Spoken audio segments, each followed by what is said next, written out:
Ladies and gentlemen, I hope you're all doing well. Summon the Elector counts, baby. It's go time. This is the tale of the tape for today. This is going to be the Total War Clash. We had a secret, not a secret, but we had a qualifier a couple weeks ago for this event. Of course, at the time, people didn't know what it was for, but it was for the Total War Clash. The four individuals who did qualify here are going to be Tim the Wilder, Outer Region Dragons, and Hitman Hippo.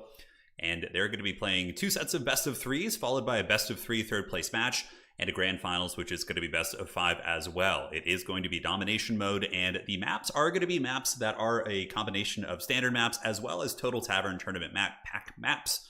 Always a bit of a tongue twister with that one, but yeah, should be a lot of fun, man. Also, we have a very, very cool thing for you guys in the intermission. So at the middle of the event, we're going to be having a showcase match, which was a super fun 4v4 match. Featuring the Order Tide, so it has Bretonnia, Dwarves, Kislev, and Grand Cathay facing off against four Tzeentch players, including the Changeling, Village, and Kairos. Very fun, flavorful Duel of Fates. So that is going to be the way it goes down. So the first match of the day is going to be Tim the Wilder versus Outer Region in a best of three match. But in order to reduce downtime today, what we're going to be doing is we're going to be jumping between the series. So Tim and Outer Region, we're going to go cast their game. Then we'll go to game one for Dragons and Hitman Hippo. And then when that game finishes, by the time we're done with that, we're going to go back up to Tim the Wilder and Outer Region, who will be already ready for the next match with their picks and bans. So there's not going to be so much waiting around. Yes, yes. Hey, Charks, how's it going? Wish you could be here, man. Charks, of course, did win the qualifier for this event, but unfortunately, we couldn't make it happen. Well, you know, in the future, we'll get it. It'll be good. And yeah, that's it, man. Let's get it. Let's have some fun. Let's break it down.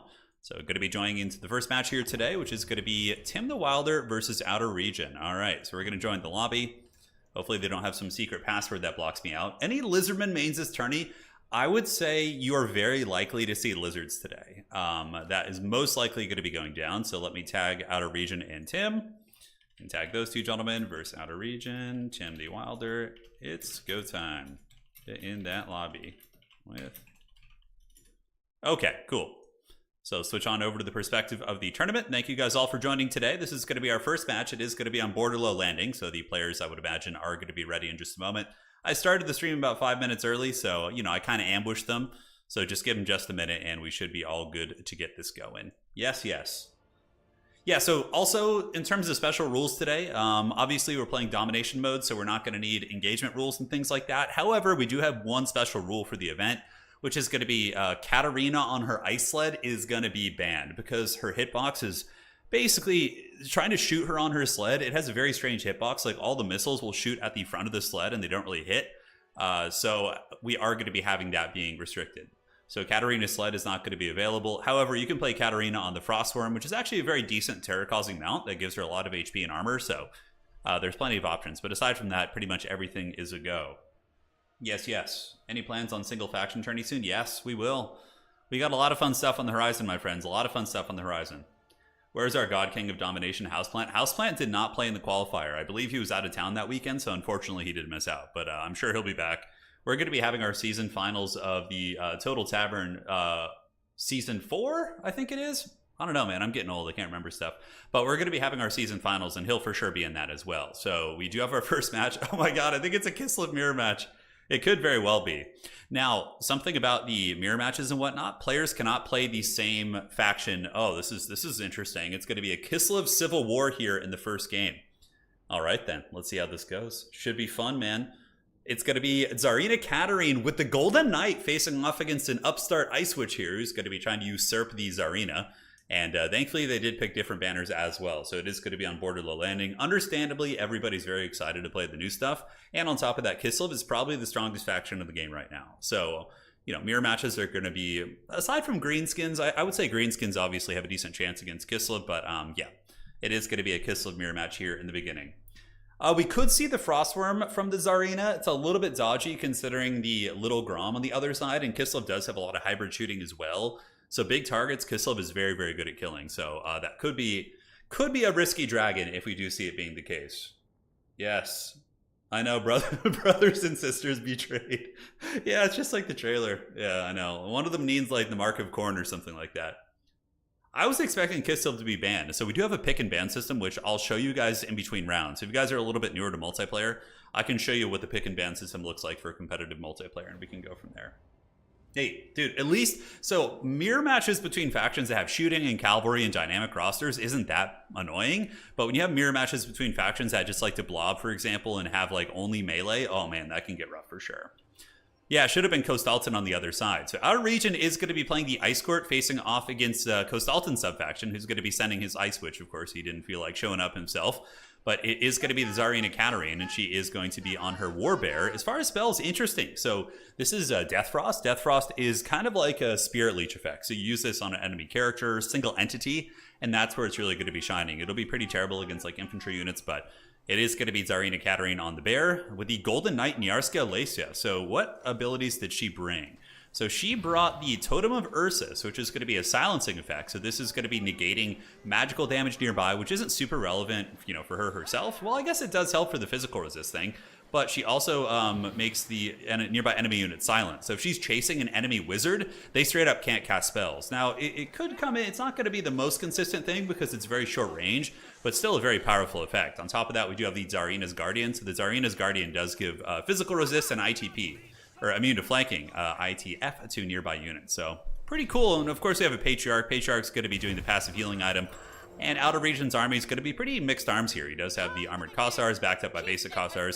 And some of the new Kislevite warriors here on the flanks as well. So Kislevite warriors are great in this matchup. Good armor-piercing fighters. If you can keep them out of the focus fire of enemy Kossar pistols, they're going to do well in the middle and kind of late game and can also fight cavalry units very effectively. So on the other side, taking a look at the forces of Tim the Wilder, he's going to be coming in rocking a Little Grom. So Little Groms are pretty amazing. They did get buffed in this patch. I certainly think they didn't need that buff, but even still, you know, they hit like trucks. They have a huge bonus for Large, great range at 450. They're not messing around. So Tim does have a Patriarch as well and an Ice Witch of Tempest. So he's going to be rocking Blizzard. Blizzard is a good spell. You just use this on elite infantry pockets, like even Kossars, and it's going to be able to wreck them. It has 100% armor piercing, and it does work. His army is going to be a little bit more chaff-centric, I suppose. Obviously, having a cheaper lord and not having a legendary hero is going to make his army a bit smaller. So he's going to be rocking Kislevite warriors, Kossars, and basic armored Kossars, relying heavily on the Little Grom here. Little Grom's going to need to put in some work. It does take a shot downtown, and does the cannonball hit? It looks like it does manage to take down a couple Kossovite dervishes. Only 4 of them, though, so they should be okay. I would imagine Outer Region's going to be running into the trees and taking refuge there. I don't know if he'll be line of sighted, not line of sighted, but invisible in these trees. The way he's kind of currently standing, I don't think they're fully hidden. Now, Little Grom shoots into the Kislevite warriors down here, takes down 3 models, but not going to be too much. Meanwhile, Objective 2 is going to be opening up. So this is Border Low Landing. This is one of our custom maps from the Total Tavern map pack, which are used for tournaments and competitive play. And now the Tsarina is going to be taking refuge behind the pillar. You know, the War Council is here, the Golden Knight Nyarska. She'll be very good at hunting down wizards. I mean, not super fast, only 78 speed, but if she can catch one of the Ice Witch type characters and silence them and get some good damage, that could be pretty nasty for sure. And yes, there is a pretty substantial prize pool. over $1,000. So it is, and every player is guaranteed a prize who qualified for this. But of course, first place, I believe the prize is just about $1,000. Yeah, it's pretty wild, man. Pretty wild. So Objective 2 is going to be opening up, and Objective 1 is going to be taken here by Outer Region. So Tim the Wilder is going to be the one who needs to push forward, and what he's currently trying to do is use his little Grom to soften up the enemy army before he moves in, and he's gotten a little bit of damage in there, but honestly, Outer Region hasn't given him too many good targets. So another little Grom shot's going to be shooting from downtown. It does manage to take down some of these bad boys, but now the objectives are going to be going in the favor here of Outer Region, as he's just going to happily sit here. There's no reason for him to advance, right? If he's advancing, his opponent's going to be able to get a great concave of shooting here, and collapsing around and shooting. So you want to take the defensive posture and force Tim the Wilder forward. And looks like Tim is going to be moving up with his armored Kossars, preparing to do battle with the forces of Kislev here. On the backside, we do have the Winged Lancers. Now, this is a nice time to kind of showcase the update on these guys. So they have a new ability called Glorious Charge. So Kislev Cavalry are definitely going to be some of the best shot cap in the entire game now. So when they charge, their charge bonus is doubled. And secondly, when they enemy units take a leadership penalty as if they had been flanked when they get charged. So Kislev Cavalry, really scary. It's not on the Dervishes, it's only on the Winged Lancers and Griffin Legion. On top of that, we do have the Things in the Woods waiting in the woods. Who's surprised about that? But yeah, they're great against armored infantry. Very vulnerable against hybrid shooting with only 35 armor. So you don't want to get them just shot in like a big brutal charge out of the gates. But even still, they are going to be able to rip apart the lightly armored infantry, or excuse me, the heavily armored infantry if they can find them. But Tim is doing a big surround. He's got a bigger force. He doesn't have as many heroes. His hero corps is going to be far less elite. We got more Kossovite dervishes being called in, looking like they want to threaten the back objective a little bit. Honestly, though, for Outer Region, I don't really... The duration is doubled, excuse me. Yes, the duration is doubled. You have the charge bonus. The charge bonus itself is not doubled. That is devastating flanker on Slaanesh. But, now they're fighting over the objectives. It's going to be a little bit of pistol fire, harrying, poking, classic stuff. As you can see, the Kossars whipping out their giant pistols and returning the favor against their, Kostalton's folk. I suppose that is the banner. Now, Death Frost going down. I really like this tech quite a bit. So the Death Frost from the Tsarina does actually target the Patriarch. The Patriarch is going to be pulling back right now, and that's a great call because the Patriarch is one of the big staples of Kislev. He's insanely powerful. The passive healing he provides to the Kislev roster is so good. So being able to nail him out of the combat very early on, it would be a very powerful play for Outer Region. But Tim's hybrid shooting seems, and in his overall army size, seems to be playing a big factor. Winged Lancers being called in, both sides going to be exchanging firepower. Meanwhile, cavalry flank coming in from Outer Region. Not quite sure where he's going to go. I mean, these are Kislevite warriors here. These guys are born and bred to deal with cavalry units. I think Outer Region trying to bait them in. Yeah, that's pretty good. So Outer Region kind of lures these Kislevite warriors in. Now they're getting shot, and it looks like the dervishes are just going to be kind of sitting in front of the enemy lines trying to absorb the ammunition. Hard to say. The other dervishes in the meantime do get caught by the Kislevite warriors and are going to be pulling back. Kislevite warriors here for Tim the Wilder getting shot pretty heavily. Both sides trading well, and now it looks like Nyarska as well as Katarine have engaged, and there is going to be a big blizzard going down. Will the Kossars escape it? Not quite. Fat blizzard going down, and the armored Kossars are going to be taking massive casualties with that ice magic. Now, Tsarina and Nyarska, I don't know about their applications here. Very good at gooning characters, but there's not a lot for them to goon, to be completely honest. They do move into the Kossars with spears and are nibbling away at them. Nyarska is okay against infantry. She's kind of a generalist character, but I think where they really need to be doing is hunting down enemy characters and trying to chase the wizards off the battlefield. Otherwise, they're just, going to get swarmed by this much wider army here of Tim the Wilder. So we do have the Kossars with bows and the armored Kossars in the front line, duking it out with the Kislevite Kossars on this side. And it looks like overall just the sheer numbers of Tim the Wilder have been able to take the objective. Value trading here is pretty even, 26 against 35. Tim is slightly ahead.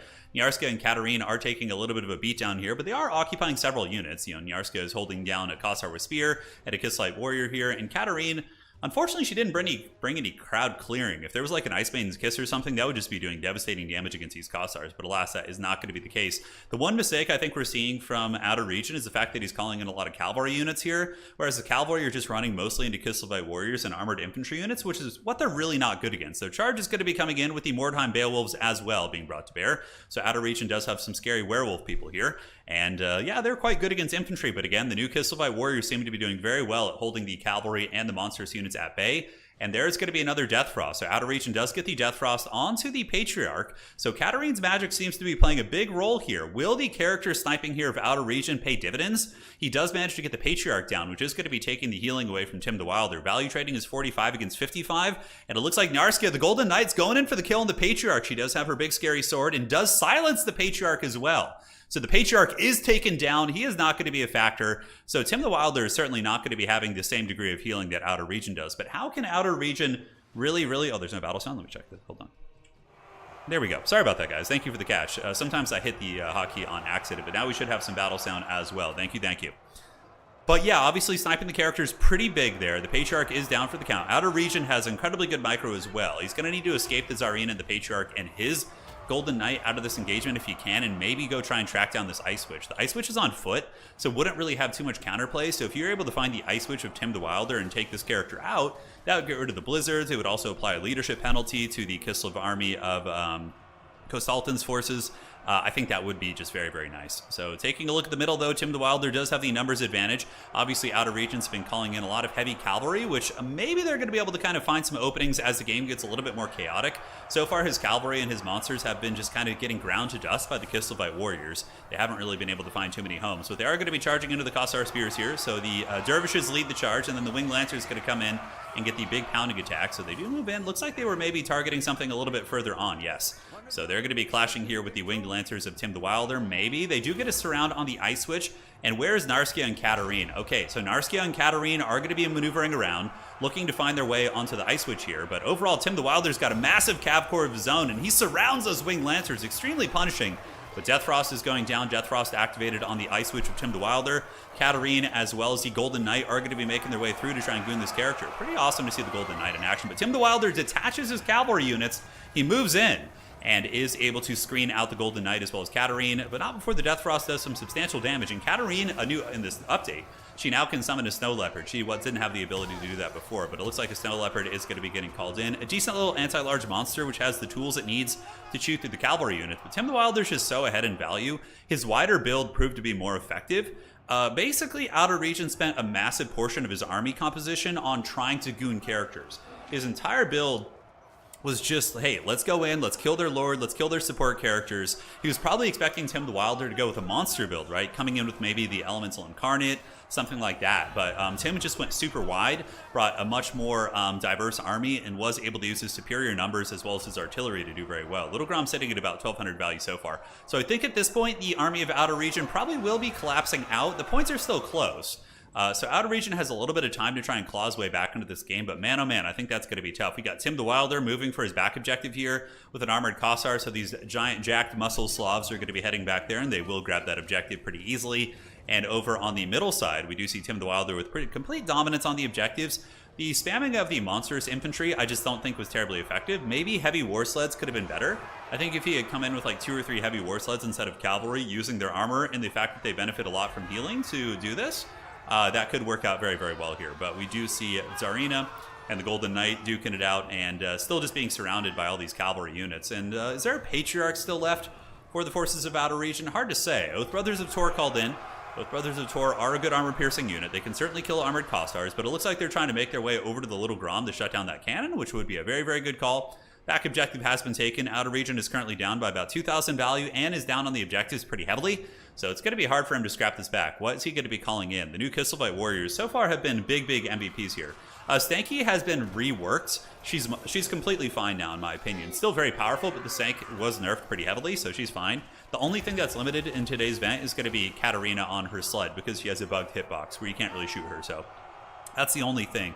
So Outer Region is going into desperation tactics. You can see cavalry coming around the back to try and ninja the objectives of Tim the Wilder, but Tim still has a pretty big cav core. He's got his Kossovite Dervishes as well as his Winged Lancers here. And back in the middle, the Oath Brothers of Tor going for the kill on the Little Grom. So Little Grom does get afflicted by Death Frost, and then the Oath Brothers will come in, and they will have their nice anti-large attacks, and they should be able to break it and or kill it. Yeah, so this thing is shaken right now and stirred.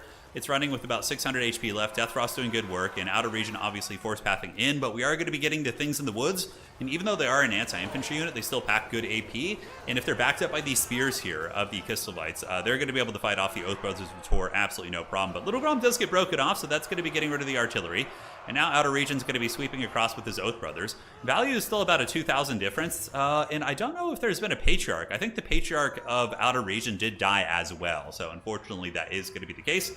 Yeah, we have a Kislev mirror match in our very first round of the tournament today, which is not surprising considering they're two of the, well, they are the strongest faction in the game in my humble opinion. Land battle's a little bit different, but as far as Dom goes, I think Kislev is the strongest. So, Oath Brothers of Tor bouncing out Tsarina and Nyarska. Though they're in decent health, I don't think they're going to have the stopping power to get through all of the forces of Tim the Wilder. Maybe, I mean, okay, there's an opportunity maybe for Outer Region to get back here, but I just don't think so. There's too many halberds, too many infantry, and he is going to be tapping out here in game one. So that is going to be game one going to Tim the Wilder, ladies and gentlemen. GG. It is a best of 3 series, so Outer Region will have some time to scheme his next build. So what we're going to be doing now is jumping over to the other match. So normally one of the issues with Total War tournaments, of course, is the duration between games, so picks and bans. But what we're going to be doing today is switching between factions to do it. So Nyarska and Katarine were good at gooning, but Tim didn't really give much to goon. He had a very wide army and was able to, take advantage of that. So that was pretty clever. And yeah, he just was very, very consistent. He had the armored Kossars, the spears, the dervishes. And Outer Region had a lot of cavalry and reinforcements. And the cavalry just weren't that good against the new Kislevite warriors, as well as the Kossars with spears. There were so many cav units that he just wasn't able to get that going. So now we're going to be setting up our next match. So let us get this going and take a look at the bracket. So this is, again, we have Tim the Wilder versus Outer Region. And now we're going to be switching on over to the other lobby while these guys prepare their next match. And we will go from there. Thank you guys all for joining today. It's been a ton of fun so far. And now we have Hitman Hippo versus Drakens. So let's see what they got schemed up, what the matchup's going to be. Will it be a dreaded double Kislev mirror in a row? Could be.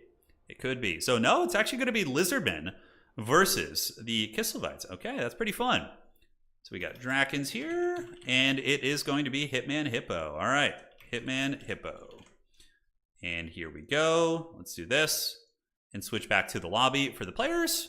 Just need to adjust the nameplates a little bit, and we should be good to party. All right. So Drakens versus Hitman Hippo. Let's fire it off. For those of you guys who wanted to see the new Lizardmen in action, here you go. So today we find out, can Kislev bleed? We will see. This is going to be the Arachnarok lair. Certainly some good line of sight, line of sight issues for the dinosaurs. So if they want to maneuver on objectives 1 and 3 on the Arachnarok lair, they're going to be able to avoid a lot of that firepower. And then, maybe sneak up on the old Kislevites.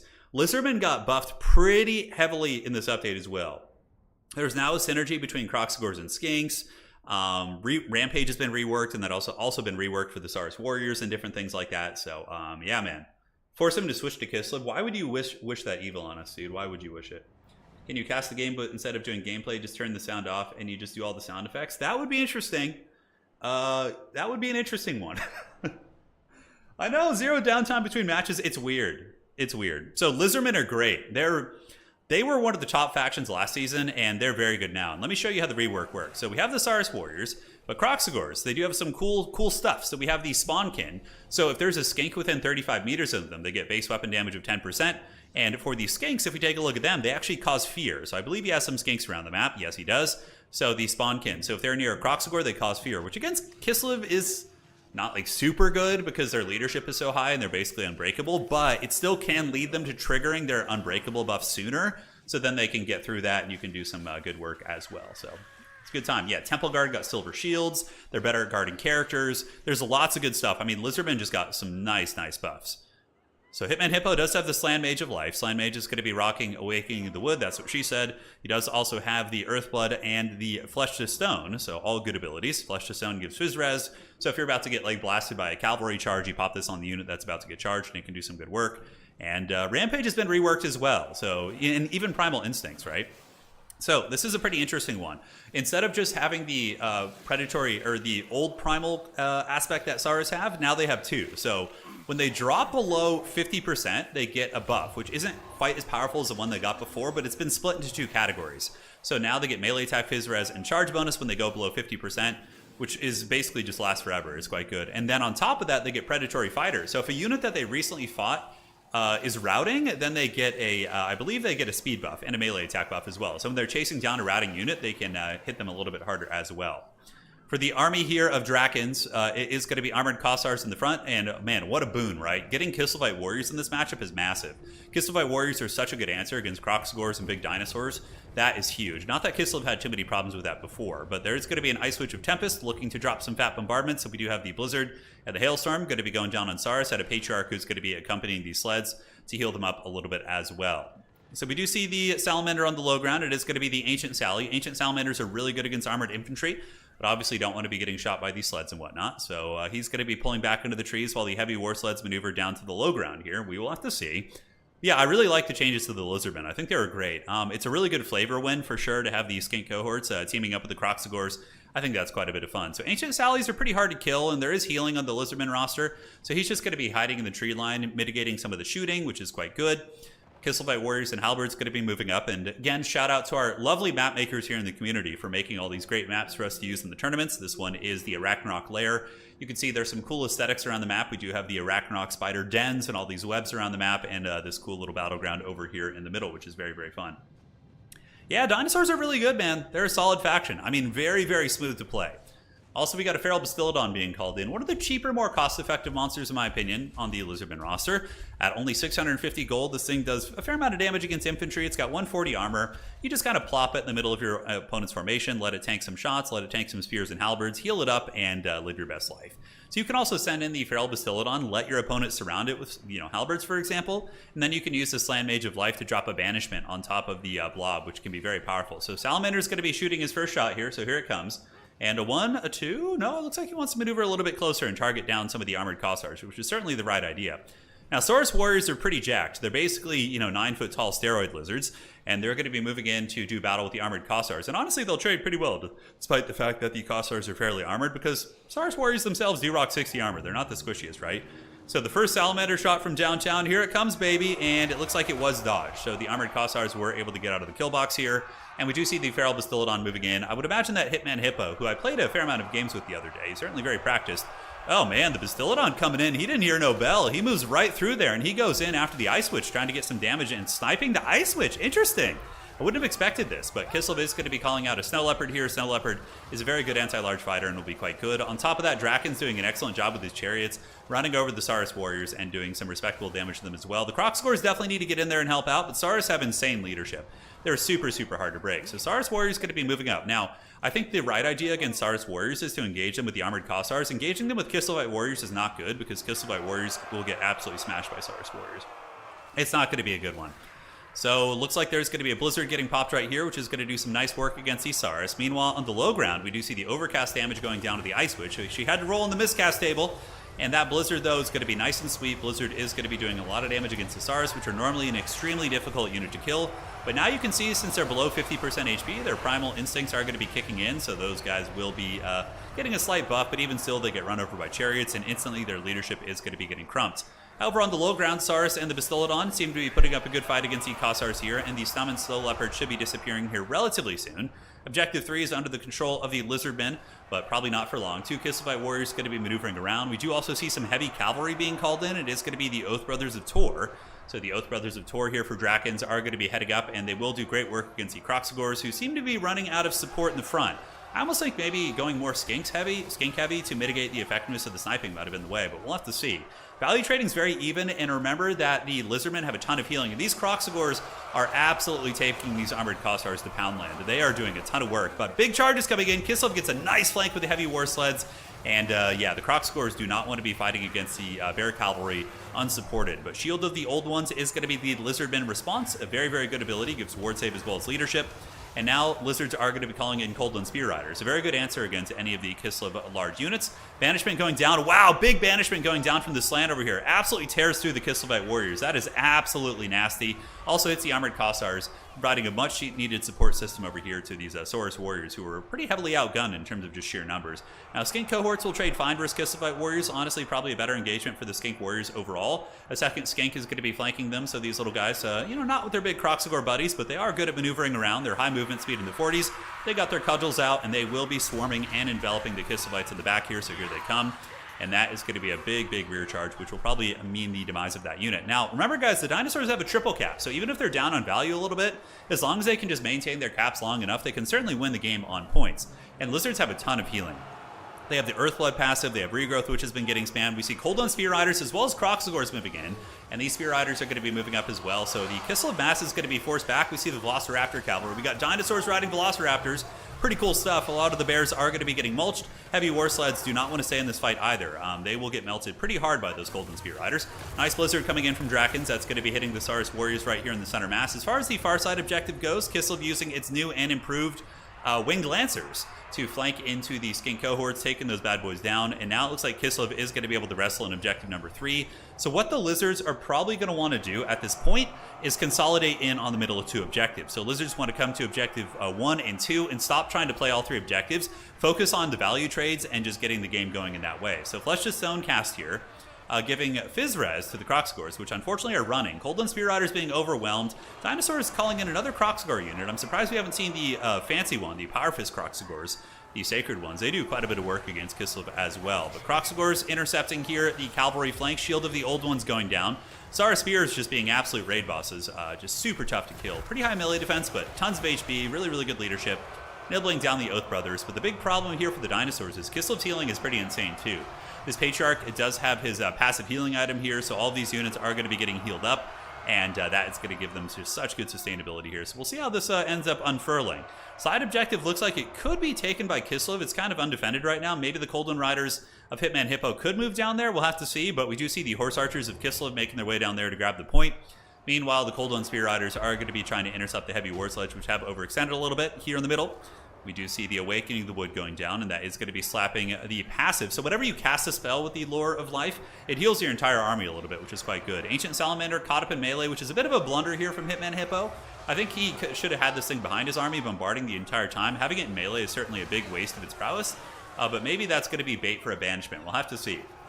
So banishment going down here, going to be tearing through these units. We do see the Winged Lancers of Drakons getting wrecked, as well as these Armored Kossars, so maybe they're going to rout off the Buyer Blood passive, keeping him fighting. Hitman Hippo is starting to slip up on the objectives, though. He calls in some more Cold on Spear Riders to try and salvage the far side objective, and here he does get a good engagement as well. Croxagors and Spear Riders against the Patriarch, the Heavy War Sleds, as well as the Oath Brothers of Tor. Oh man, but Oath Brothers are such a jacked unit, and especially with the Patriarch nearby, he's going to be just giving them consistent heals, which is really, really, really good. So somebody in chat asking about Dowie. Dowie are actually very good. They're very strong. Yeah, I don't know if any of the players today play the Dowie, but overall they're a very menacing faction. So Coldon Spear Rider is going to be hustling up. They're, of course, a very good choice here. Croxagors being overwhelmed a little bit. The Slan trying to provide a little bit of healing. These Coldon Spear Riders going to be breaking, but more of the Velociraptor Cavalry are going to be on their way in. Blood Statue, despite going down, to punish the forces of Kislev as the Spear Riders make their way in. A lot of anti-large attacks against the Bear Cavalry and the Blood Statue of Spite could lead to their demise. We'll have to see, but Kislev has reversed the objectives, so that's going to be extremely punishing. The dinosaurs are pretty far behind in value now by about 2,000, and even though they do have probably slightly better healing than Kislev, it's not by that much. So I don't know if their healing is enough to make up for the value discrepancy we're seeing here in this game. You can see 8,300 here and 6,000 here on Hitman Hippo. It's going to be a tough one, and I wouldn't be surprised to see a tap out from the dinosaurs soon. Kislev seems to have kind of taken command of this game here, and I do think Lizardmen are a faction that can take on Kislev, but it's very early on. Kislev got a bunch of buffs, so I think people need some time to certainly figure out counters to them. Yeah, because some of the previous counters, I would suppose, would be Greenskins. Greenskins were one of the factions that used to dominate Kislev in the previous patch, but we'll have to see how they do now that Kislev does have some more kind of chaff-centric warrior-type units. So Cold-Blooded going down to the Croxagors. It will keep them fighting for a little bit. Their leadership's at 54. More Croxagors are going to be on their way in. Spanking Paddle's doing some okay work. Ancient Sally rolling in to try and fight in the middle objective, maybe trying to Lord Snipe a little bit. I don't know why Hitman Hippo isn't shooting with his Ancient Salamander. You know, I don't know why. Should be definitely dropping some DACA on that bad boy if he can. Winged Lancer's going to be cleaning out the side objective. Saurus Warriors wavering, and will certainly get routed there. More Croxagors being called into the middle, but it's kind of desperation time here for the Lizardmen. The value is 9.2 against 7.3. There is time for Hitman Hippo to try and scrap back into the game, but Kislev is a very hard faction to come back against because they just trade so well. Everything on their roster is just so effective, right? Not everything. I mean, they do have a couple of units which I would suppose could be considered a little bit suboptimal, but not even really. I mean, even the Ice Guard, which are probably one of their weaker units, would be decent on different rosters, right? So Blood Statute of Spite going down once again on the Oath Brothers of Tor, trying to finish him off, and Coldon Riders engaging against a massive contingent of Kislevites here on the low ground, which is going to be including Things in the Woods, which have pretty respectable armor-piercing values. Dinosaurs, what are they going to be calling in next? Maybe another Crocscore and maybe another Coldon Spear Rider. Would have liked to maybe seen some Horn Ones. Horn Ones are a pretty rad unit that can do well. Kislev, what does their call in? They're just going to be calling in Sustainable Infantry to make sure they can hold on to the objectives. And also, guys, we have so many Halberds out on the table, so Drakens is going to be rocking the Kislevite Warriors here. And, yeah, they're going to be able to cut through the Crocscores no problem. See, this is something that pre-patch, Kislev wouldn't have been able to really deal with as easily, because the Crocscores and the mass armored monsters infantry would just, you know, pose a bit of a problem for them without shooting. But now that they have, like, cheap halberd units that are only 500 gold and more or less unbreakable, they're really, really able to deal with the Lizardmen mass infantry, or mass monsters infantry pretty well. Shield of the Old Ones going down, and it's not that Lizardmen do have answers against Kislevite Warriors. Saurus Warriors will destroy them, Skinks will trade well into them, Salamanders can shoot into them. There's plenty of things that can take them down, but what we're seeing now, you know, here on the battlefield probably is not going to be able to deal with those things, right? So at this point, I would say probably GG, well played. I think Kislev has shown that they're still going to be one of the terrors of the tournament. I'm curious to see if anybody will find a counter for them. Of course, we're probably going to see more mirror matches of them as well. Talking about the other factions, Tzeentch is not as strong as Kislev. Their new stuff is quite good, but they're not going to be like, you know, top of the ladder. Tzeentch will be very good. They're going to be much more balanced, and same with Grand Cathay. Cathay is very dominant in land battle, but in domination mode, they're not like quite as devastating, right? Not quite as devastating. So, yep, Crocscore's getting forced back. Hitman Hippo does have a Slan Mage, trying to jack the objective. He's calling in Saurus, he's calling in Skinks on every regard, but when your opponent is so far ahead of you on value, they're just going to have so much more agency on the battlefield, so many more units to move up. And again, apologies if there's a little bit of lag in some of the games. There's nothing you can do peer-to-peer. Although I think pretty much the entire tournament is, yeah, Tim in Outer Region. Outer Region's Canada, I think. Tim is West Coast. Drakens and Hitman Hippo. I'm not sure about Hitman Hippo. I know Drakens, I think, is US based as well, so it shouldn't be too bad today, but we'll have to see.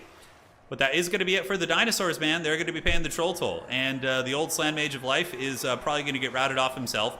It is a rock hard triple cap. He's going to be pushing up in the middle with Feral Cold Ones, which another unit that's really good in this matchup. I think if we had seen some more Feral Cold Ones, that could have helped out in the beginning as well. And that is it. GG, well played. There's no way he's going to be able to come back at this point. He's just doing basically a desperate all-in here in the middle with the remnants of his forces, rerouting his Crocscores around the top, which is certainly a very scrappy play. He's trying to get them back to the Skinks so they can get that 10% damage boost and fight a little bit better. But you can see Kislev Cavalry rear charging into the cohorts here. Going to be absolutely devastating. And now Kislev is going to be pushing the dinosaurs back into their spawn zone, which is going to be very, very tough. Okay, somebody in chat asking, I wonder if the Frost Armor is going to be used today. Yes, because there's a showcase match in the middle that I play in, and I use the Frostworm. So yes, you are going to be seeing it. So have I noticed that Kiss of Warriors animations? No, I haven't seen that. No, I haven't seen the, I haven't really looked at that, no. That's the case for a lot of units in this game too, a lot of monsters as well. So objective 1, 2, and 3, all of them are going to be, yeah, all of them are going to be owned by Kislev here. Dinosaurs is desperation pushing in the middle. Yeah, I don't know what Hitman Hippo thinks he can do. Maybe he doesn't know he's defeated yet. He's kind of looking the values in the tunnel vision here. Things in the Woods, you know, kind of similar to Crocscores in terms of functionality. They're a little bit squishier, of course. Crocscores have 100 armor, but Things in the Woods still decent against Crocscores. They're able to move in with a little bit of Kislev hybrid shooting behind them. That is going to melt those bad boys down. Heavy War Sled still just rampaging through the Lizardmen lines here, so these Skinks certainly not having a great time. So yeah, that is going to be it indeed. So I would imagine we're going to see a lot of Kislev today. Who knows? As far as my thoughts on Kislev, I definitely think they're a little bit OP. I think that we do have some counters to them, like the Greenskins. Players, but here's the thing, guys. Any player who plays against Kislev today, let Kislev through. Because with our current pick and ban system, you can completely ban out a faction. So there's literally no excuse to have your opponent play them unless you let them play them, right? So, you know, it's on the players if they want to try and beat them, right? So for the Lizard Army, it was cool. It was very standard, like Crocscores. Although maybe more Skinks would have been better, right? Like a swarming army with like 4 or 5 Crocscores in the beginning. Temple Guard could have also been good with our new buffs. Now that Temple Guard have silver shields, maybe they could have moved up. They could have absorbed some of the shooting and fought the monstrous units a little bit better as well. The only thing about Temple Guard is they would be vulnerable against Kislev magic, so that could be a little bit scary as well. But taking a look here, ladies and gentlemen, we do see the battle is now over here. So that is going to be Drakens going up to game 1 here. And now we're going to be switching back to our other lobby. We're going to be taking a look here at Outer Region versus Tim the Wilder Game 2. Currently in that series, Tim the Wilder is up 1-0 in the series. So we will we'll see what's going to be going down here. All right. Thank you guys for joining today. It's been so very fun so far. Good matches. And here we are. So let's find that other lobby. Get it all set up. And these players will work on their Game 2 action. And where is that? All right. So here we are. Let's do this. Come back over. And switch to that. And we just need to get the nameplates a little bit squared away. And we should be fine. Oh, wow. Okay, you guys, for anyone who's sick of seeing Kislev, here you go. We have Empire versus Dwarves. How did Outer Region get caught in this forbidden matchup? Oh my god, this is one of the most forbidden matchups ever for the Empire. It's very difficult. The Dwarves are very, very favored here. Satisfy the grudge. Grudges are going to be satisfied here today. Tim is probably going to go super wide because that's how Dwarves beat Empire. You go massive wide to mitigate the Empire artillery shooting. So, wow. All right. It's time, baby. It is time. So good having Turin's tournaments back. Thank you, man. Yeah, it's a great time. It's a great time indeed. All right, all right. Why pick Empire against Dowie? I have no idea. he maybe Outer Region has practiced this matchup. Oh, yes. The Supreme Patriarch. Welcome to the Haunted Vale, ladies and gentlemen. So this is going to be one of our new maps. This is the Haunted Vale, which is a beautiful map. It's really, really cool. It kind of has like a Sylvanian sub-theme. Makes sense that there could be a grudge. You know, Thoric maybe doesn't like the new fancy technology that, you know, Balthazar's using, so he's going to be coming into party. So greatswords are obviously very good against dwarves if they don't get blasting charged and if they don't get shot. If they get into melee versus dwarves, they'll dominate them pretty heavily. So I'm excited for this. The Dowie want to retake Galmaraz? Maybe so. Maybe so. But Balthazar's really good because he's dirt cheap. You just use him to cast Searing Doom on the Dwarven missiles, and it does some good work. But there is going to be a Sunmaker, Penta Greatsword, as well as a couple Swordsmen and Spearmen. Spearmen are just cheap to get in front of the Dwarves to screen your artillery. And yeah, this is going to be a very, very interesting match for sure. So like I said, Penta Greatswords. And Greatswords are very good against Dwarves if they, like I said, if they don't eat blasting charges and they don't get shot on the way in. If they're allowed to just fight fisticuffs against Dwarves, they'll do very well. On top of that, we do have Searing Doom and Final Transmutation.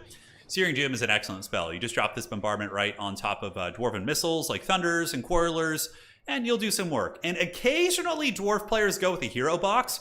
You'll be seeing like Thoric or Thorgrim and then Gotrek and Felix, or maybe Grombrindle. So having Final Transmutation to punish character blobs as like a contingency, I think is a good call.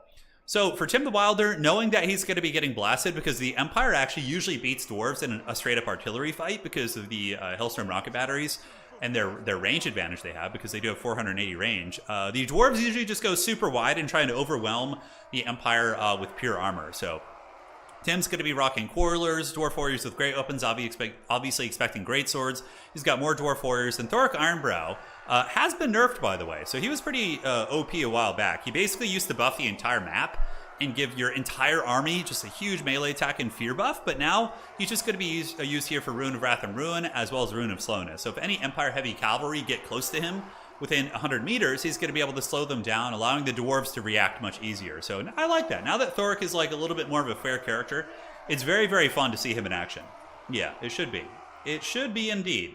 So let us know, ladies and gentlemen, who do you think is going to be winning here today? Is it going to be the Sons of Sigmar, or is it going to be the Dwarves? And that'll probably be how a lot of the matchup goes today in the tournament, is going to be, okay, we get Kislev out of the way in the first game, and then we're going to get, like, you know, more dynamic matchups as we go forward. So, yeah, it should be fun, man. Should be fun indeed.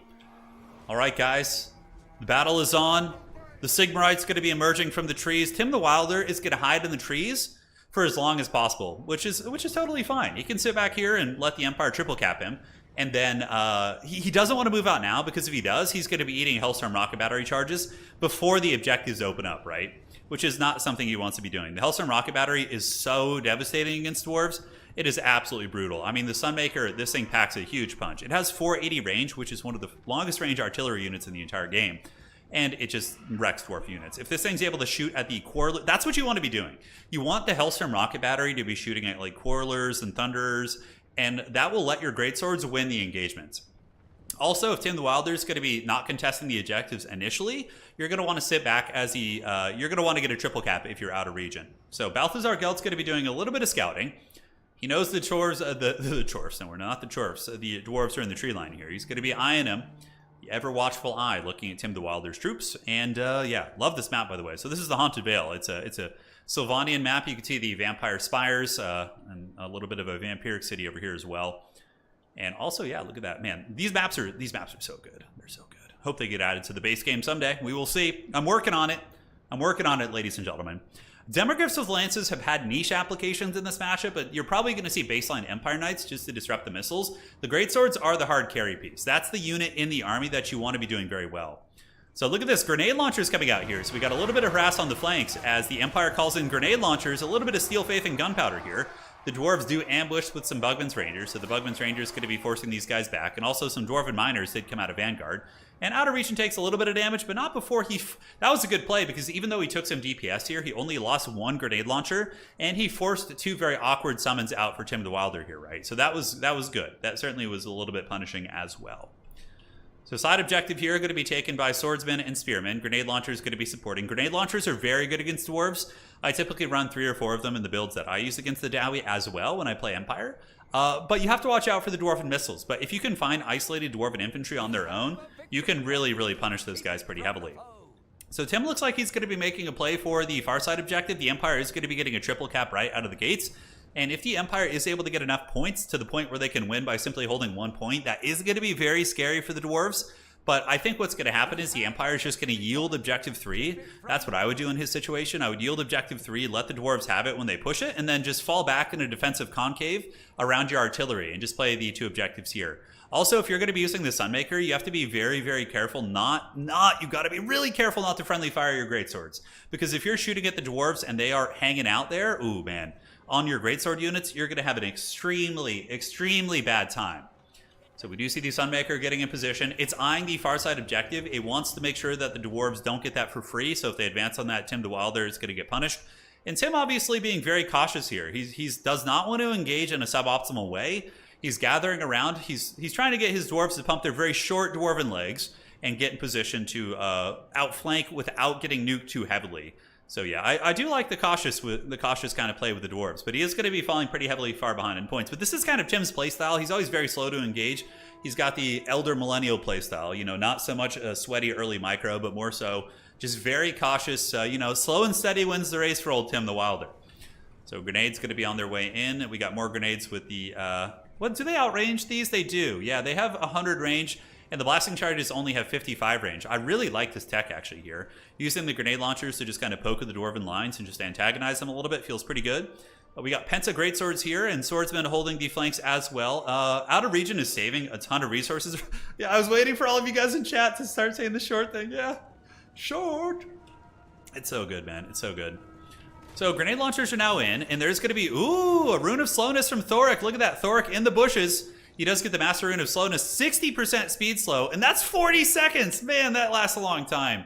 But unfortunately, Outer Region has very good micro and is going to be able to react quick enough so that his unit doesn't get caught in the volley. So ultimately, that Rune of Slowness isn't going to be super good. And now the grenade launcher is going to be turning about face and unleashing another salvo here. And that is going to do some respectable damage against the blasting charges. Yeah, you can see a lot of HP getting chunked off those Dowie. And they are going to be retreating into the tree line. So on the backside, man, what is Outer Region going to call in? If you guys look at the supplies, Outer Region has 3,100. Oh my God, he's got 3,100 supplies banked, which means he's going to be having something in the wings here to ambush. Is it going to be like double Demogryph Knights with lances, or going to be handgunner spam? I would love to see handgunners. Oh yeah, look at this, baby. It's going to be Free Company Militia. Now, Free Company Militia are okay against Dowie. I'm curious about the applications. I felt like handgunners would be better. And now the Sunmaker is going to be making it rain. Here comes the sun, hitting the Dwarf Warriors. But you want to save the Sunmaker ammo and be shooting at the ranged units. The melee units aren't so much of a threat against the Empire. It's more so the ranged, right? The Quarrelers. So definitely switching the Sunmaker. Oh man, this would be the spot right here. Right there. That would be the juicy spot here. So the dwarves are going to be surging out of the trees. The grudge must be satisfied. Tim the Wilder has sounded the horn of war, and the dwarves are going to be moving out. I would imagine Balthazar Gelt's grandfather may be wronged one of the dwarven thanes. So the dwarves have declared total war against the Empire. Very, very lore friendly. In the meantime, Outriders with grenade launchers going to be scooting up and ripping more shots into the advancing dwarf warriors. Outer Region's going to need to micro those back, though. Every time he does that, he's eating pretty heavy volleys.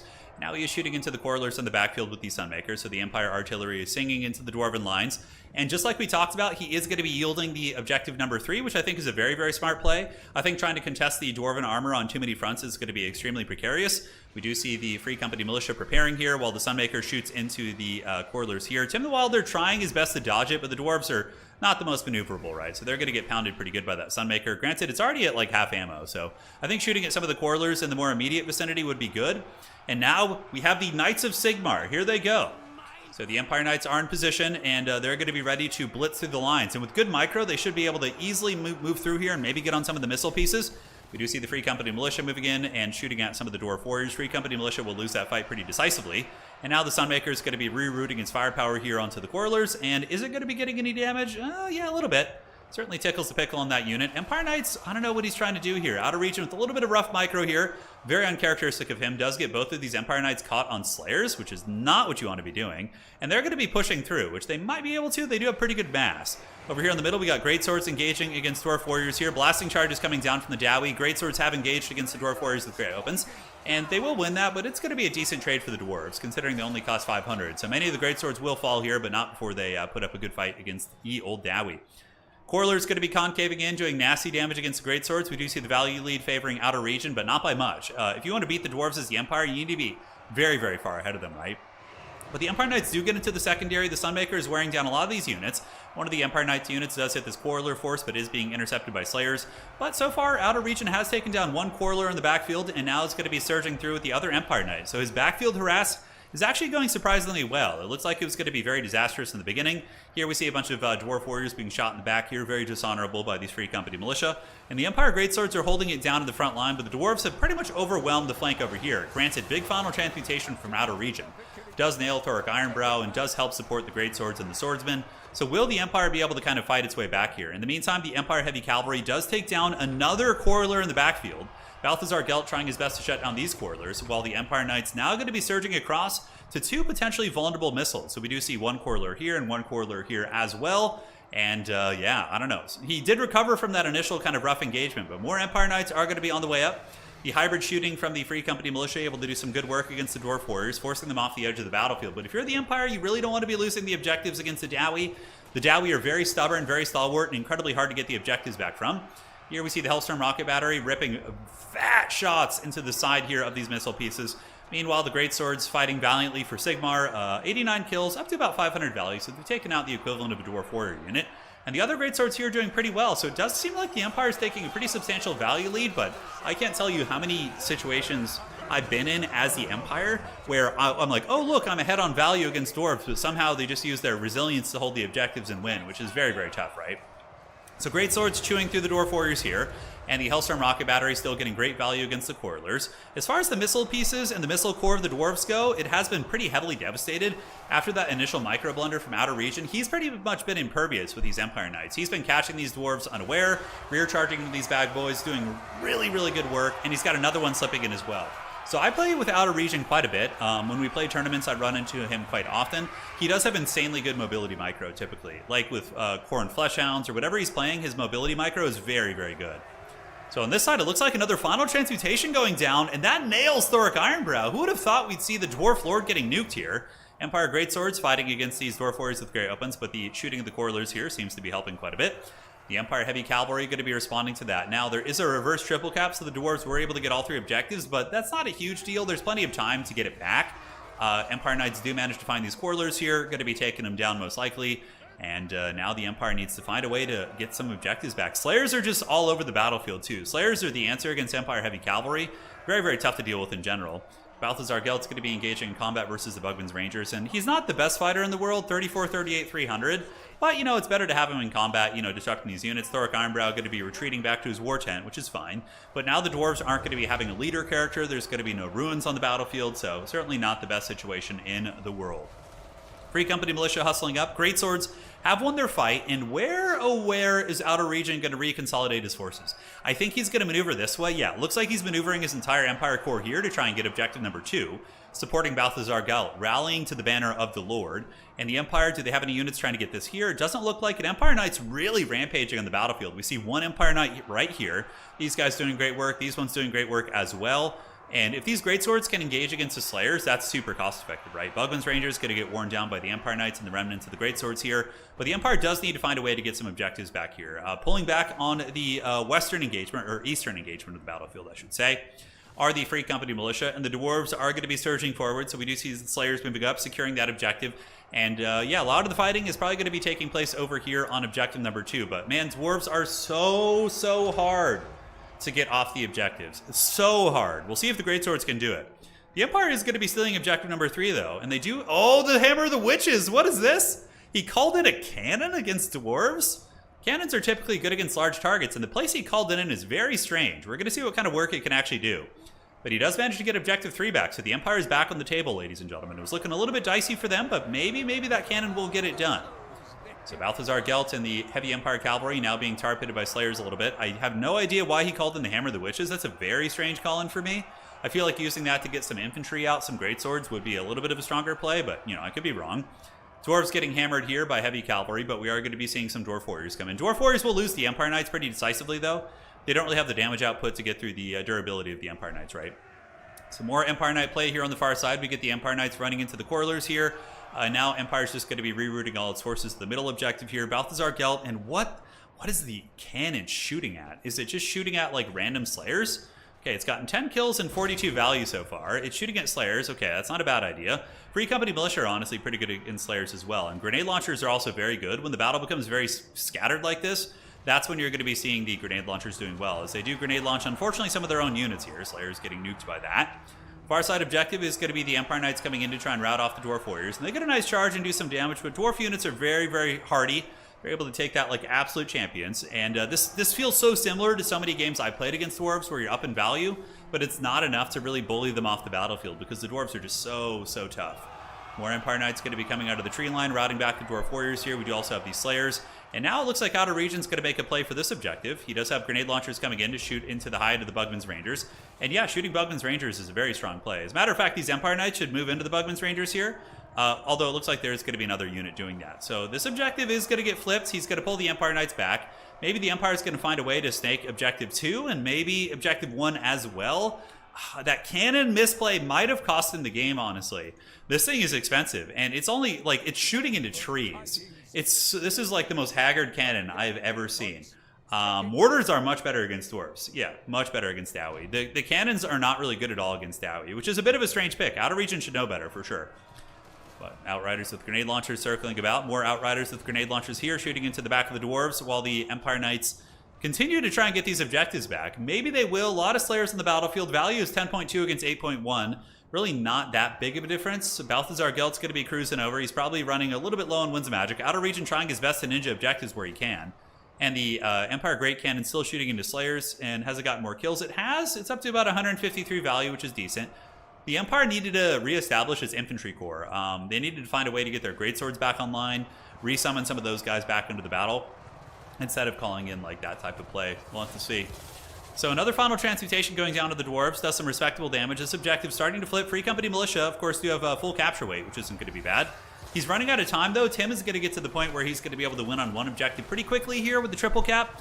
Free Company Militia shooting into the Dwarves, doing a little bit of damage. Nothing too crazy, though. Grenade launchers have arrived to shoot at the Dwarf Warriors and try and soften them up a little bit. And the Dwarves appear to be getting routed off the objective as more and more grenade launchers do arrive, and Balthazar Gelt chases away a lot of units here. Could the Empire resurge and get back in this one? Tim is now ahead by over 100 points, which is going to be very dodgy. Also, that dreaded cannon in the backfield, the Haggard Cannon of the Gods, is going to be getting compromised by some Slayers.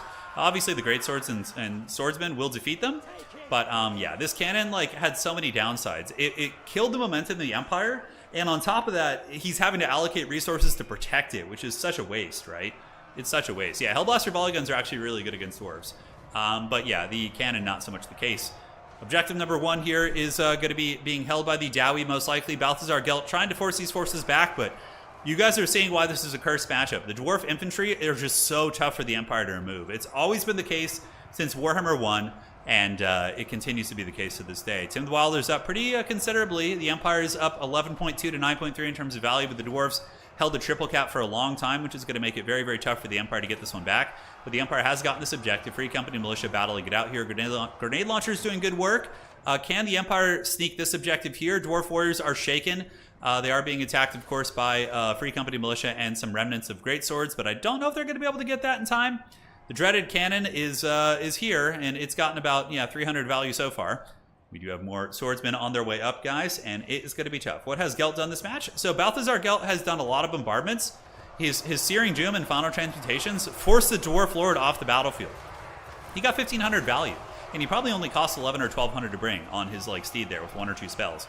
So overall, very good, but the Dwarves are going to be capping Objective 1, and Tim the Wilder is going to be advancing on to the Grand Finals of today's tournament. Now remember, this tournament is a continuation of a qualifier we had a couple weeks ago, so if you're wondering why there's only 4 rounds, it's because these were the top 4 players from that tournament who are going forward to, get that sweet spot. So, yeah, very fun stuff indeed, but Tim the Wilder is going to be closing this one out and advancing to the finals, and Outer Region is going to be going on to the 3rd place match. Of course, we got prizes all across the old docket there. I'll take a look at the prize pool and run it down with you guys in a second. But Empire can win that matchup. The Dowie are certainly very strong there. They're quarrelers, they're blasting charges, all that stuff is very nasty. But I have seen at the highest level, I've seen the Empire beat the Dwarves, but they have to play very clean. Outer Region's cavalry play was top tier. He was so good at disrupting the Dwarven battle lines. But the call-in, some of his secondary units may not have been the best. Free Company Militia against Dowie is interesting. I almost think that you go Greatswords, you don't bring Free Company Militia, and you bring Halberds instead. He needed more mass to fight the Dwarves off, but he wasn't able to do it, and the Dowie have satisfied the grudge here today. That is for sure, ladies and gentlemen. So now let us go ahead and get the next matchup going. So we're going to switch over here in just a second. In the meantime, we will get the bracket all set up and show you guys what that's going to look like right here. So let's do this and do this and yes.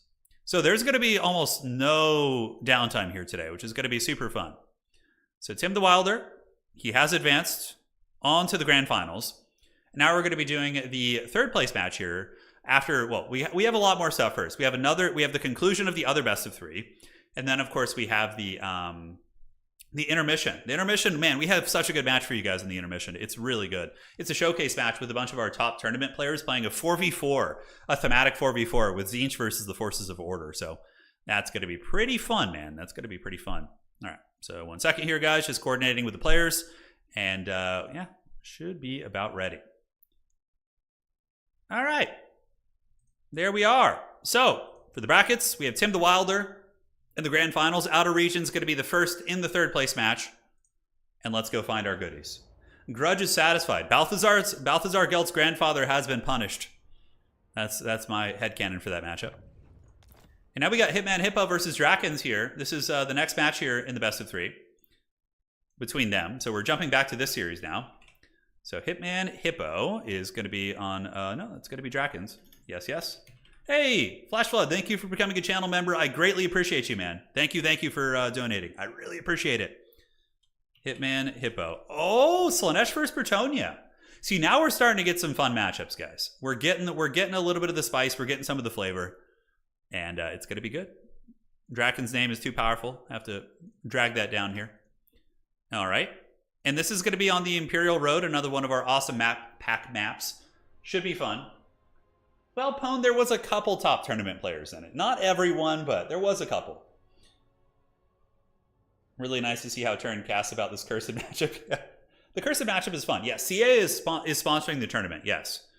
So they put forward the prize for the event, which is pretty cool. And they also let me host it on my channel, which I love. So that was very, very cool. All right, so let me get the actual prize.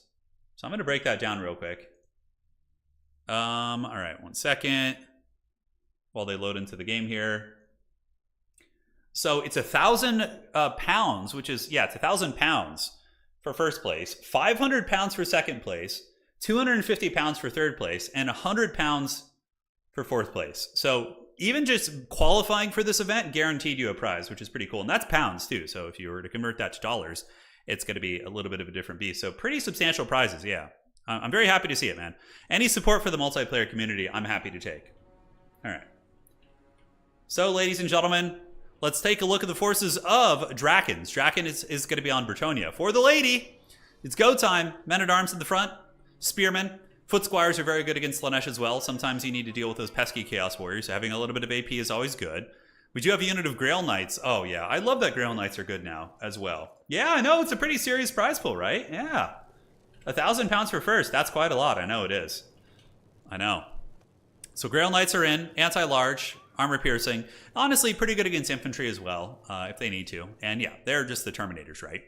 Do you have the Fey Enchantress? Fey Enchantress is going to be rocking Earthblood and Regrowth. If you're bringing a Grail Knight or a Hippogriff Knight, you need to have Regrowth. It's going to be absolutely essential, right? On the other side of the battlefield, we got Hitman Hippo. He's going to be having some Chaos Furies of Slaanesh up in the tree line, waiting to ambush. And the rest of his army is going to be Chaos Warriors with the whips.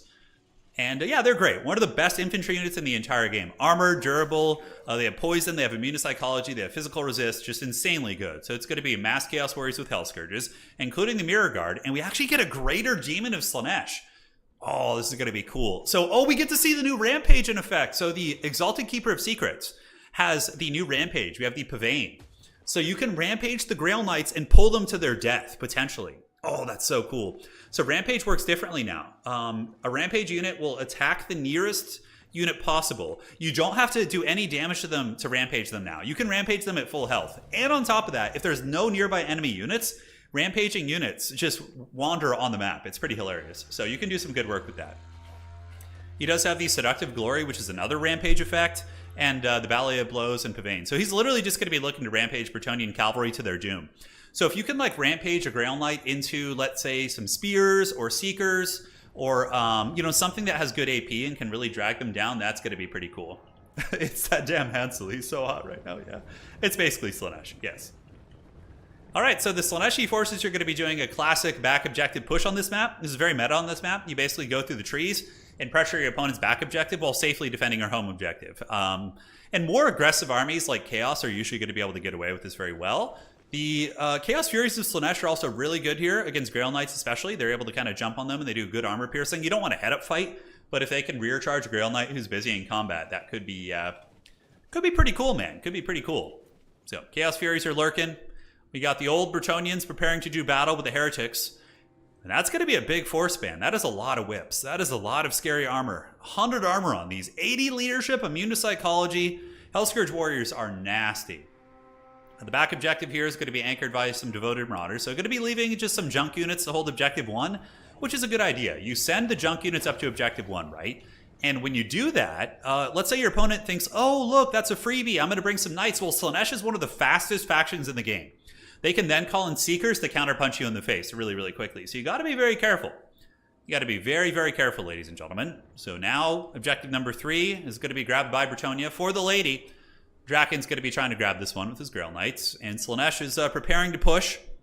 The Exalted Keeper of Secrets of Hitman Hippo eyeing the foe very, very early. Certainly wanting to look to get into action very quickly. Another thing you could also do with the Exalted Keeper of Secrets is you could get a freaking Rampage on the Fey Enchantress. And then she's going to run into combat against the Keeper of Secrets, which if there's enough there, could potentially kill the Fey Enchantress very quickly. So I like that. Objective's going to be opening up. We do see the Keeper of Secrets who's going to be grabbing the middle objective. And now Slaanesh is probably going to make a push for the back point. What is Hitman Hippo going to call in? Okay, so now we have the Princes of Perfection. These things are really good against Bretonnia. Very stalwart and melee against the infantry with good combat stats.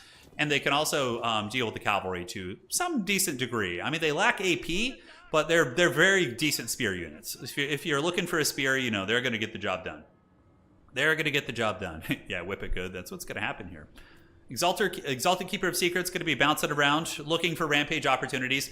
Man, I would love to see the new Rampage do some work. I really would. Pavane of Slaanesh lasts for how long? So hold up. Oh, you could chain those together. That's such a power combo. So here's what you do. Pavane only lasts 17 seconds. You Pavane of Slaanesh, the Grail Knights. Okay, so that's going to be 17 seconds of them rampaging. Once that's done, you lure them in, and then you use Seductive Glory. And that's going to be another 15 seconds of rampaging. So that is such a good combo. I don't know if the players have discovered this yet or maybe put those things together, but since Rampage doesn't have any qualifiers anymore, like, oh, you need to have them damaged, whatever, You could actually, I believe, chain these rampages together. I'm not sure, but that could be just a brutal power combo, if that's the case. Yes, yes. You have a pretty good spear unit, says somebody in chat. Hell yeah, dude, let's go. Hell yeah. All right. So moving into the middle is the Keeper of Secrets. Bretonnia holding on to 2 objectives, though. Very unusual. Usually Chaos is the one pushing and doing their business there, but it looks like he didn't like what he saw and wants to make sure he has the proper answers. It's going to be more devoted Marauders of Spears. Back objective, of course, is very, very safe. We got the Princes of Perfection lurking nearby. Meanwhile, the Grail Knights are here. So here they come. Are they going to make a play on the back? That'd be very dodgy. Very dangerous with the new rampages. Very, very dangerous. Paladin's also going to be accompanying here. And for the Bretonians, what good quality units do we have? We have a couple Foot Squires mixed in, I believe. I see 2 Foot Squires. Foot Squires will trade very well into Chaos Warriors of Slaanesh. Yes, they will lose that fight 1-to-1. But even still, yeah, they'll do their thing. They'll do their thing. Did you forget to update the win counter? No. Maybe I did. Yes, actually. Yeah, I forgot to hit the update button, I think. It should be right. No, it should be right. We're switching between the 2 series. So we're going back and forth and back and forth. Yeah, the first series is over. It was a 2-0 victory for Tim the Wilder. And now we're in the second series here. All right. So Chaos is going to be making their play. They're coming forward. And we do have Chaos Furies being called in round 2. So looking to use the armor-piercing Furies. And Furies are also really good against Foot Squires if you can rear charge them. Their armor-piercing is pretty nuts. So if you can rear charge a Foot Squire unit, you can certainly do some work. And it looks like Slaanesh is going to get the middle objective. Bretonnia a little bit cautious. Maybe they're waiting to call in another heavy cav unit, but no, it looks like it's actually going to be another Foot Squire. Fae Enchantress is also insanely good at winning blob fights. She has a Mortis Ascension effect via the Mist of the Lady, which does AoE damage. Very good against elite troopers. And she does have the Chalice of Potions, which is a huge bombardment. So lots of good stuff. Oh, okay. We're going to see the rampage now. It's going to happen. Pavane of Slaanesh, it's got to be going down here, right? This is just so juicy. Lure them into the spears, attack them with Furies, and also with the Keeper of Secrets. I mean, that is just big money right there. Big, big money. Is it going to be the case? Is it going to happen? I don't know, man. I would do it. Do it. Do it. Rampage him. Yeah, get those Grail Knights. I think that's the play right here. Because then what they're going to do is they're going to charge into your spears, and then you just surround them with the Furies and the Keeper of Secrets, and you're going to be able to punish them super hard. We get Seekers being called in. Seekers are a pretty good countermeasure against Grail Knights and other mobility. We do see a second Grail Knight being called out, so Bretonnia does get a Grail Knight on this side as well. So there are going to be 2 of those bad boys. All the 2 players kind of jockey for position and prepare to fight. And yeah, I'm really surprised we're not seeing the Rampage. I think it'd be pretty cool. Pavane is 34 seconds on the overcast. Wow, that's brutal. That's a long time. I mean, that should just be a free Grail Knight. That would definitely force Bretonnia to engage. But the opportunity is kind of slipping out of the window a little bit for the good Rampage catch because the infantry are now moving up to support. Slaanesh, do they have the objective cap weight here? Yeah, because the Slaaneshi infantry are not expendable. Expendable infantry only have 2 capture weight on the objectives, whereas the basic ones are, a bit of a different beast. Nonetheless, Peasant Bowman shooting in and, trying to get that Keeper, but the Keeper's very slippery. Able to move back and forth with 80 movement speed, so very, very fast for like a big combat character. Slaanesh does have a Chaos Sorcerer of Slaanesh as well. Oh, is this going to be double Pavane? Oh, I love it. That's so cool. So he's got double Pavane, which means he's going to be able to rampage double the amount of targets, which is very fun. Yeah, I like it, man. I dig it. I'm surprised Chaos has not engaged yet. I think they're just waiting for a rampage. They're waiting to get like the perfect engagement. But if they wait too long, the points are going to become a little bit dodgy. And it's going to be a little bit scary. So Seekers of Slaanesh coming out. Seekers are a good anti-cav unit, but you don't want them to be taking a head-on charge from Grail Knights. Grail Knights do magic damage and will just circumvent their physical resist immediately.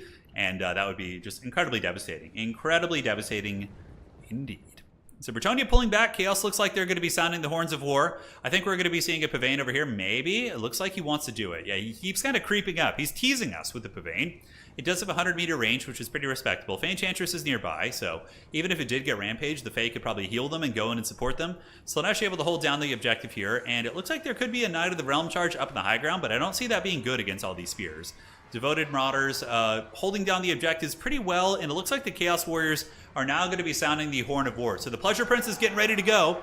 We do see the Ailmen trying to hunt down the Seekers, trying to push them back. And is there going to be a Rampage here? Not quite yet. I really want to see it. That's kind of what I'm waiting for. Warriors of Chaos going to be pressing on the home objective here. And nope, they stop right in front of the forces of Bretonnia. Bretonnia is going to be sending in its Men-at-Arms, which are going to get wrecked really, really badly. Men-at-Arms are going to have a bad time versus Slaaneshi infantry. Objective 2 still being held, so Slaanesh is probably more than happy to just kind of hang out and force the Bretonians to move into them. But at this point, it's just kind of like, all right, guys, you've had your fun. Just go ahead and attack one another. Quit messing around. And here it comes. So, yep, Rampage is going to be going down to the Grail Knights. Let's see how this works. So they're going to get Pavane. They immediately turn around and are going to be charging in. So, oh, this is going to be beautiful. He's surrounding, so he gets the Seekers and the Keeper. And where are those Furies going? The Furies need to get in there. Oh, yeah, look at that. So he Rampages the Grail Knights in. And then he's going to be using Seductive Glory. Furies with the countercharge. What a nice play there. What a nice play. They gave me what I wanted. So the Grail Knights get absolutely smashed. Losing a ton of HP. Seductive Glory needs to go down right now in Rampage. Yep, they got Rampaged again. So the stacking of those two abilities, I think, is going to be meta. That is very, very good. Grail Knights are pretty much on death's bed, although they still have 35 of 48 models. So the Keeper of Secrets also should probably try and take down the Fey Enchantress if they can. Furies are going to be starting to crumble. I don't think Slaanesh has enough sustainability here to really stay in this fight. Even though they did punch the Grail Knights, pulling back at this point probably is going to be the right choice. Chaos Warriors have engaged on all fronts, so we do see the Men-at-Arms getting whipped pretty good here by the Chaos Warriors of Slaanesh. Meanwhile, on the low ground, we take a little bit of a vacation. We do see the Grail Knights charging head-on into the front to back up the Peasants, which is very, very cool. Peasant Archers raining a little bit of poison fire from above. Chaos Warriors with Hell Scourges whipping away. Seekers countercharging in, able to get a big charge on top of the Foot Squires. However, Knights of the Realm are nearby, and Knights of the Realm will trade pretty well into them. Granted, there are 2 units of Seekers here, so we'll have to see how that unfurls. Drakens, in the meantime, winning the high ground engagement. He had way more there. He had Mounted Yeomen, Spears, Fey Enchantress, Grail Knights, whereas all the Slaanesh forces brought was really just like 1 cav unit. So obviously the Keeper of Secrets is yielding a lot of value right now, which is a little bit of a problem. Uh-oh, this could be an early GG here. You cannot afford to blunder Greater Demons. Like, you cannot. It needs a little bit of milk. It needs something right now. The Greater Demon has been pinned up by this tree here by the Grail Knights and the Mounted Yeomen, and appears to be dropping a Pavane of Slaanesh maybe. Yeah, just to do damage on top of the Grail Knights, but this is a really, really bad engagement for Slaanesh, and they need to run away here. I don't know why the Keeper of Secrets was so unsupported. Earlier, if there had been a Rampage, that would have been a much better fight, but now the Keeper is getting hunted. Now, aside from that, the forces of Slaanesh are trading pretty well. It's just that Keeper getting karate chopped that could cost them the game. Keepers are very quick, but Grail Knights are also super fast. They have 84 movement speed against 80. Well, actually, Sweet Sorrow. Oh, look at that. Sweet Sorrow might be able to save the Greater Demon. The Slaanesh army ability giving 40% movement speed. This thing is a track star, 112 speed. It's going to be moving through the ranks and trying to make sure it doesn't get hunted down by those Grail Knights. While some Spears do maneuver from the low ground point here, so here comes the old Spears. They're going to be trying to get in front of these units, and yeah, there it goes. As far as the low ground objective goes, Bretonia's Grail Knights causing massive devastation, as we do see a 2,000 value lead starting to emerge here for Bretonia after that pretty colossal blunder of the Lord. The Lord easily accounts for 2,000 value right there. That thing is very, very expensive. So look at this. Chaos Knights of Slaanesh coming into battle. The Grail Knights downhill charge. Super cool looking as the giant towering Knights of Slaanesh move in. There's going to be an Earthblood going down, and also the Seductive Glory is used on the Knights of the Realm. It does also nail the Grail Knights here, I believe. No, it's just 2 Knights of the Realm, so that's very, very good. Man, this Keeper is getting shot by archers as well. He cannot afford to lose the Keeper. If the Keeper goes in the trash can, that's going to be GG. But the Chaos Knights, backed up by Furies, and the Slaaneshi Sorcerer seem to be having a good trade here versus the Knights of the Realm. They're most likely going to be getting melted down. Up at the high ground, we have the Chaos Warriors with Hell Scourges just grinding and grinding and grinding, but being worn down a little bit by the Foot Squires and the Cycle Charging, so that is going to be tough. Hey, Electron, thank you. The rumors, yes, the rumors still linger. They do indeed. They do indeed, my friend. Thank you, Electron. Really appreciate you. Valley of Blows going down. 569, that's what she said. Weapon strength, very, very nice. Cleaving through the Knights of the Realm, but man, that is so much damage on an expensive character. It hurts my soul. That is so much. And Slaanesh they do have a way of healing. It's not like super heavy duty healing, but if units route nearby, so it can get some passive healing. We're going to have to see if that goes down. Yeah, it hasn't been near any routing units yet. Okay, there's one there, so that should start triggering a heal. Yeah, so let me go ahead and double check this. We're going to go ahead and check the Keeper of Secrets healing and see. Yeah, so now there is passive healing on the Keeper of Secrets. That is huge. That is going to be very necessary to have a chance to win this game. It needs to get more units to break near it so it can get its passive healing. So it did route 2 units there. Chaos Warriors continue to push the high ground, proving why they're one of the best infantry units in the game. Leave them unsupported against something that theoretically like counters them. And, you know, they're still fighting very well, right? So back in the middle, we got the Seekers and the Keeper. It looks like there are some elite halberds here for Bretonia. No, just Men-at-Arms. I wasn't sure if they were the Beast Slayers of Bastion. But nonetheless, the Keeper of Secrets could potentially just terror out them. They're not immune to psychology. Furies could also attack them as well. Slaanesh is going to be needing to call in some infantry. Back point is stabilized for Slaanesh. Middle point belongs to Bretonia, and Objective 3 belongs to the Lady as well. So Bretonia does have a decent little point lead right now. Chaos Knights of Slaanesh, after a victorious fight against the Knights of the Realm, going to be rerouting and trying to find their way onto some of the points. The Chaos Infantry, really, really problematic. I mean, they're just grinding this high ground fight. We have a full health unit of them here as well. And as far as the Grail Knights go, one Grail Knight's at 24 models, very, very beat up. The Pavanes of Slaanesh have been doing good work. And how's the passive healing looking on this character right now? Currently, yeah, there's no units routing nearby, so it's not going to be healing, and it looks like the Bretonnian Paladin is going to be trying to hunt down the Exalted Keeper. I think what the Keeper needs to do is pull back and rampage the Paladin into some other units and then get away. But, oh, is he going to go for broke? Yeah, getting attacked by this anti-large Paladin is going to be pretty nasty. And is Slaanesh going to be calling in more troopers? I'm not sure. What is Drakens doing? Drakens is sitting on 3,000 supply right now. Where are his reinforcements? Is he saving for, like, Grail Knights? Maybe he unsummoned his Grail Knights and is waiting to resummon those bad boys? Huh. We will have to see. We will have to see. So Exalted Keeper of Secrets is at about 1,600 HP. This could easily be a GG situation if the Keeper of Secrets goes down. Rampage is activated on the Paladin here, but it's going to keep attacking the right target, unfortunately. The Keeper of Secrets trying to attack some low leadership units, maybe to get them to Rampage. And now we see Drakens calling in some Knights of the Realm and some heavy units. So finally he's going to be getting some reinforcements in. Meanwhile, the Chaos Knights battling polearms here.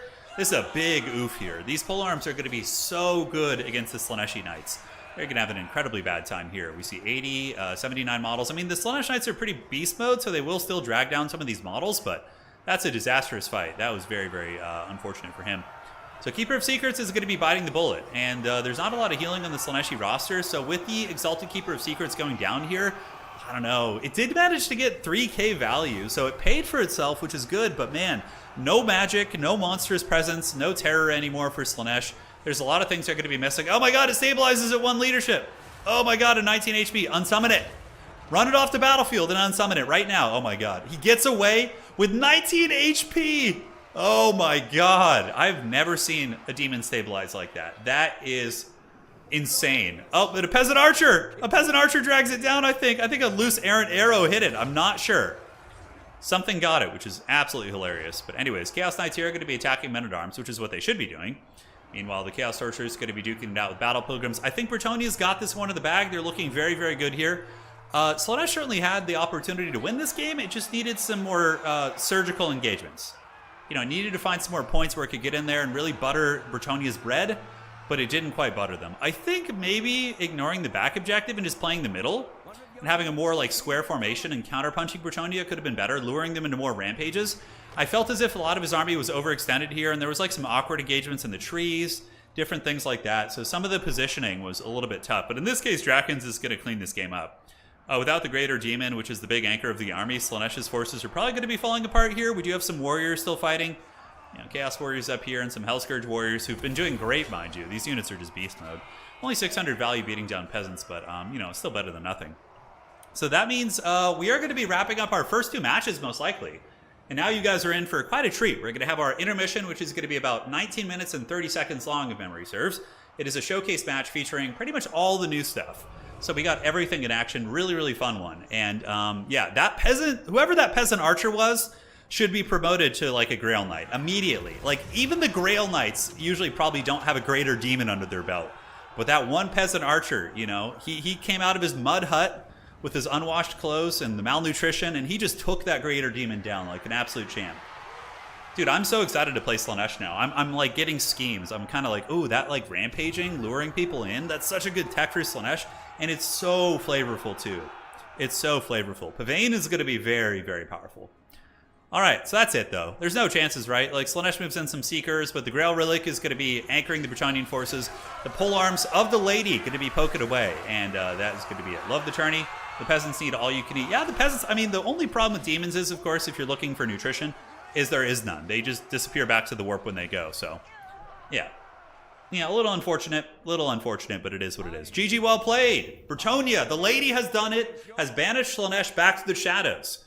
And now the die is cast for the 3rd place match as well as the grand finals. So let's take a look at all that and have some fun. So I love the Greater Demon pick. It was awesome. And despite the rough engagement for Hitman Hippo, it still got 3k value. If that demon had been played a little bit cleaner, it easily could have gotten 3.5, 4k value and maybe even won the game, right? Yeah, I like this build a lot. It was really cool. Really, really cool stuff. And yeah, both builds were capable of winning. It just came down to the execution of the players. Ground Lights did well, 1,500, 1,300, despite some tough fights. Fan Enchantress was nice. Foot Squires, of course, traded pretty well into the Chaos Warriors. Each of them pretty much paid for themselves. So that was a pretty fun one indeed. It was a pretty fun little fight there. So we're going to just update the brackets here real quick in the meantime. And we will prepare for the glorious intermission. So will be fun. We have another best of 3 for 3rd place. And then we have the grand finals as well. So let's go ahead and copy this and paste it here. All right. So 1 second. Un momento, and there it is. All right. So that's going to be Draken's going to play Tim the Wilder.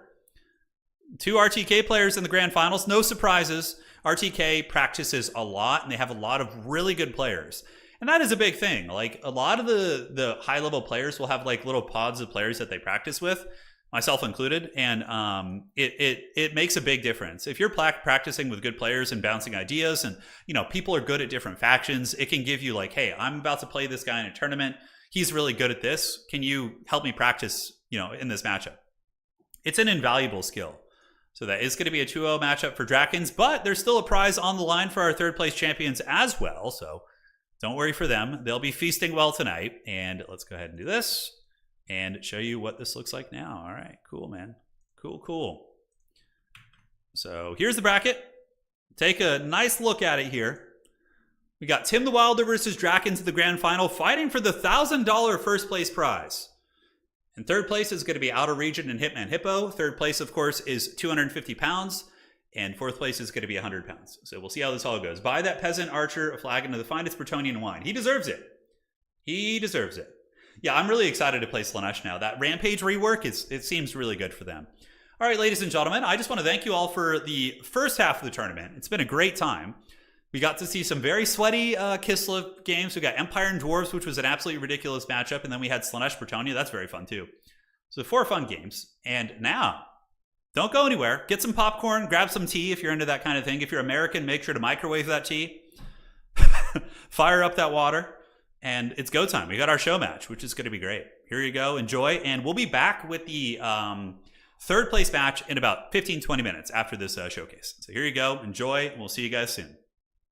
All right, guys, I hope you're all doing well, and welcome to today's showcase match, featuring the Forces of Order taking on the duplicitous Swords of Tzeentch, who have rode down from the frozen north to enact their foul schemes on the land of Kislev. My headcanon for this battle is the Changeling, currently under the form of Setang the Watcher, is going to be trying to take out the Tsarina, so he can assume her form, infiltrate the lands of Kislev, and create a realm of chaos. Very scary stuff indeed, but Kislev does not stand alone.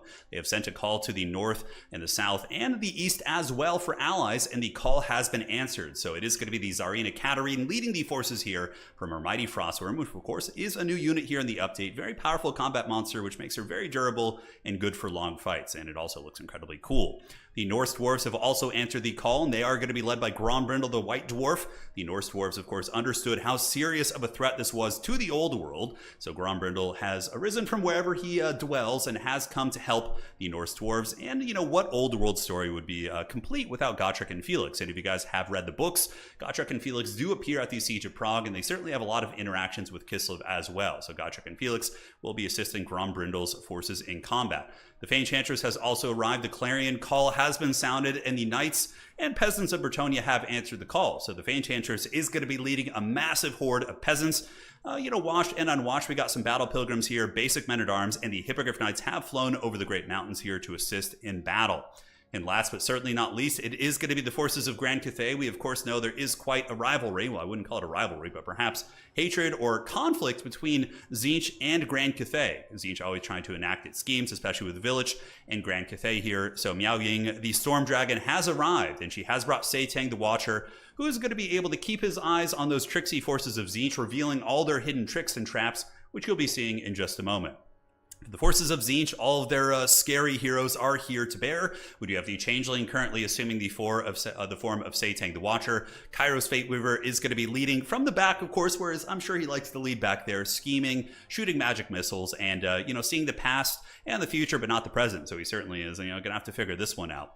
We do also have Village the Curseling and a new Chaos Lord of Tzeentch. A lot of the new update units are going to be featured. We have the Chaos Lord of Tzeentch, a powerful anti-large fighter. We have these Centaurs of Tzeentch, which are going to be on the far side of the formation, looking to collapse on the Kislev flank, which is going to be defended by the new and improved Griffin Legion. So the new Kislev Cavalry, I should mention, do have the Glorious Charge, which means that their charge bonus is doubled when they charge, and they also hurt the leadership even more of a unit as if they were flanking. So some very good defenses, but like I said, Tzeentch is going to be bringing its new Centaurs. 3 of the blue scribes, so 3 of the Tzeentch players wanted to get really crazy, so you'll be seeing Skaven magic, Vampire Coast magic, all sorts of nut stuff, because there are 3 blue scribes on the Tzeentchian army. So that's quite a bit of fun. And speaking of, rolling the dice, we do have the Exalted Hero of Tzeentch, one of my favorite units in the update.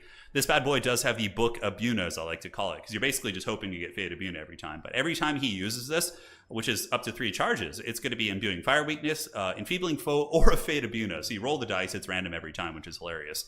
So we have the new Chaos Lord, we have the Exalted Lord of Tzeentch, we do also have the Changebringers, which are going to be on the far flank. These things are one of the most devastating units in the game, where I think they're a little bit further back.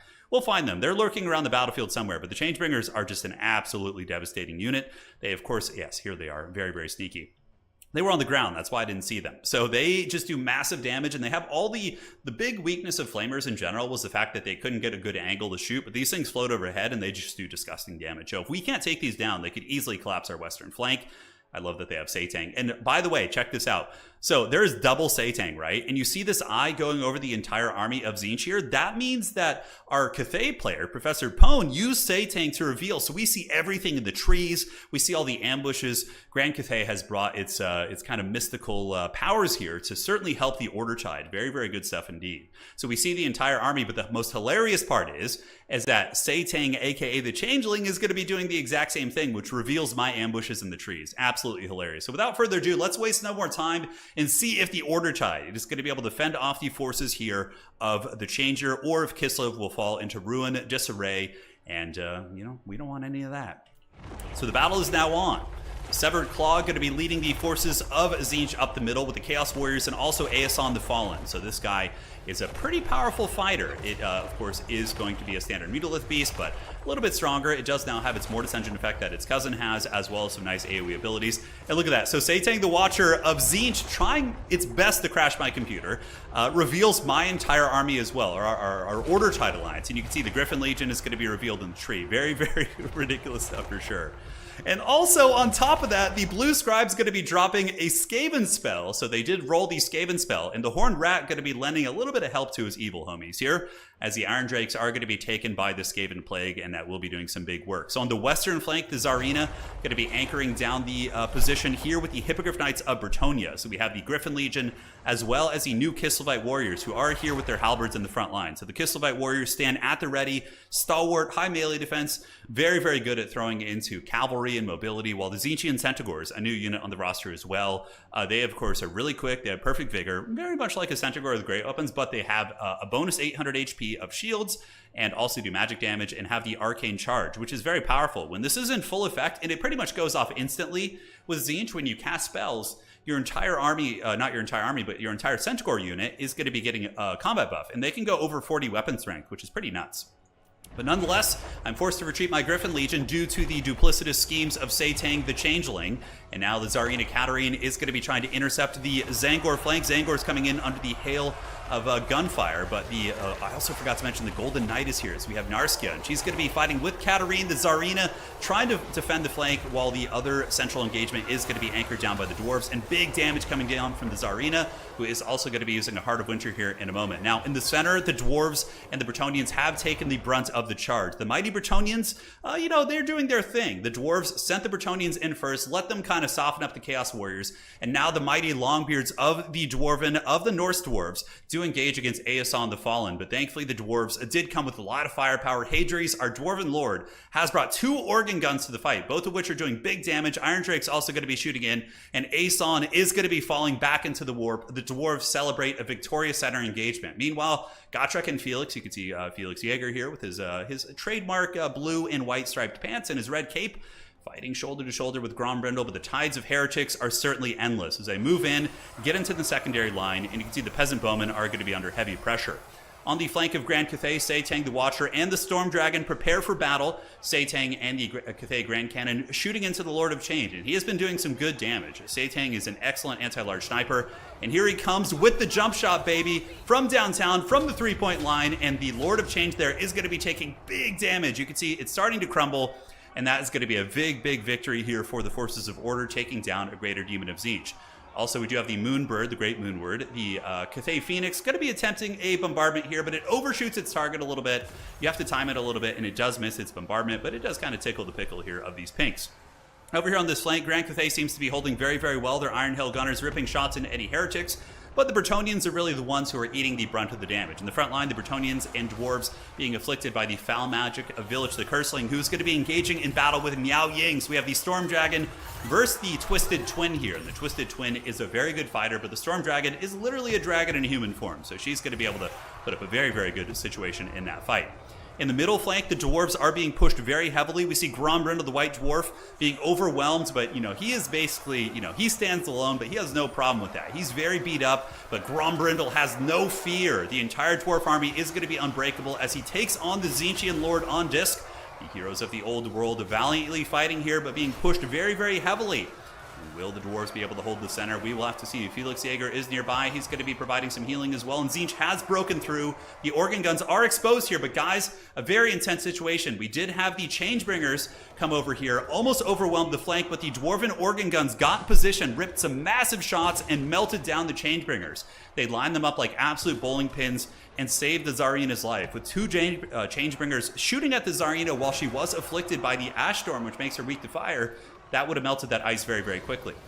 And the Tsarina and the Golden Knight, Nyarska Lesa here, her mighty guardian, fighting back the Tzeentchian pressure here on the flank. The Shrieking Skyrays being overwhelmed as Tzeentch uses a foul burning head down the formation of Kislevight Warriors. Kislevight Warriors are pretty decent armor-piercing fighters, though they would lose 1-to-1 against Zangors, most likely because of their light armor. They still are able to remain stalwart and do defeat the Zangors with a little bit of support from the Tsarina. Now, back in the middle of the battlefield, we do see Kairos Fateweaver realizing the threat of the organ guns, and Kairos Fateweaver is going to be moving in, while the Great Moonbird of Grand Cathay, a very, very good anti-demon unit, I dare say. This thing has 500 weapon strength and also does magic damage, is going to be trying to take down Kairos. But Kairos does not stand alone as well. He does have his Cockatrice here. The Cockatrice doing good damage against the artillery crew, and it has a new Petrifying Gaze ability, which actually can lock things in place over the course of a long combat. And the Barbarians are at the gates. They have gotten through, and the organ gun is soon going to be compromised. But the Dwarven organ gun did huge, huge damage against the Changebringers. Easily got about 3k value right there. And Kairos, unfortunately, though, continuing to cause havoc. And how is he doing against the Moonbird? It seems like the Moonbird, a far superior combatant, is hanging in there doing well. But the Tsarina has heard the call from the Norse dwarves and is going to be answering on her mighty beast. So we do see the Tsarina rolling in on her huge Frostworm, looking to do battle with the Changer's finest. So Kairos, of course, not, the biggest combat character. He's not going to want to stay in this situation. Also, Seitang the Watcher of Grand Cathay, the real one, is shooting from downtown and providing a little bit of fire support here. You can see he's currently slightly obstructed by my units, but has been shooting into Kairos, doing great work, while the Moon Dragon has stabilized the Kislev frontier on the east. We see the Jade Warriors holding back the Chaos Warriors.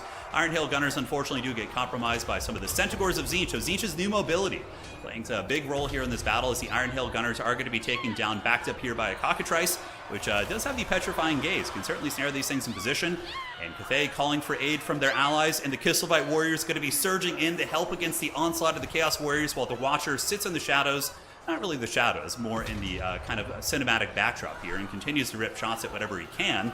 And it looks like the Cockatrice is going to be going in, maybe to use its armor piercing against Seitang the Watcher, but Seitang is backed up by Miao Ying, the Storm Dragon, an insanely powerful fighter that does magic damage, so that Cockatrice is going to be in a little bit of trouble.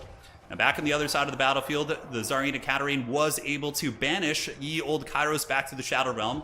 He escaped with a little bit of HP, but now the Tsarina is going to be coming in, realizing there's a big threat in the backfield, which could turn the tide of the battle. Currently, the battle probably looking better for the Order Tide. We have 2 units of basically full health Chaos Warriors coming in to shut down the Dwarven artillery position, which, if we lose these organ guns, which have just been thundering into targets the entire game, we're going to be in big, big trouble. So here they come. We have the Tsarina as well as the Patriarch and the Golden Knight riding shoulder to shoulder. Will they be able to take on the Chaos Warriors? Most likely so. The Frostworm, very scary.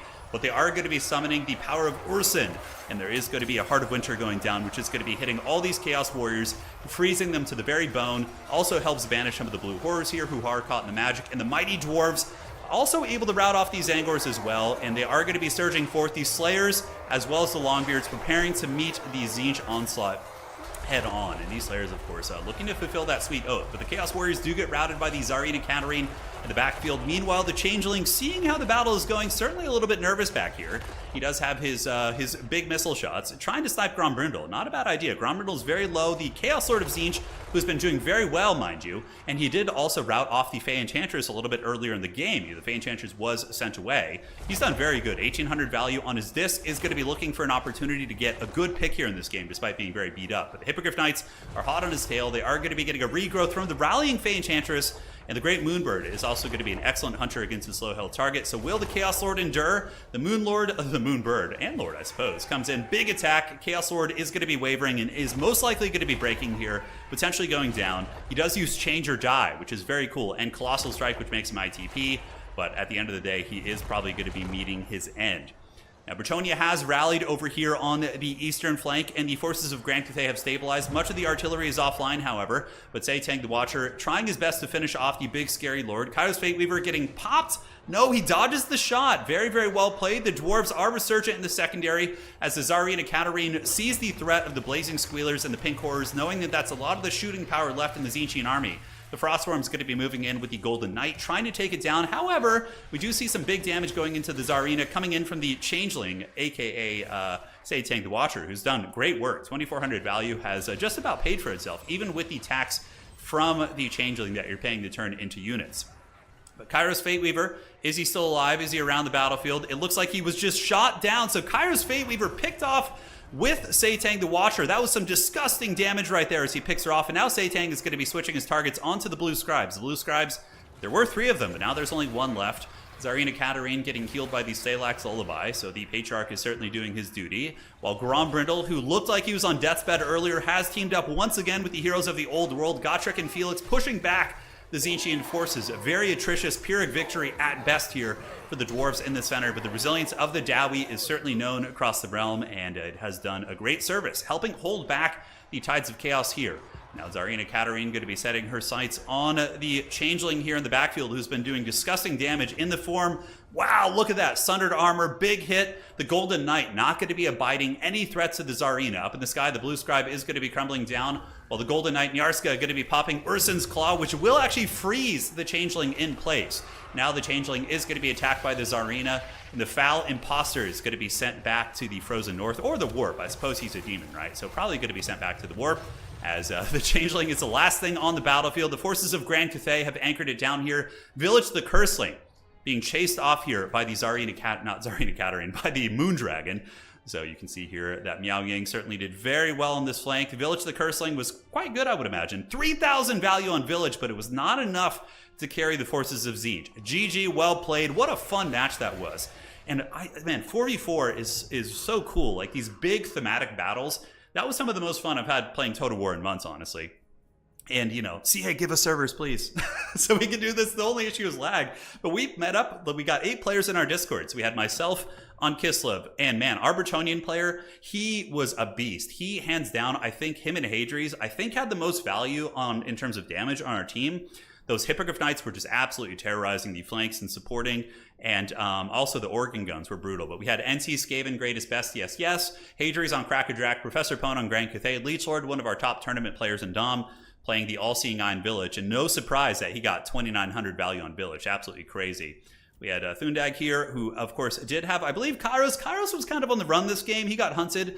And this poor gentleman, when he got his Changebringers, 3,000 gold of his army, bowling pinned by those 2 organ guns. Oh, my God. That was just pure punishment. That was absolute punishment. So that certainly helped us secure the western flank. Outer region, of course, one of our top, I believe he's like top 3 in the world in domination as well. Very good land battle player too, but he just went hard in the paint with the Changeling. So he had his caster via the Cultist here, but the Changeling was able to do some good work. I mean, it paid for itself, and he was a big threat. I mean, he almost took down the Tsarina at the endgame there, which was pretty cool. And then we had DJ here, DJ Kiwi, who we'll call him for now, who had the Chaos Lord. Chaos Lord did good. He routed off the he managed to rout off the Bretonnian Lord, the Fey Enchantress, at several points during the battle, and he did great. Unfortunately for him, his big centerpiece got cannonballed pretty hard, and I would have to say the Tzeentchian team definitely memed harder than us. They brought 3 variants of the Changeling, which is absolutely wild. For our army, we'll look at value as well. Tsarina did good, 2,000. Narskio was mainly a support piece. Little Grom was able to get 2k value shooting at some of the big beasties, but the Bretonnians, man, 1,900, 1,600 there, not bad at all. They provided us a lot of meat, and also a lot of DACA coming in from the Peasant Bowman was quite helpful. Hadrius and his organ guns were big carries, 2,400, as well as 1,600 here. Grom Brindle was an absolute raid boss with his hero squad, which is so fun to see those characters in action. And for Professor Pone, the Moondragon was in more of a supporting role, but still was able to heal up the big threats, right? And man, look at the big man, Seitang the Watcher with 3,300.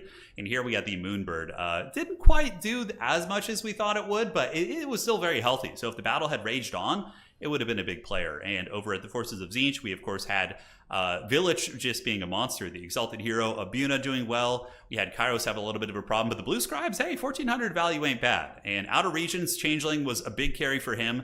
That thing did a big amount of damage. And for DJ, his big monster unfortunately met the pretty brutal end, but his Chaos Lord did well. The one thing that was missing from the Tzeentchian forces that probably would have won them the game, in my opinion, was Mass Screamers. Because we had, a fair amount of cavalry with my Griffin Legion. The Bretonnian Hippogriff Knights kind of rampaged and did whatever they want.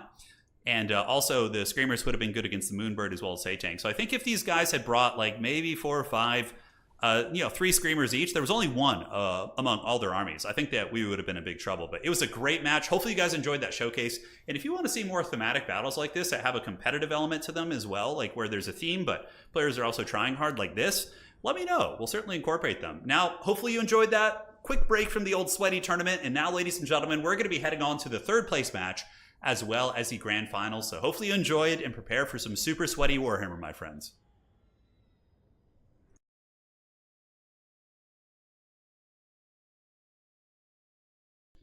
All right, guys, hope you enjoyed that. Pretty fun. We had a lot of fun playing that. Man, it was crazy. We got 8 people in there. They're from all over the place. West Coast, East Coast, Europe. And we didn't have like any lag. It was crazy. The fortune was very good. But I think we'll make that more of a standard format of the channel because it's cool. It has like, a multiplayer competitive element, but it's also very flavorful, which makes it, for me, a little bit more fun. So that was cool, man. That was cool. Plus 1 and more battles like that. We'll do it. Yeah, we'll do it for sure. All right, guys, so let me get into the next match here real quick. This is going to be our 3rd place match. So we're going to go all the way through this one. And this is going to be, let me find their lobby. It is going to be Outer Region versus Hitman Hippo. And this is for 3rd place. So let me get this. All right, it's going to be Outer Region versus Hitman Hippo. Let's do that. And then switch on over to the perspective of the players and go from there. All right. So the first map is going to be Rift at the World's Edge, and it's going to be a classic grudge match. We got the Greenskins versus the Dowie. So once again, the grudge will be satisfied, potentially. Greenskins are very scary, though. That was a battle I really enjoyed that you had some lore flavor to set up and casting. Oh, thank you, man. Yeah, we'll do that more often. It was really fun. 4v4 was cool. Yeah, 4v4 was cool. I don't like big battles if there's no theme to it. If it's just like Empire teamed up with Chaos, teamed up with, Elves, I'm kind of like don't really enjoy it. But if you have a flavor like, okay, it's an Order-Tide alliance uniting to stop a Tzeentch horde, that is just way more interesting to me. Yeah. Yeah, lower team battles are awesome. Yeah. Yeah, we'll do it, man. It'll be fun. Pretty fun indeed. Plus you get to use Mimi stuff, You get to use Mimi stuff. Professional overlay and even an intermission. This is an Everchosen. Yeah, this is basically like an Everchosen type event, yes. Obviously, the name has changed because of, branding reasons, but yeah, it's basically Everchosen. We had a qualifier and the top players are playing. It's the same thing. Although only a single caster, of course. How are the Greenskins? Yeah, they're top tier. They're very scary. You'll see them in action here. The Last Alliance of Chaos and Empire. Oh, yeah. Yeah, the Last Alliance of Chaos and Empire doesn't sound great. Yeah, I know. Agreed. All right, so here we are, ladies and gentlemen, at our 3rd place match of the day. This is the Rift at the World's Edge. It is going to be the Greenskins taking on the Dwarves. Yes, the grudge match of grudge matches. These guys certainly hate each other quite a bit. And it's going to be just a swarm. So Savage Orcs, yes, they lack AP, but they have a little bit of Phys Res and good stats. So they can grind through like Dwarf Warriors and things like that. Entire battle line is going to be Orc Boys into the sunset, backed up by Orc Air Boys. So Orcs like to go really wide and swarm the Dwarves, which is very lore friendly as well. It's exactly what would happen in the lore, right? Just hordes and hordes of them throwing into the Dwarven shields. And from there, you call in Squigs. So you're going to be seeing this, and then there's going to be Squigs and Squig Hoppers and all sorts of stuff moving in. So that is going to be quite a bit of fun. Great Bray Shaman for Outer Region with the Vindictive Glare. I don't know if I agree with that. It's a sniping spell, and Dwarf Lords are super hard to snipe. So I don't know. We'll see if that pays off. And for the Dowie battle lines, it is going to be Miners in the front line with Blasting Charges in the secondary. So Blasting Charges are amazing. They'll pretty much like one-shot a Savage Orc unit if you get like a square engagement against them. We do also have some Quarrelers and a single Thunderer. Probably just attack against like a Stone Troll, I would guess, to have some armor piercing. And it is going to be just a basic Dowie Lord. So going for the cheapest Lord possible to have a very wide army. So very similar to like Tabletop, right? If you're playing like Tomb Kings in Tabletop, for example, and you have Cetra in your army, he's going to take up like so much battlefield estate because he's so pricey. Whereas if you go for like a cheap Tomb King with a very bare bones kit, you're going to have a much wider force and maybe have a little bit more dynamic strategy. So we'll see how it plays out. We will see how it plays out. Croxagore, I might give it a look. We'll have to see. What's the Dreaded Sea Cucumber on the side of the map? Yeah, so this is the Rift of the World's Edge. It's a chaos-infused kind of wasteland in the north that is slowly being corrupted by old Nurgle. This is certainly some creepy stuff here. See the tentacles sprouting up from the earth and a big Nurgle infestation over there. Very, very scary. I believe there's also a Zinchian infestation. Yeah, we got a little bit of Zinch corruption going on over here. And on the other side, I don't know if we have Khorne. It might just be Nurgle and Zinch on this map. You can see a little bit of a village set up back here, which is always very neat. And yeah, awesome map for sure. Shout out to our map makers as always. They've wronged us once again. Will the Dwarves go undefeated in today's tournament? This is the third place best of 3 series. And then we have the best of 5 between Tim the Wilder and Drakens, who are training partners, actually. So the two individuals who won the tournament, or won the first round matches, Drakens and Tim the Wilder, they train together all the time. Like, I saw them in preparation for this tournament, training in the shadows. Just going hard. So clearly they've been preparing a lot, and it's paid off for them so far. Khorne is between Zinch and Nurgle. Okay, let me look. So one of our map makers here has looked. So Khorne is between Zinch and Nurgle. I'm looking. Oh, between Zinch and Nurgle. Okay, so, oh yeah, okay, so there's a Khornate Shrine. Oh, that's cool. Oh, look at that. Yeah, that's really rad. Nice details. Nice details for sure.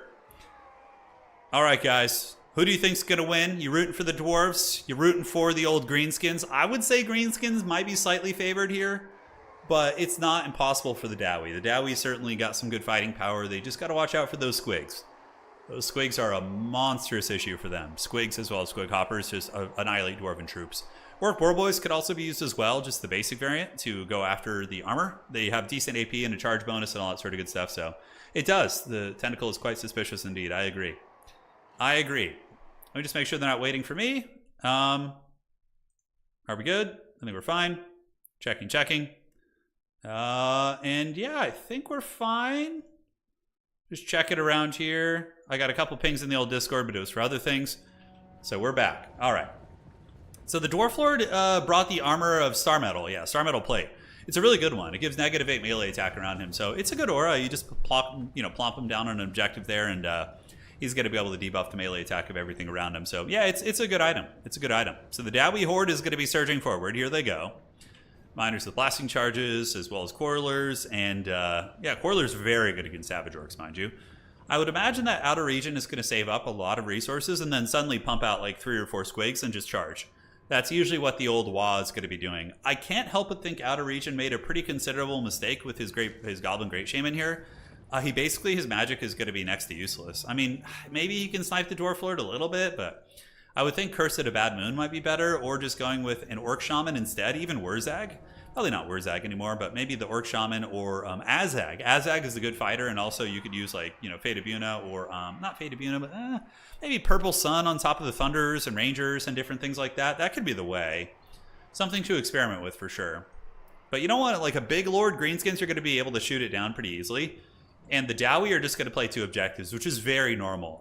Trying to play all 3 objectives against the much more mobile Greenskins is going to be tricky, because Dwarves fight well when they're in formation and fighting together. But if they're like spread out and they only have a couple units, that's going to be giving you a lot of targets as the Greenskin player that you can isolate and really punish. You don't want any of that. You want to stay shoulder to shoulder, hunker down on the objectives here. And now, where's this little goblin going to go? Let's follow his saga. This is going to be his story.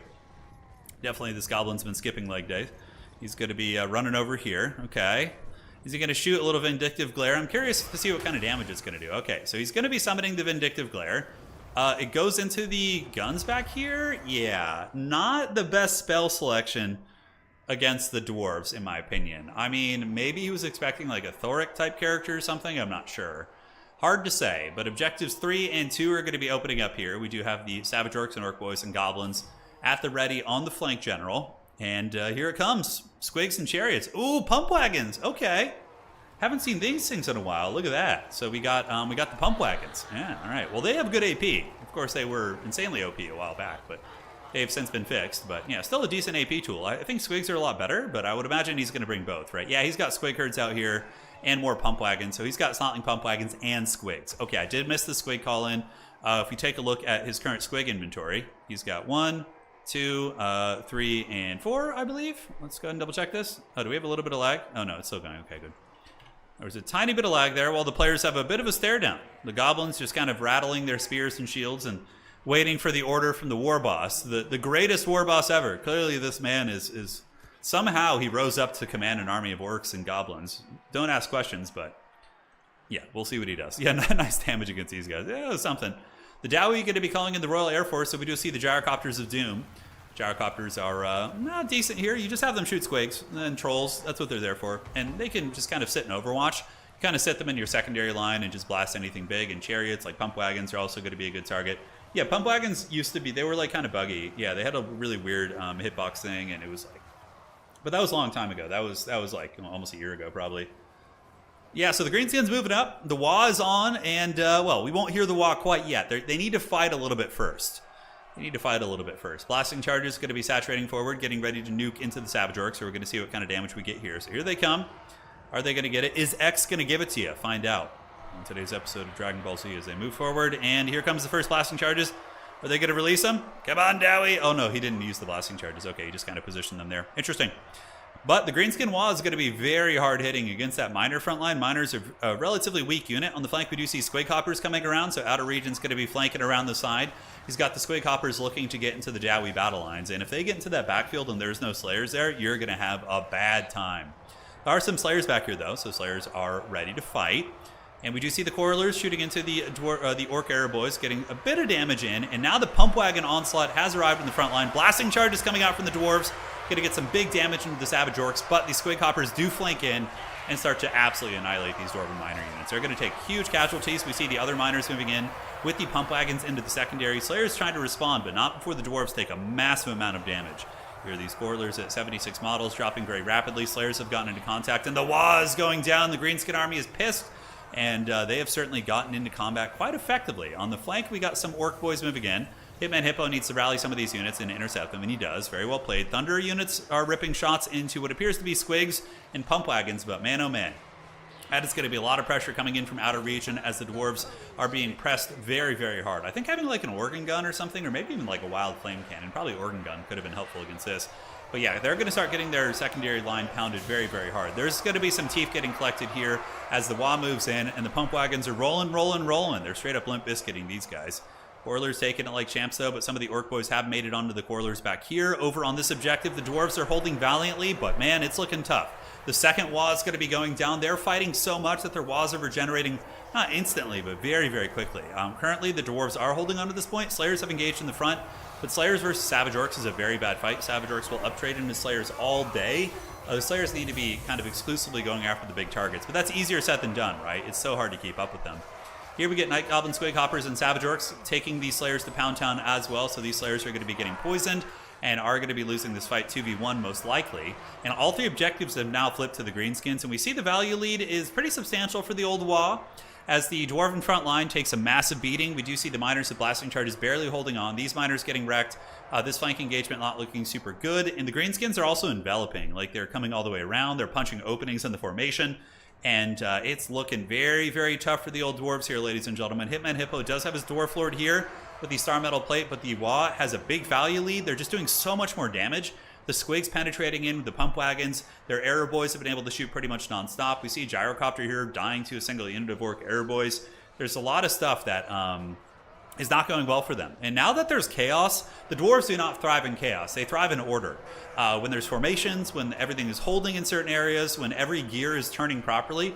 But the greenskins are a faction that really, really shine in chaos. When things are just flying everywhere, it's anarchy, you know, the formations are broken, that's when the greenskins will wah even harder. Hey, Ty, thank you for becoming a channel member. Greatly appreciate it. Thank you for the support. Squig Hopper's getting a rear charge, helping out the goblin homies, and we do see the dwarves getting plowed there pretty hard. These dwarf warriors are going to be having a bad time, and it looks to be a complete rout. In the backfield, we got squigs, pump wagons, all sorts of stuff running over the longbeards. And yeah, man, the dwarves did not hold that charge well. I think their front line was just too flimsy. The miners just folded up like a piece of paper. You probably need more slayers at a more stalwart front line here. Maybe some like longbeards with open with 4 slayers maybe, and like an artillery piece. I don't really know. Also, maybe playing one objective as the dwarves instead of trying to play 2 and then pushing out from there. Once you stabilize, is going to be good. But man, dwarves definitely, you know, they were very dominant against the Empire earlier, but the greenskins certainly seem to have their number here in this match. The dwarf lord here is very, very well surrounded. Yeah, he's not going to get out. Stone trolls coming in, and they're going to be taking these dwarf warriors to Pound Town. Up on the high ground, couple slayers remaining. And on the bright side, for all of you dwarf fans out there, yeah, this guy didn't have a good time. The dwarves, you know, the slayers fulfilled their oaths. What's great, you know, they're fighting against their most hated enemy, and yeah, that's exactly what they want to be doing. So it is a win-win in some ways.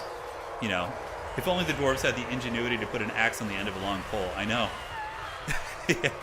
That's very true. That's very true. Slayers, though, just getting cut to pieces. That's going to be a very decisive game 1 here. Not surprised. Greenskins are very top meta right now. Dwarves are a good faction. They usually sit around 50% win rate, and they do well. But I think the build was a little bit off for the Dowie, and also the Greenskin swarming Vada region was very, very good. So they came up short. Yes, they did. They certainly came up short. Blasting charge salvo, very, very nice right there. But ladies and gentlemen, that is going to be all she wrote for the dwarves in game 1. He's going to fight a little bit longer, maybe not realizing how truly over this game is. But, you know, it ain't my first rodeo. I've casted many Total War games, both Land Battle and Zom, for almost 7 years. And I can tell you, this one is over. Ty says, I just started watching your streams for a week now. Love the content, especially Age of Empires 4. Thank you for streaming these type of games. I got you, man. Thank you for your support. Hopefully you enjoy a little Total War as well, but don't worry. I'll be doing both. Yes. Oh, I love the short meme. It's so good.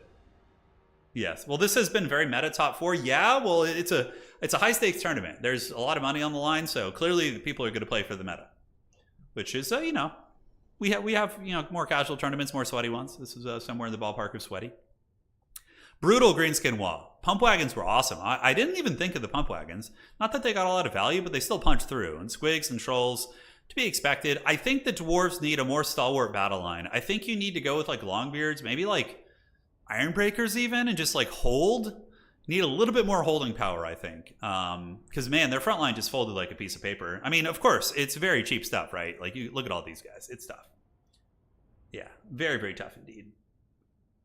The Grudge going in the book. We need a legendary dwarf lord to come in and settle that one, that's for sure. All right, so that's going to be game 1, going to outer region here in this best of 3.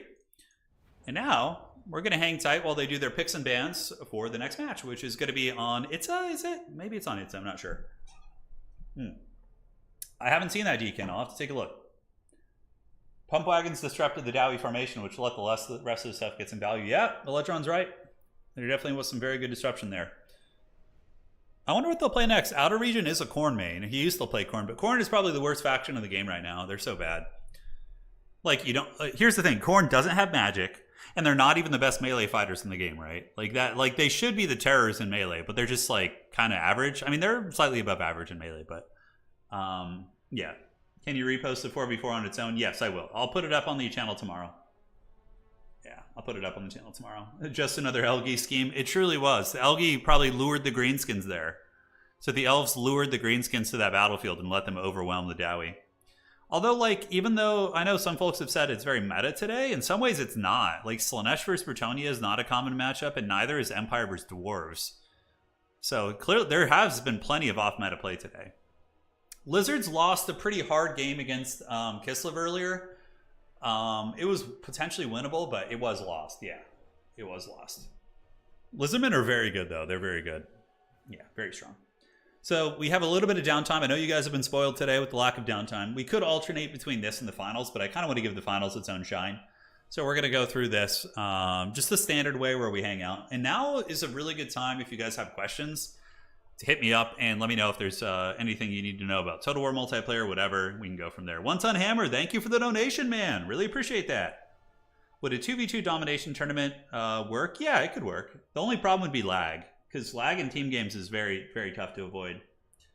One Ton Hammer, thank you, man. Should give Exalted Bloodthirsters 100 MA. Yeah, I don't know. Yeah, make them stronger for sure. We like a little bit of hangout time. A little bit of hangout time is good. Not too much. For the finals, they'll have their first game ready. They will. I guess you could have them like pre-draft their whole series. I'm not sure how that would work. I have to tell them beforehand, though. But yeah, dwarves, you know, I think maybe a more elite front line, longbeards with shields, maybe like 4 of those, and then like 2 quarrelers, and a bunch of slayers, and maybe some ironbreakers even. I think more of a stalwart army that could really bounce the greenskin onslaught. Because going wide against greenskins is hard because they swarm so well. They're just going to get into your back line and just butter your bread so hard. If it's question time, when is the Dawn of War mod stream? God, dude, it has to happen. Electron, thank you. You're way too generous, man. I feel bad when people donate that much. I hope you're some like the heir to some huge estate or something. I feel bad, man. Thank you. I really appreciate that. I got to get Pwn together to help me figure that one out. So you want Dawn of War mod? Which Dawn of War mod? Was it the Annihilation? Because there was a couple. Pwn and I were talking. We were actually talking about you the other day. Well, about a month ago, maybe like 2 weeks, 3 weeks. Let me know, man. Thank you so much. I appreciate that a lot, Eledron. Thank you, thank you. No, Dawn of War, the original Dawn of War.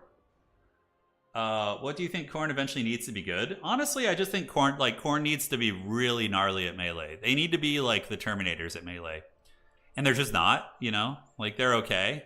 They're good. But they need to be like one of the scariest factions in melee, where if they get up to you, they punish you. Because right now they get to you, but like even a Slaanesh frontline can hold back a Khorne frontline very, very easily.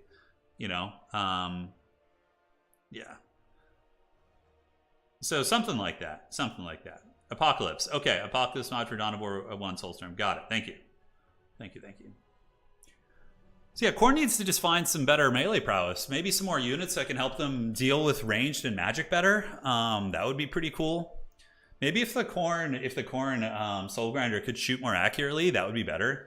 Skull Cannons getting a buff would be really big too. Like if Skull Cannons weren't just awful, that could help Khorne a lot. Because then they could actually like have some ranged play to complement their melee.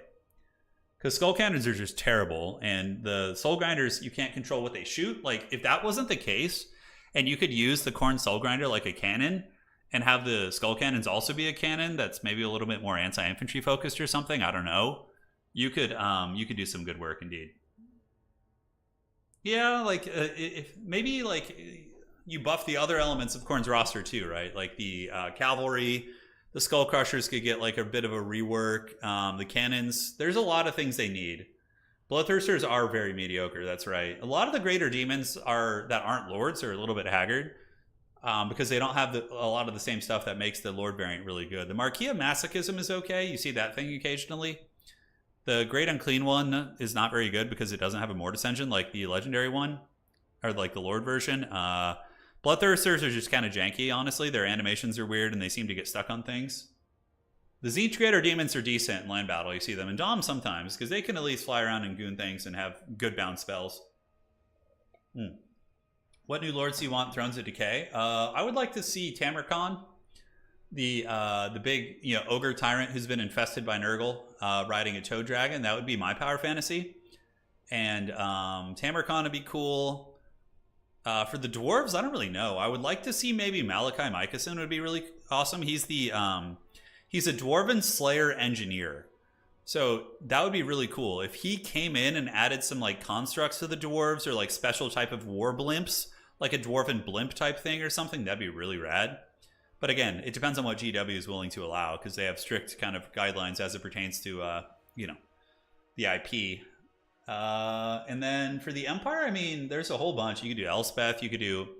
I don't know. Yeah, you could do like a legendary. I think like getting a Luther Huss as a warrior priest hero would be really cool. That'd be rad. Yeah, there's tons of ideas. There's so many. Rook asked, you want to sleep today? Hey, how's it going, Crabling? Hope you're doing well, man. Let's see, top one. We're playing them both. We're playing them both, Crabling. Yeah. So this one, we're on game one right now, and they're doing their picks and bans. 3x3 takes a little bit of time. Oh my god, they're messaging me. Let me see here. Okay. Oh, they're concluding their bans right now. So Kislev versus... What is this going to be? Kislev versus Kislev or Grand Cathay versus Tomb Kings. Okay.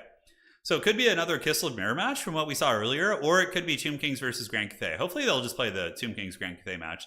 That would be way more fun. And honestly, since they're at third place, that would be preferable anyways. But it could be a Kislev mirror here on Itza, which would be still as interesting, you know? Still as interesting. Thank you. All right. So just waiting to see. They're on their final pick and ban, so they're doing that in Discord. And we'll go from there. Volton was an interesting one because he got added as his like big character, and then he kind of got retconned a little bit, if I'm not mistaken. Can't Zalby get a steam tanker vehicle from Blood Bowl? Yeah, maybe something like that could happen. Okay, we got a Kislev mirror match. Let me tell them to change banners. Change banners. This is all RTK's fault. They just can't help themselves, even though I don't think there's any in this match. Use different banners, please. Hey, you know, at least Kislev is having to play against itself today. You know, they're having to. Man, the other matchup was Grand Cathay versus Tomb Kings, which would have been really fun. Granted, I think that one is pretty good for Grand Cathay, so it's a little bit dodgy. How about 1,000 HP for Franz? Yeah, Franz needs about 1,000 HP. He's at 5,800, whereas Lewin's at about, I don't know, 6,800, 6,900, so that would be nice. I wonder if somebody will bring Katarine here. I think in the Kislev mirror match, the Druzhina would be good. The new Lord, who does have the Emma restock, I think he'd be very strong. He could definitely do some work. Kislev. Yeah, Kislev's really good, man. People haven't really discovered too many counters against him yet. Let's take a look at Total Tavern real quick and see. Okay, so we're going to look at the stats so far. So this is... We just started our new season over on Total Tavern. Hang on a sec. Let me check here. Yeah, so far, Tomb Kings are off to a pretty good start. 11 wins and 5 losses. There's only been 2 or 3 tournaments so far. Kislev is 13 wins and 7 losses. So Kislev has lost some games. They lost to Dwarves. They lost to Tomb Kings. They lost to a Vampire Coast in one of our matches. But again, we don't know the skill level of the players. So this is a very limited data set. But we have started our new season over on Total Tavern. So you can see there's a lot of tournaments coming up. I'm going to be hosting at least 2 tournaments next week. So I'm going to be taking Sunday off probably. But, well, maybe not. I don't know. Maybe I'll have the itch to do something tomorrow. But you can see our leaderboard. Currently, Catholic and Charix have been our 2 tournament winners. So they won. So we got Germany and Poland up here, United States, Subotai. And, yeah, leaderboard's populating, man. It's getting good. It's getting good. We're finding our way there. All right. So let me get back to this. Go there. And here we are. Norska not doing badly either, man. It's very early, though. It's very early. Lore of Hags is okay. Time has yet to tell. It hasn't been tested very thoroughly yet. So, yeah. We'll see. We'll see. We could alternate. Would you guys prefer us to alternate between the series? Hold on a sec. Let me check here. So I'm going to put up a poll. Because we could do that as well. Alternate between finals and third. Yes? No. Okay. All right. Let me know. If you guys want me to, I could alternate between the 2. It would reduce downtime. It could also be a little bit disconjointing switching between the 2 series. You might lose track of what's going on. But if you guys want me to switch between the 2 and have less downtime, I can. So, yeah, I'll let the players know if that's the case. It looks like, oh my God, you guys always do this. There's never decisive votes on this channel, ever. It's always just right down the middle, you know? Right down the middle. Oh my God. You love Leech Lord's Fred Durst avatar? He did. He did the Limp Bizkit achievement for that. Oh my God, you guys. Is this intentional? Like, for those of you guys who are voting no, are you voting no because you want... Because you just to, like, have it be even, just to troll? I don't know. Ace the Great says, I only play single player, but I love the streams and the memes. Keep up the great work. I got you, Ace. Glad you enjoy it. This is, like, such a close vote. Make it 50-50. I feel like you guys are just doing that on purpose now. Only if it's a vote for you to play Sigmar. Oh, you joke, but I have played probably over 50 Age of Sigmar games. I'm not one of those people that just criticizes it without trying it. I have played Age of Sigmar a lot. I played in several Age of Sigmar tournaments. I got the reps in there, you know. Yeah, it was fun casting with Sparty back in the day for sure. But alas, he doesn't like Total War anymore. So yeah, it is what it is. Oh, God, you guys. Balance is all things should be. Okay. Anything to avoid the menu simulator? You know you like the menu simulator. Just a bit of banter. AOS Nurgle is cool. I'm not saying some of the models and factions in Age of Sigmar aren't cool, but it's just the universe doesn't call to me. Like, I feel like there's no stakes to the battles with all these like realms and gates and like insignificant areas. Whereas like in the old world, you could like really identify, okay, Prague is Prague, you know, Altdorf is Altdorf. It's like, and it's all kind of feels like it's tied together better.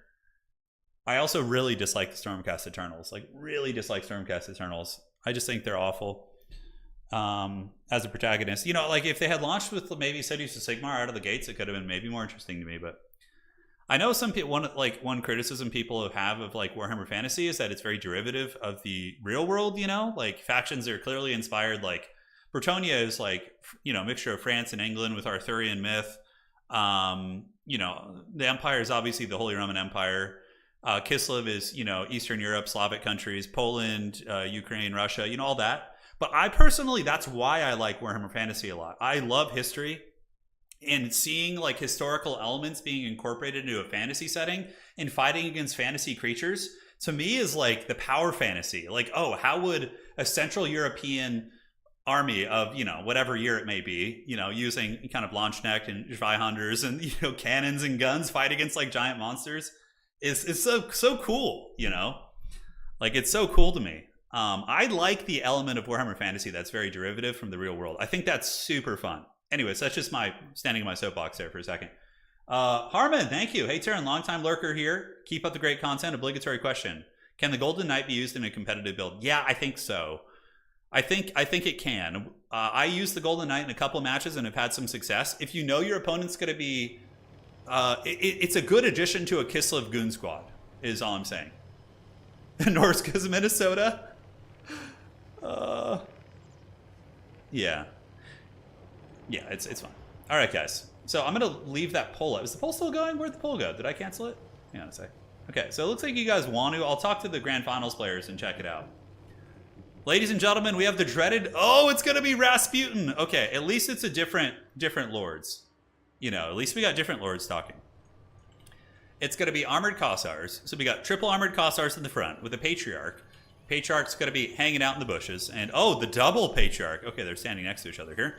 But they're going to be having the heals as well as the buffing items. And it is going to be... Wait, is it double Patriarch? So no Wizard Kislev? What? Hitman Hippo did not bring a Wizard. All right. So it is going to be Rasputin hiding behind the tree.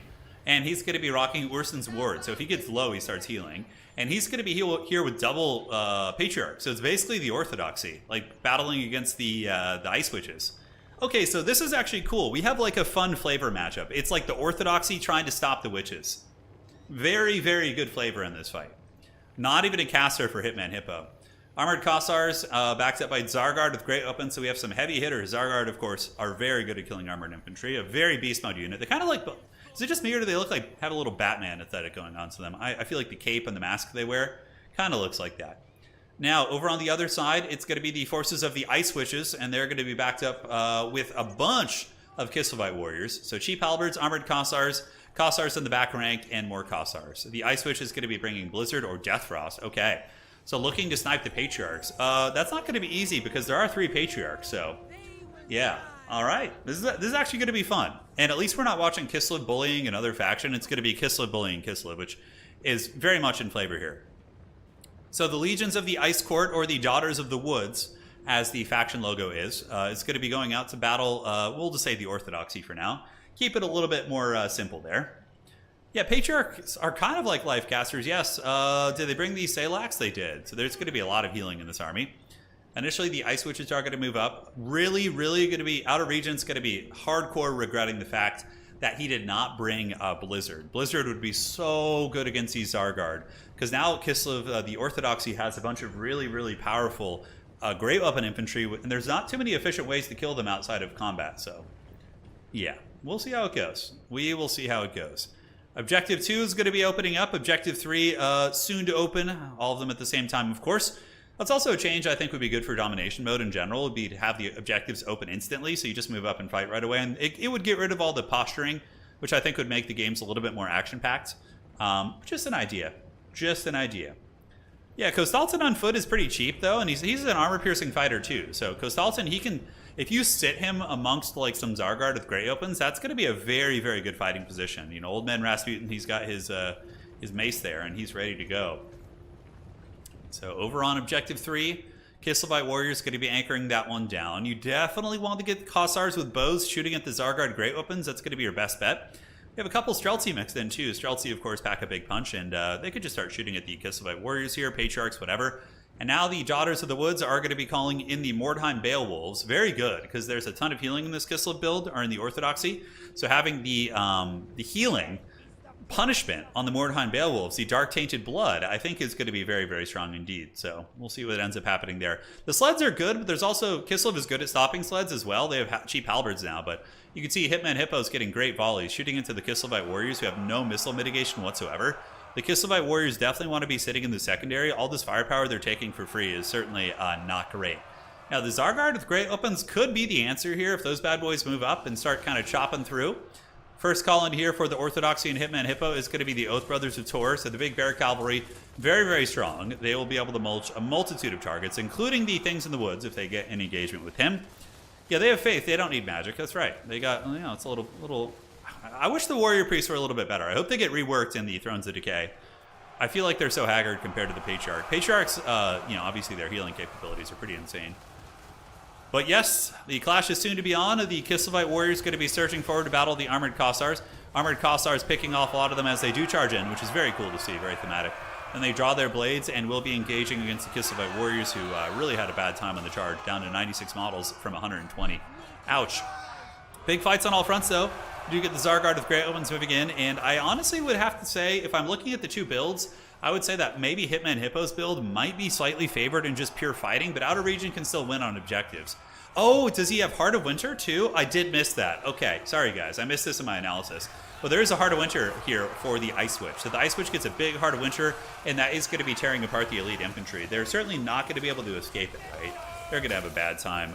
Though the Zargard with Great Opens still fight very well, and they do have the support of a Patriarch nearby who's going to be giving them a little bit of healing, but that Heart of Winter is at full intensity, and man, oh man, that wrecks those guys. Those Zargard get their bread buttered, and the Oath Brothers of Tor. That might have just turned the tide of the game here.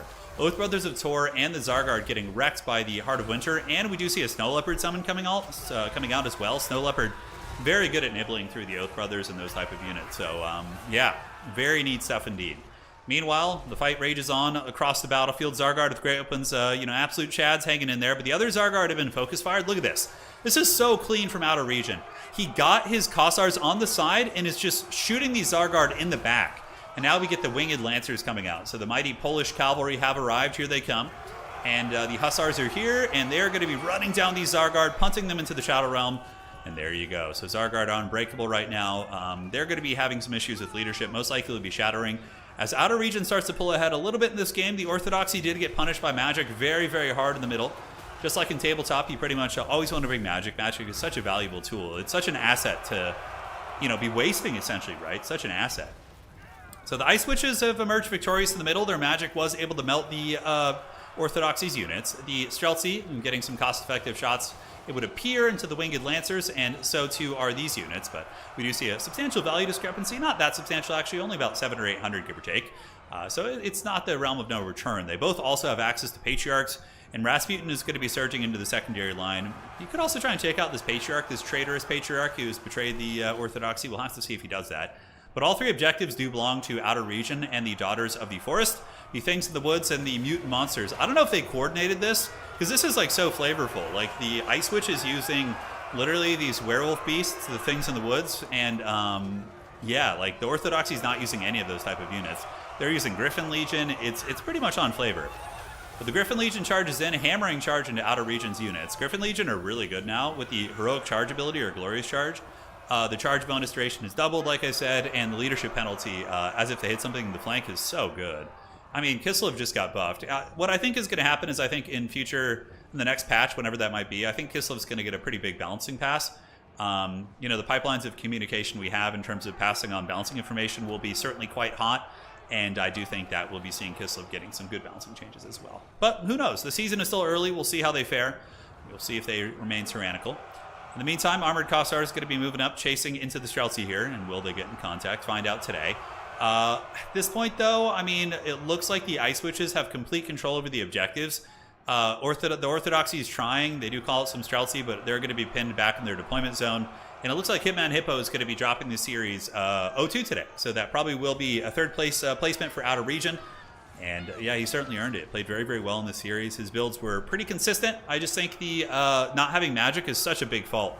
Like this 800 value difference we're seeing here, if there was like a couple Blizzard spells from like an Ice Witch or a Heart of Winter on a blob for Rasputin's forces, that would just do so much work. But yeah, it just, the magic made such a big difference. It buckled the Zargard in the middle.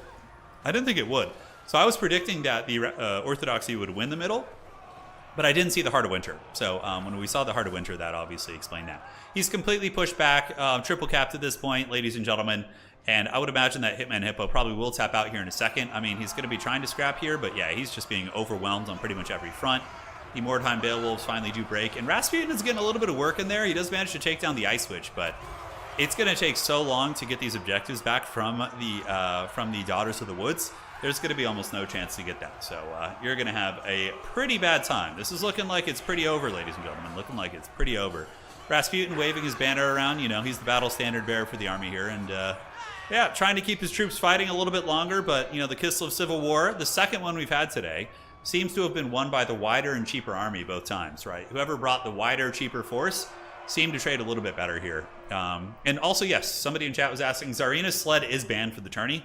Because its hitbox is currently bugged, so you can't really shoot her. You can kill her in melee, but in terms of shooting at her, it's pretty much, it's not impossible, but you miss most of the time. It feels really, really bad, so that's why we limited Zarina's sled today, which is a shame, because it would have been really good.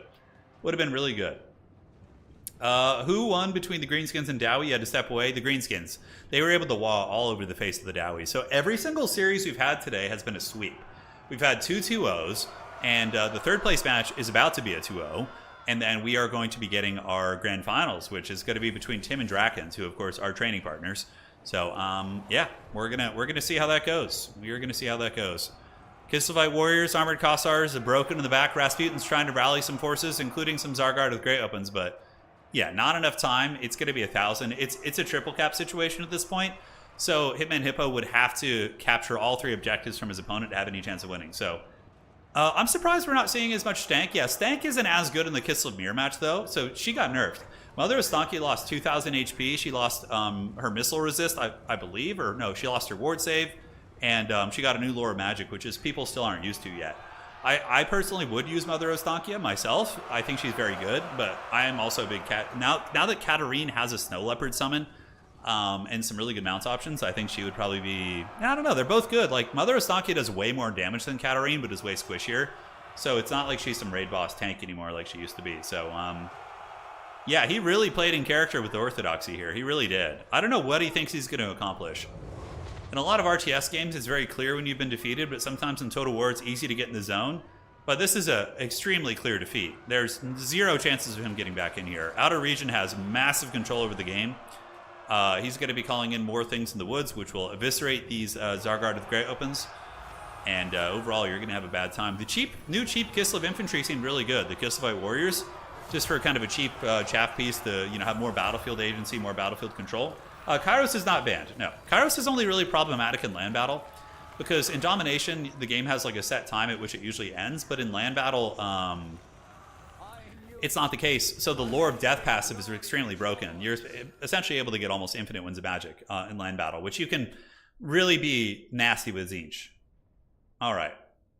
So taking a look here, the Orthodoxy tried, but not having magic is rough. It is really rough. And yeah, Outer Region showed why you always want to bring a wizard if you can. Because yeah, you're going to get magic. So you're going to get blasted by the Heart of Winter, and yeah, that's it. GG. Well played. Let's go take a look at the brackets here. See what this looks like. All right. So checking this, checking that. Perfect. And now we're going to go look. So Outer Region is going to be taking the 3rd place spot. Hitman Hippo will be 4th today. And now it is time for Tim the Wilder versus Drakens. And these are 2 extremely sweaty, extremely meta players. So if that's not your cup of tea, I do apologize. Well, this is a high-stakes tournament, so don't hold it against the players for being too sweaty, because there's a lot on the line here. Oh, yeah, we got a fun matchup. Okay, I take it back, sort of. We got Grand Cathay versus Lizardman. That's going to be fun. I really wanted to see some Grand Cathay. So we're going to be getting those bad boys here in just a second, and let me reset that. All right. Here we go. And just setting up the scoreboard for you, and now we're in the grand finals. Yes, yes. Cool. It's go time, baby.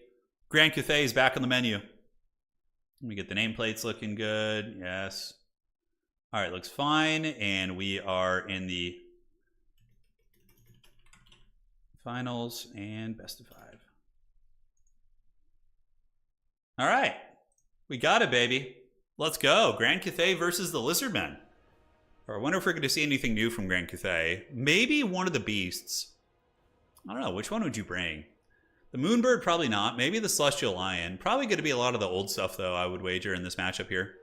But you're likely going to get to see reworked Lizardmen. You're going to get to see the Croxagore and Skink combo, so that should be pretty fun. All right. All right. Perfect. I'm telling him to start. I don't know if they knew I was here. And then we have Drakens as well. Not sure who the lobby host is, but I'll tag them. All right, Tim is readied up. And since these guys aren't going to snipe each other, we don't really need to worry. They're clanmates. We can even look at the armies in between games to have a little bit of commentary. Iron Dragon, yeah, mostly old school Cathay, which makes sense. None of the new stuff is particularly good against Lizardmen, in my experience. Tim is a top tier Lizard player as well.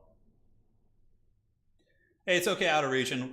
We're going to have another huge tournament in the next like 3 weeks that is going to be hopefully equal in size to this one in terms of prize pool. I'm working on it.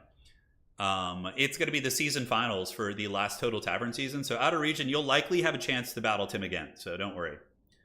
Yuan Bo is very good in some matchups. If you're expecting your opponent to spam heroes and lords, well, Lord and Hero Goon Squads, then Yuan Bo's a great counter. In this matchup, though, Iron Dragon is the best pick because he's really good at clearing out Skinks in Saurus. He has a breath attack that does really good against light armor. So, yeah, this should be fun. I'm genuinely surprised we got a Cathay pick.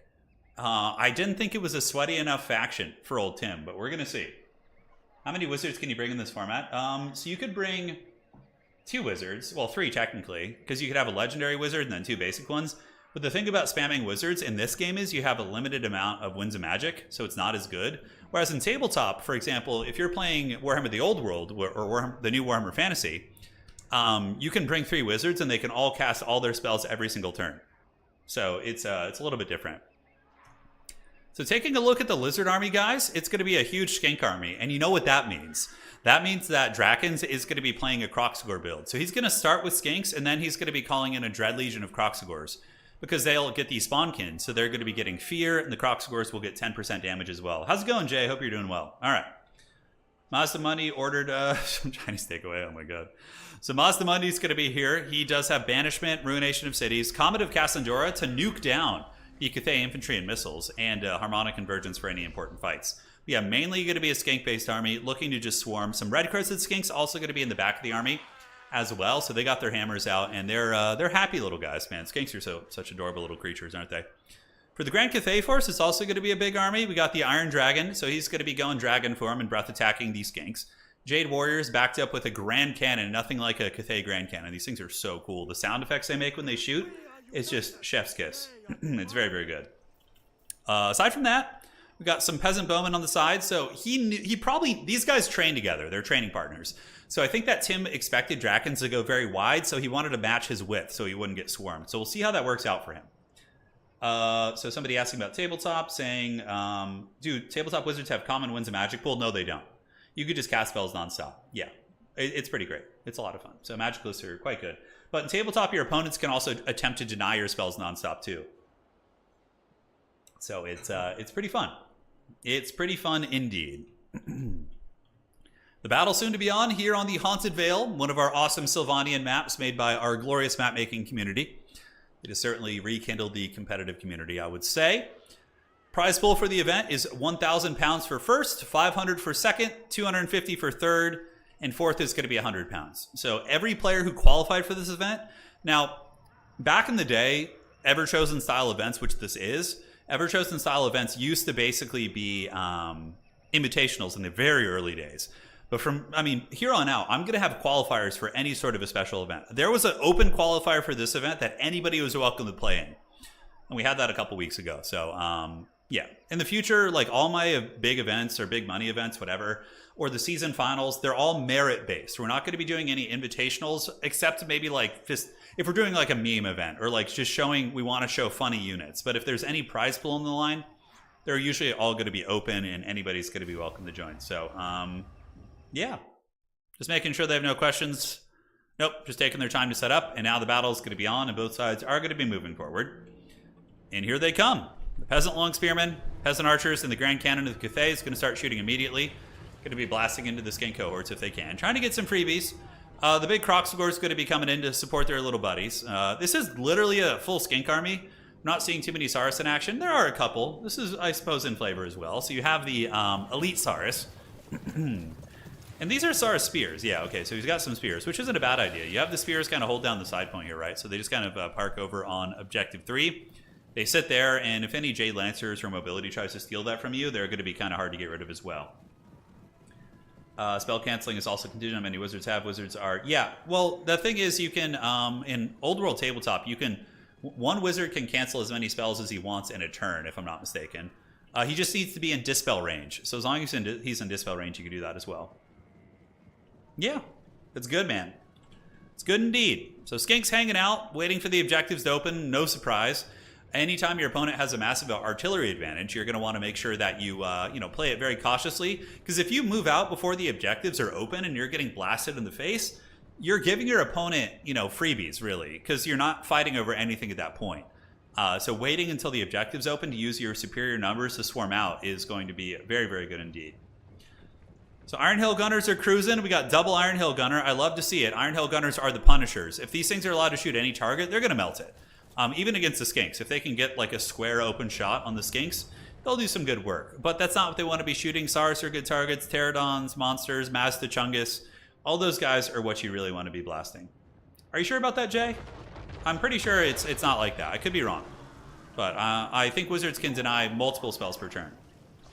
You're thinking of the Fated Dispel, which is the free dispel that a wizard doesn't use. That's only once per turn. Wizards, I'm like 75% sure can dispel nonstop in tabletop. 70% sure. I'm pretty sure you're wrong, but maybe, maybe not. I've only played like 3 or 4 games, so we're all learning.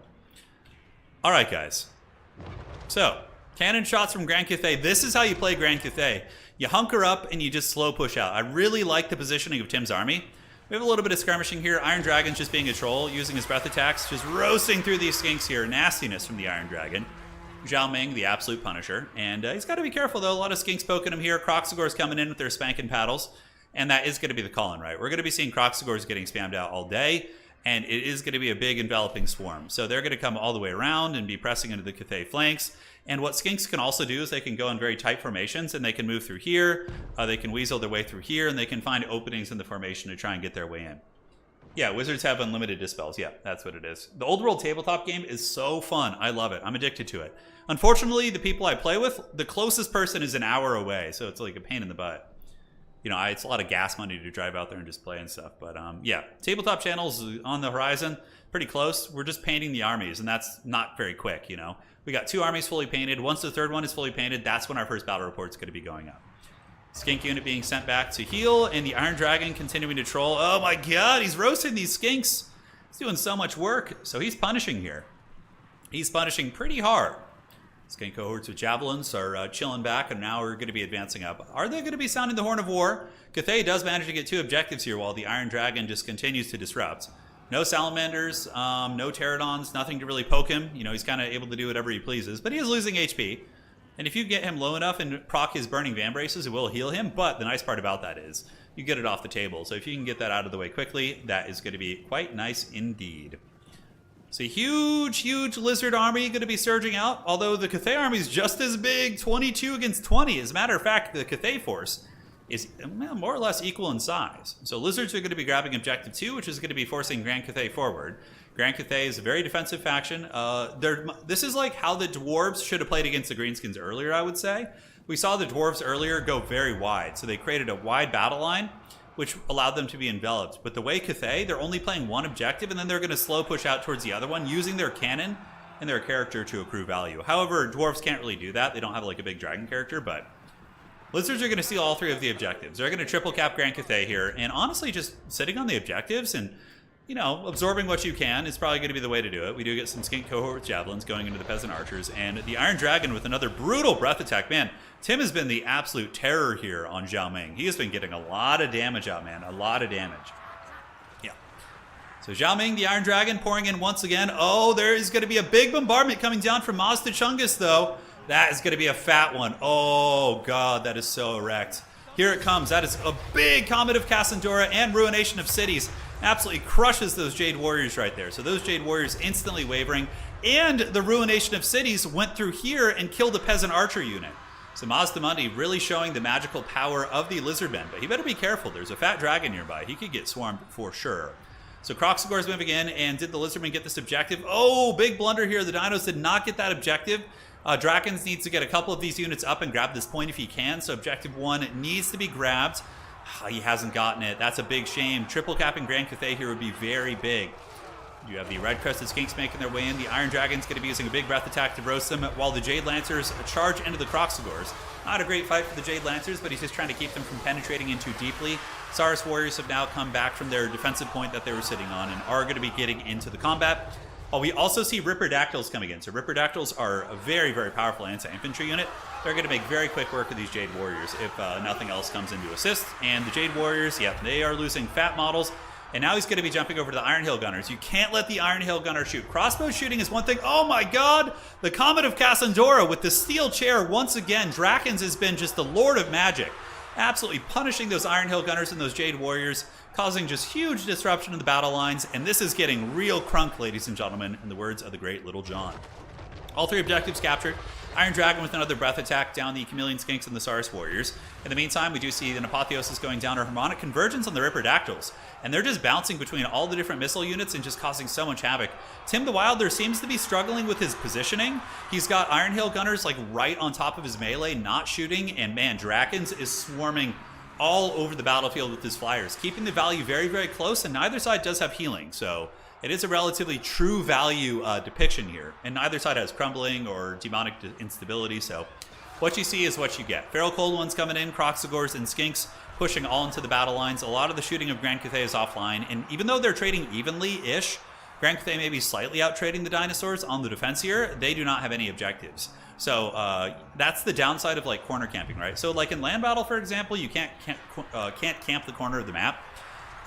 In domination, you can obviously hug the edge of the map, but the edge of the map is not going to give you any objectives. So that's like the catalyst for forcing you to fight, right? Is the objectives taking away and punishing you and things like that. So, all right. So once again, the Ripperdactyls are going to be trying to get on the Iron Hill Gunners, but really nice Iron Hill Gunner play. Tim finally able to get them back online.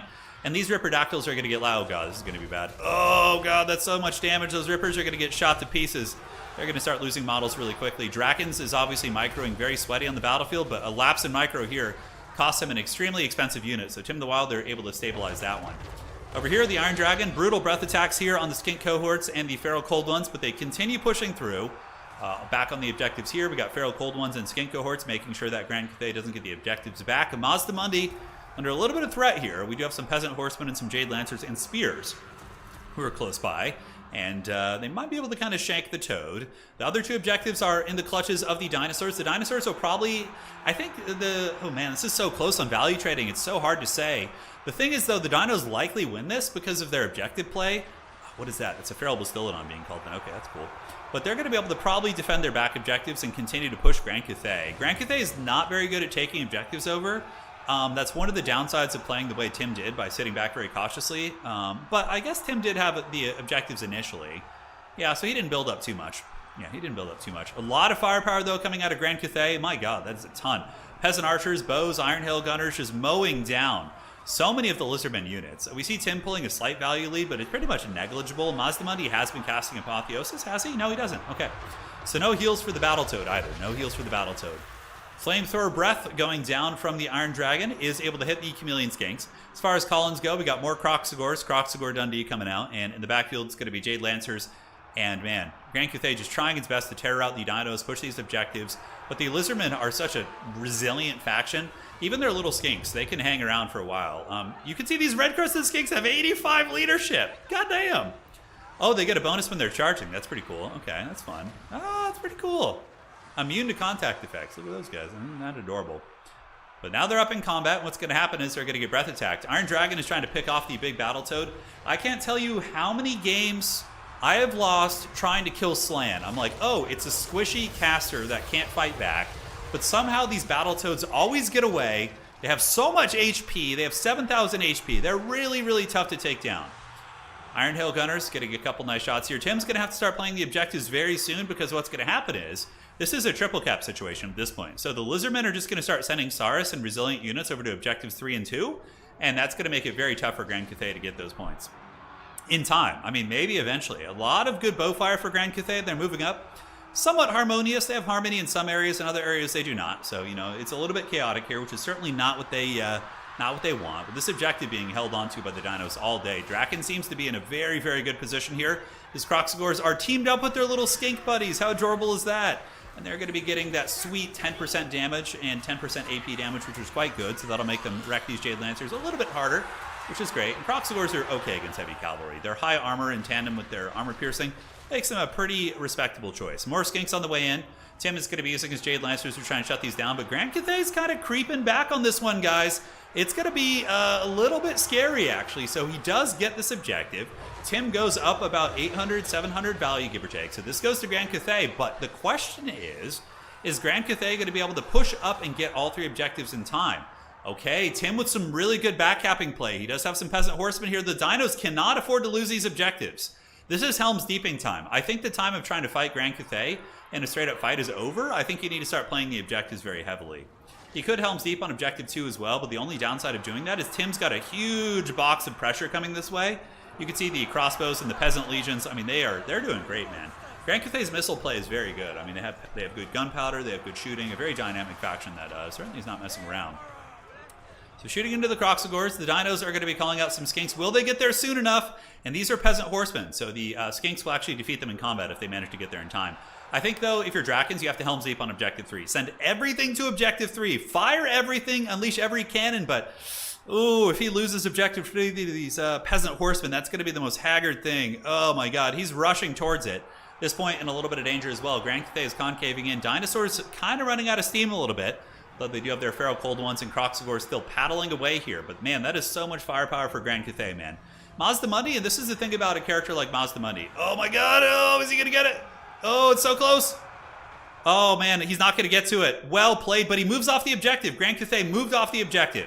So the Peasant Horsemen are not capturing it. It did prevent the cap now. Now we got some Feral Cold Ones coming in.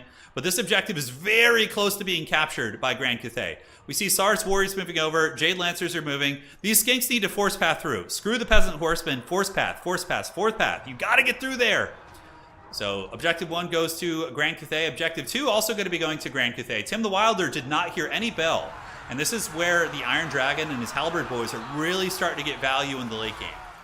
Drakens might have thrown potentially by not Helm's Deeping on Objective 3. I think if he had done that, it could have been a very different match. We do have Feral Cold Ones moving in, but now that Tim has the objective, it's going to be very tough to get it back. Yeah, we see Grand Cathay is starting to flip this, or this one's going back to the dinos a little bit because of the red-crested skinks and the Croxagors, but it's not that much of a flip here. 1350 against 375. Value is 870 against 950. Very, very close game, ladies and gentlemen.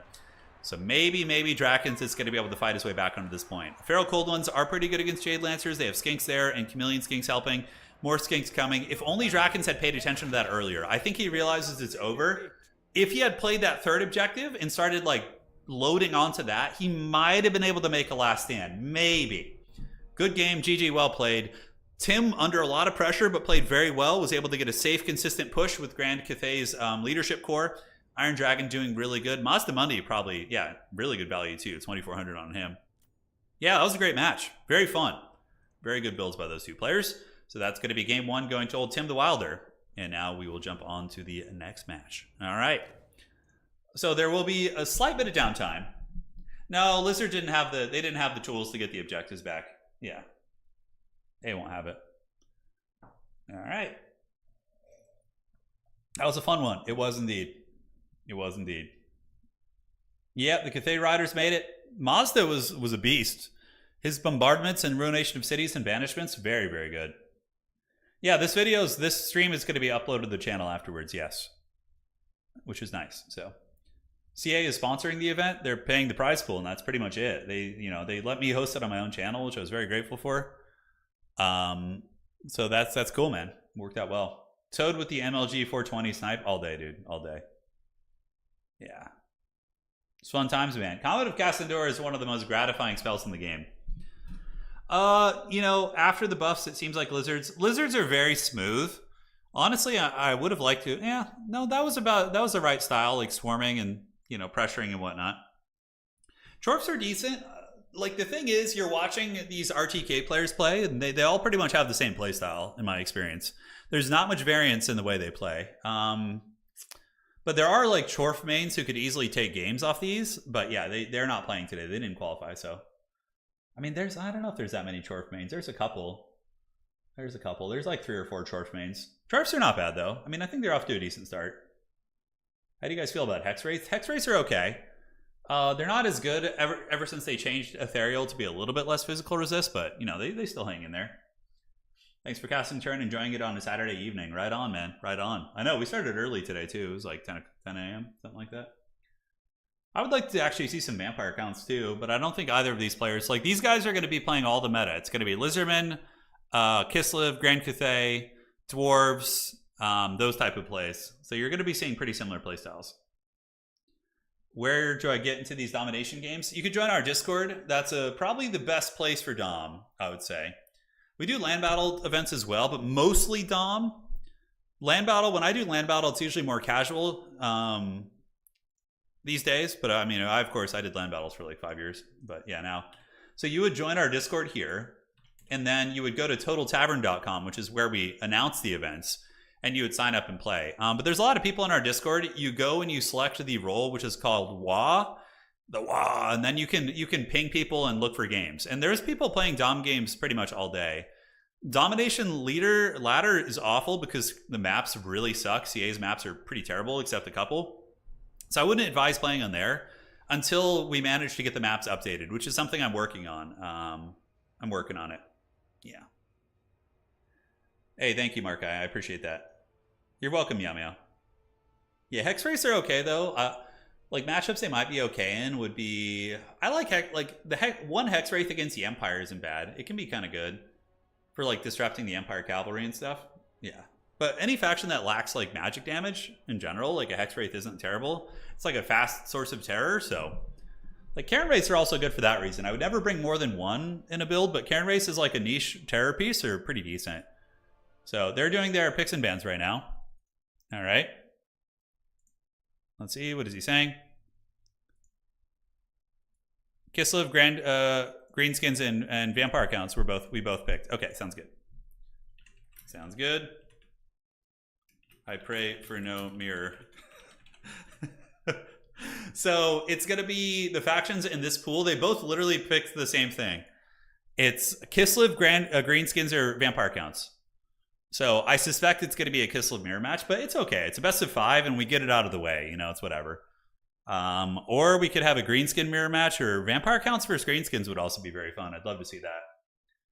How does the Frostworm feel? I don't like the Frostworm as an individual unit. But as a mount for Katarine, I think it's decent. Yeah. Praying for ladder. I'm working on it. I'm working on ladder as well. I like how you said anyone can join the... Oh, yeah. Anybody can join these tournaments. They're all merit-based, They're all merit-based. So we just finished the...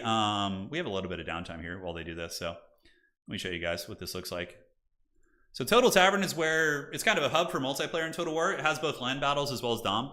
So you can see there's a land battle tournament that was yesterday. We have a Dom tournament coming up on the 25th. We have a land battle tournament on the 26th. So you can sign up for all of these. Basically, you just click on the tournament. You read all the instructions, whatever, right? And then you just go to signups and you just click sign up for tournament here. And then 1 hour before the tournament starts, you just click check in and then you're good to go. It's very fun. And you can see, I mean, we have a lot of tournaments. Like, it's very active. If you compare us even to like Age of Empires, which is like a traditional RTS, we have probably a more active tournament scene than Age of Empires.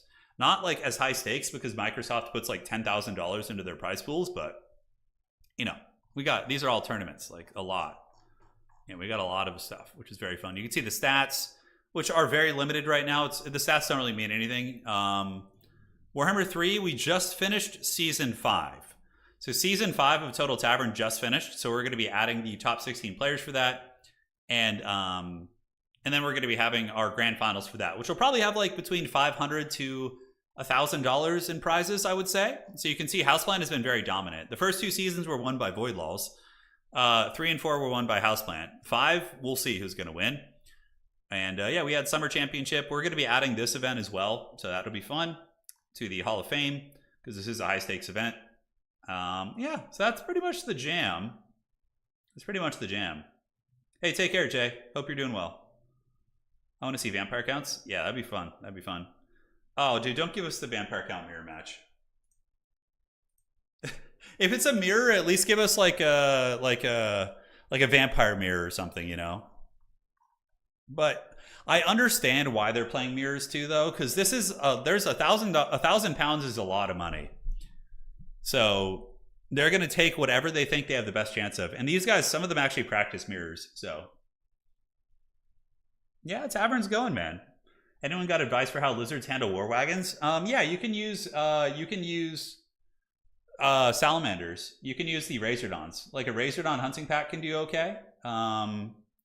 Or you can bring a Stegodon with a ballista on top and just sit it back and snipe the war wagons. That actually works too.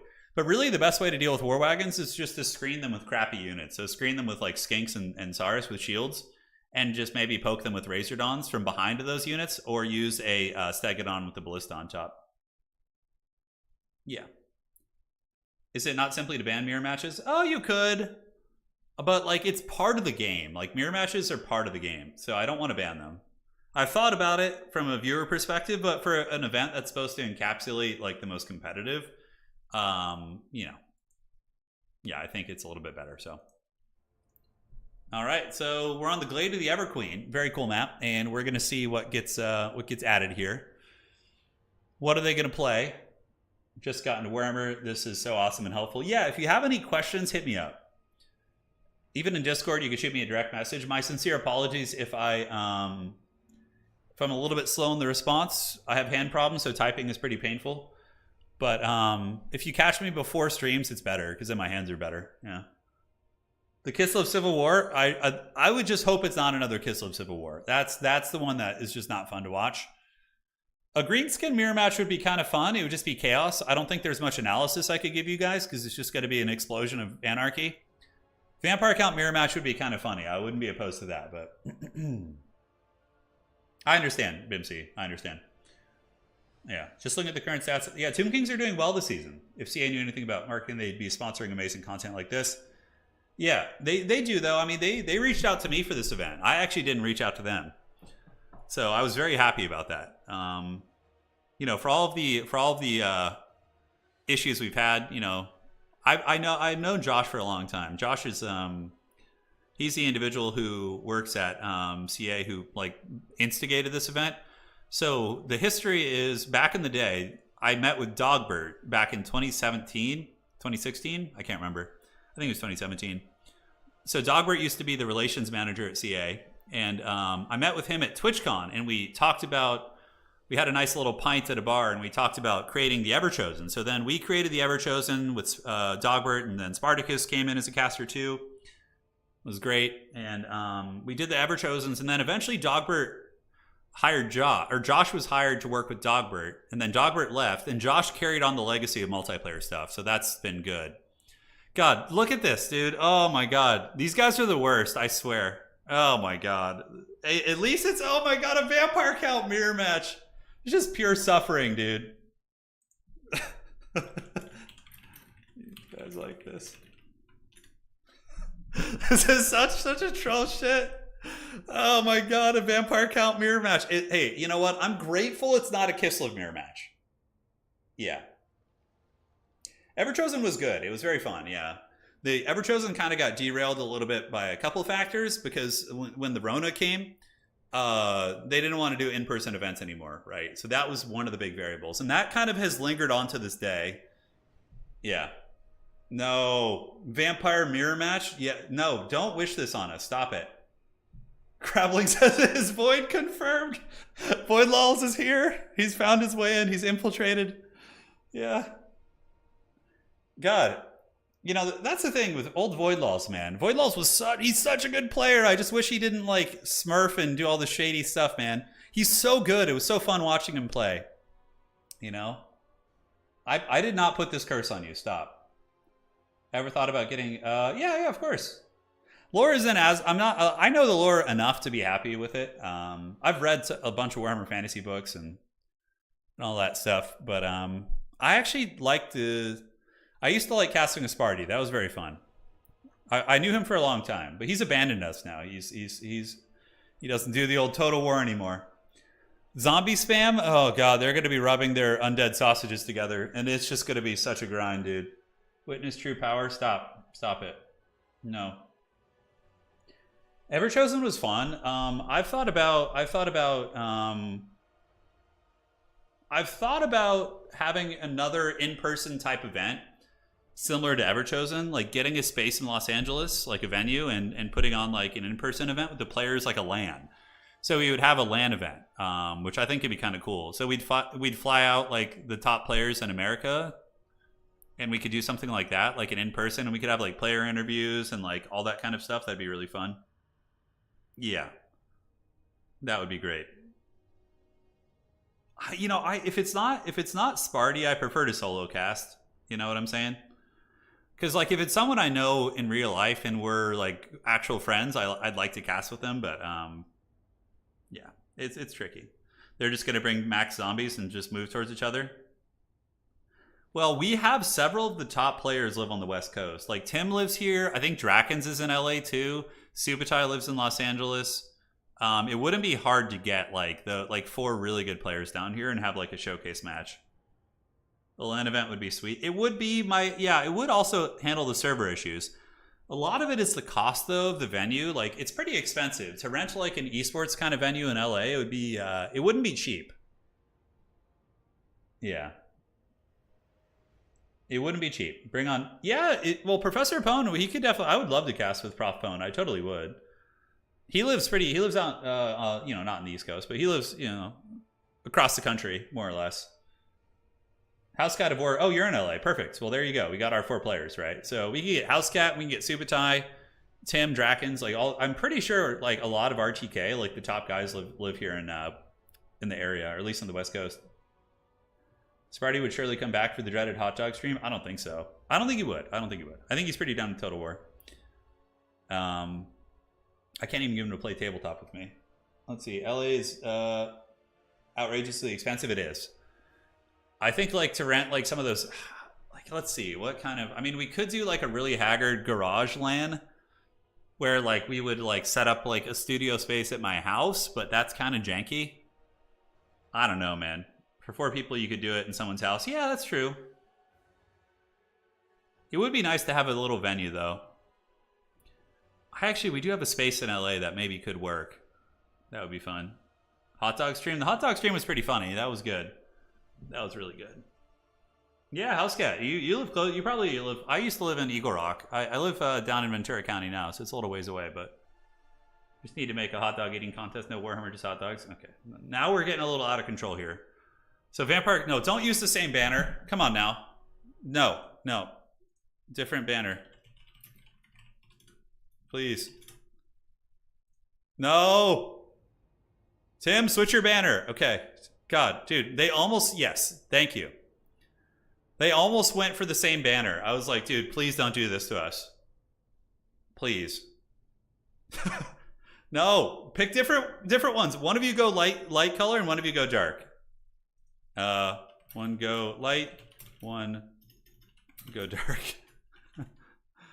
Oh man. All right, so we can look at the builds a little bit while we're waiting, because these guys aren't going to stream snipe one another. They're in Discord together right now. So we got a Gorst. Okay, we got, at least it's going to be different characters. We have Heinrich Kemmler with the Mortis Engine build facing off against Manfred von Baldstein with the Dragon build. So this is going to be fun. Yeah. Let's go, baby. So Heinrich is very good. Summoning Krell on top of like Crypt Horrors gives you a nice anti-large presence. No, don't go same banners. Why do you guys wish this on me? We're trying to have a fun, sweaty event here, and this is what we get. So it's going to be Heinrich with his Mortis Engine and 2 White Kings. Pretty meta stuff, very wide, and Manfred's going to be on his Dragon. So Manfred's going to be there with his Crypt Horrors and some Spears and Zombies. So it's going to be the classic, like, can this SE outvalue a wider army? And can the Dragon, you know, take down Heinrich and kill the Mortis Engine? All that kind of good stuff like this. I actually am kind of excited for this. We haven't seen, because in land battle, here's the thing. In land battle, vampire count mirror matches are miserable because it's basically just 2 blobs sitting on each other. But in domination mode, you're forced to fight on multiple objectives, so there is going to be some mobility and some dynamic play as well, which is going to be fun. So, yeah. It's going to be rad, man. It's going to be rad indeed. Let's get it. We wish this, because we haven't been eating. Dude, this is just cruelty. This is cruelty. They should feel bad, both of them. We like to troll turn. I just hope we don't get, if we get a Kislev mirror match after this, dude, I'm going to be so sad. They should just like have a gentleman's agreement to not play Kislev for the rest of it. Oh my god. All right, let's check it out, baby. So taking a look here, we do have Heinrich. Heinrich is going to be on horseback.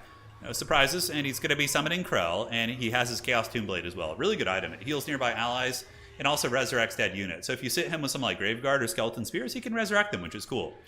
Double Corpse Cart with the Unholy Lodestone. So this is going to be the most unholy of Lodestones. It gives leadership and passive healing. Always good to have. Double White Kings with Scab Scraith. Scab Scraith is an amazing item on the White Kings. You pop this, and it just does big damage against the lightly armored troopers. So I do like that. This is more interesting than a Nurgle Mirror, in my opinion. Yeah, because at least there's like going to be some heavy cavalry play potentially. We'll have to see. So that's it for the build of Drakens. And now for Tim the Wilder, he's going to be coming in with Manfred von Baldstein. There is going to be Crypt Horrors with Skeleton Spears. A very cheap army, mainly chaff with 1 Corpse Cart. With Crypt Horrors being the heavy core of the army. And then Manfred. Oh yeah, look how the evil Manfred. Extra evil. I do plan on starting a Vampire Counts army in tabletop as well for the channel. We're going to do... So we have Empire, Chaos, and Tomb Kings. Tomb Kings are about halfway painted right now. We're halfway through them, give or take. Maybe like 30% of the way through Tomb Kings. And when that's done, Anna's going to paint a Wood Elf army, and I'm going to paint probably a Vampire Count army. So that is the game plan for the tabletop channel when we're working on it. So, all right. So Manfred is going to be rocking Spirit Leech. Very, very good spell. Excellent at killing Mortis Engines and characters. And I would have actually liked to have seen a Gaze of Nagash and Spirit Leech. That would have been a power combo for sniping SEs. Like you Gaze them, Nagash them, pop them in the face, do like 20-30% damage, and then Spirit Leech them and then charge them. And that's like almost an instant kill, right? That's going to be very, very good. Yeah, everyone hates Manfred in the lore. But, you know, he's like... Okay, why was the WWE good in the 90s, in the Attitude Era? You had like Undertaker, Stone Cold Steve Austin, and that, you know, the early 2000s, all that stuff, right? It's good because they have good heels, right? You need good villains that you hate. You know, Game of Thrones is amazing because of how awful Joffrey was, right? Joffrey, you just hate so much. You know, you're like, oh my god, Joffrey. But then there's like a huge catharsis, and also you get really invested in it because you hate the heel so much. So you need Manfreds. You need the villains. Without the villains, it's sad, you know? You need a good villain. Like, that's why a lot of the DC movies suck, is like, you know, you just get these like awful villains who just you don't care about. Earlier Marvel movies had good villains. The newer ones, not so much. But like Thanos, for example, in that like whole saga in the Infinity Wars, like he was super good, right? Yeah, super, super good. Yeah, someone's got to be the bad guy. Yeah, you got to have good villains, man. Good villains are like a staple. In some ways, even more important than having good heroes, right? All right. So it is on. we do see the Mortis Engine getting Spirit Leeched, and the forces of Manfred, they prepare to rub their undead bones against the bones of the other undead here. White Kings could be a big difference maker. The Scab Scrates could absolutely wreck Tim the Wilder Spearman, but now, oh, we get a Mortis Engine being called in. How hype is this, guys? We got the double Mortis Engine. Oh, baby. Yes. Just basically cancel each other out. Just sit there and heal and drain. It's going to be lovely. But Manfred might find a way to kill this Mortis Engine. And if he does, whichever side has the Mortis Engine at the very end is going to be probably winning, right? The Mortis Engine is going to be very powerful. So Manfred's circling, just waiting for Spirit Leech to come off cooldown. He does have the Sword of Unholy Power. The Sword of Unholy Power here does give you reserve. So Manfred, theoretically speaking, can have infinite Winds of Magic. Every 10 seconds Manfred is in combat, he generates 1 Winds of Magic. And a Spirit Leech, for reference, is going to be costing you 8 Winds of Magic. On top of that, Manfred regenerates reserves through life leeching. So every time he casts a spell, he's going to be generating 2.5 Winds of Magic. So essentially his Spirit Leeches are only going to be costing 5.5 Winds of Magic overall. So Manfred is really good in long grindy games, like really, really good. How did it end up? So a lot of times these players are training partners, so they play a lot of the same stuff. So there's going to be mirror matches between them, unfortunately. It's not like these players have like diverse playstyles. Like if Charix was here, for example, unfortunately he couldn't attend the event, even though he did qualify. We had some complications there, but he will in the future be able to attend.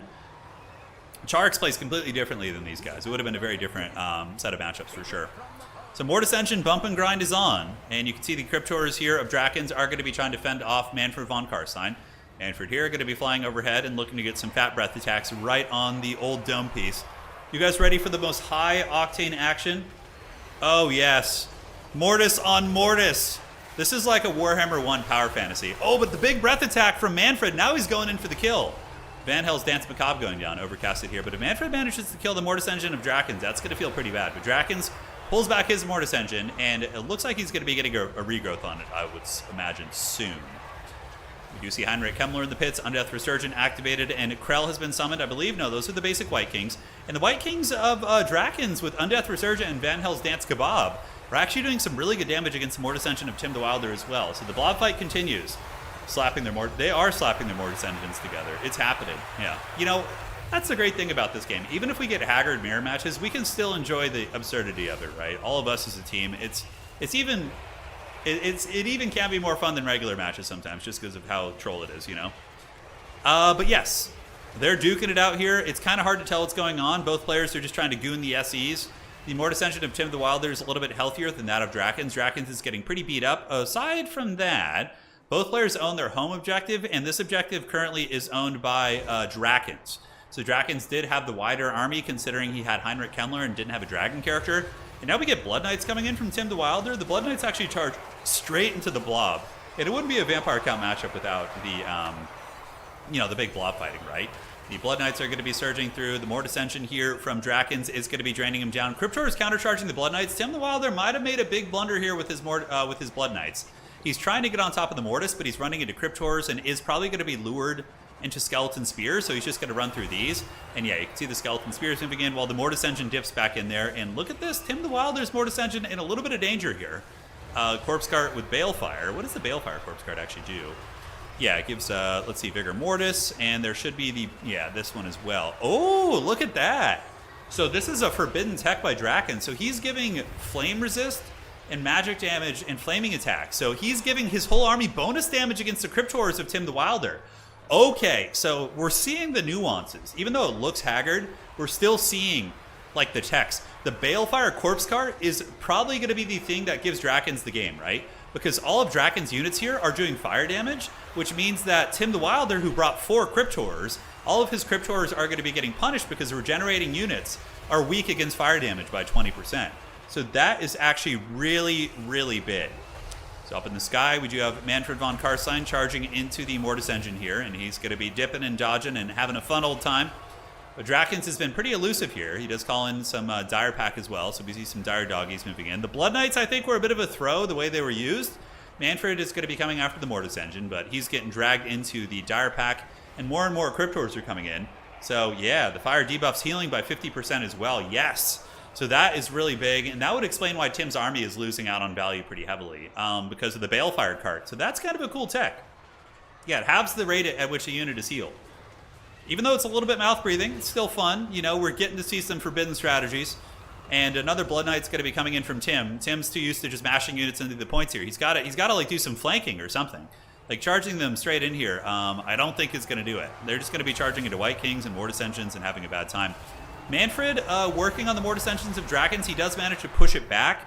Tim the Wilder, did he lose his Mortis Engine? He might have. Oh my god. This is literally just a land battle blob fight. Like, I thought we would be getting, like, some, like, cheeky, like, sneaky plays with ghouls and stuff, but no. It's just, like, these guys just wanted to mouth breathe.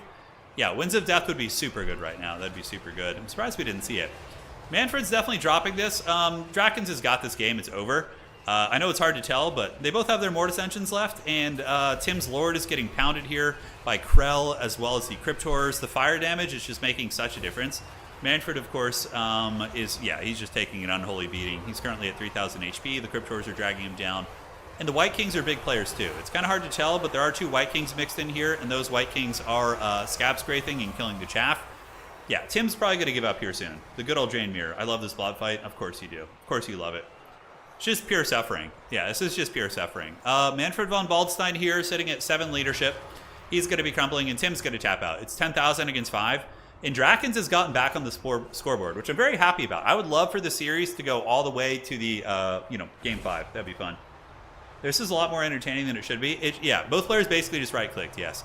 There's actually a lot of micro going on within the blob. It's hard to tell for us, but there's a lot of character targeting, a lot of SE targeting. Tim is trying to get away with his dragon, but Manfred is probably going to be disintegrating here. Yeah, he's crumbling, and he's sitting at 1,700 HP.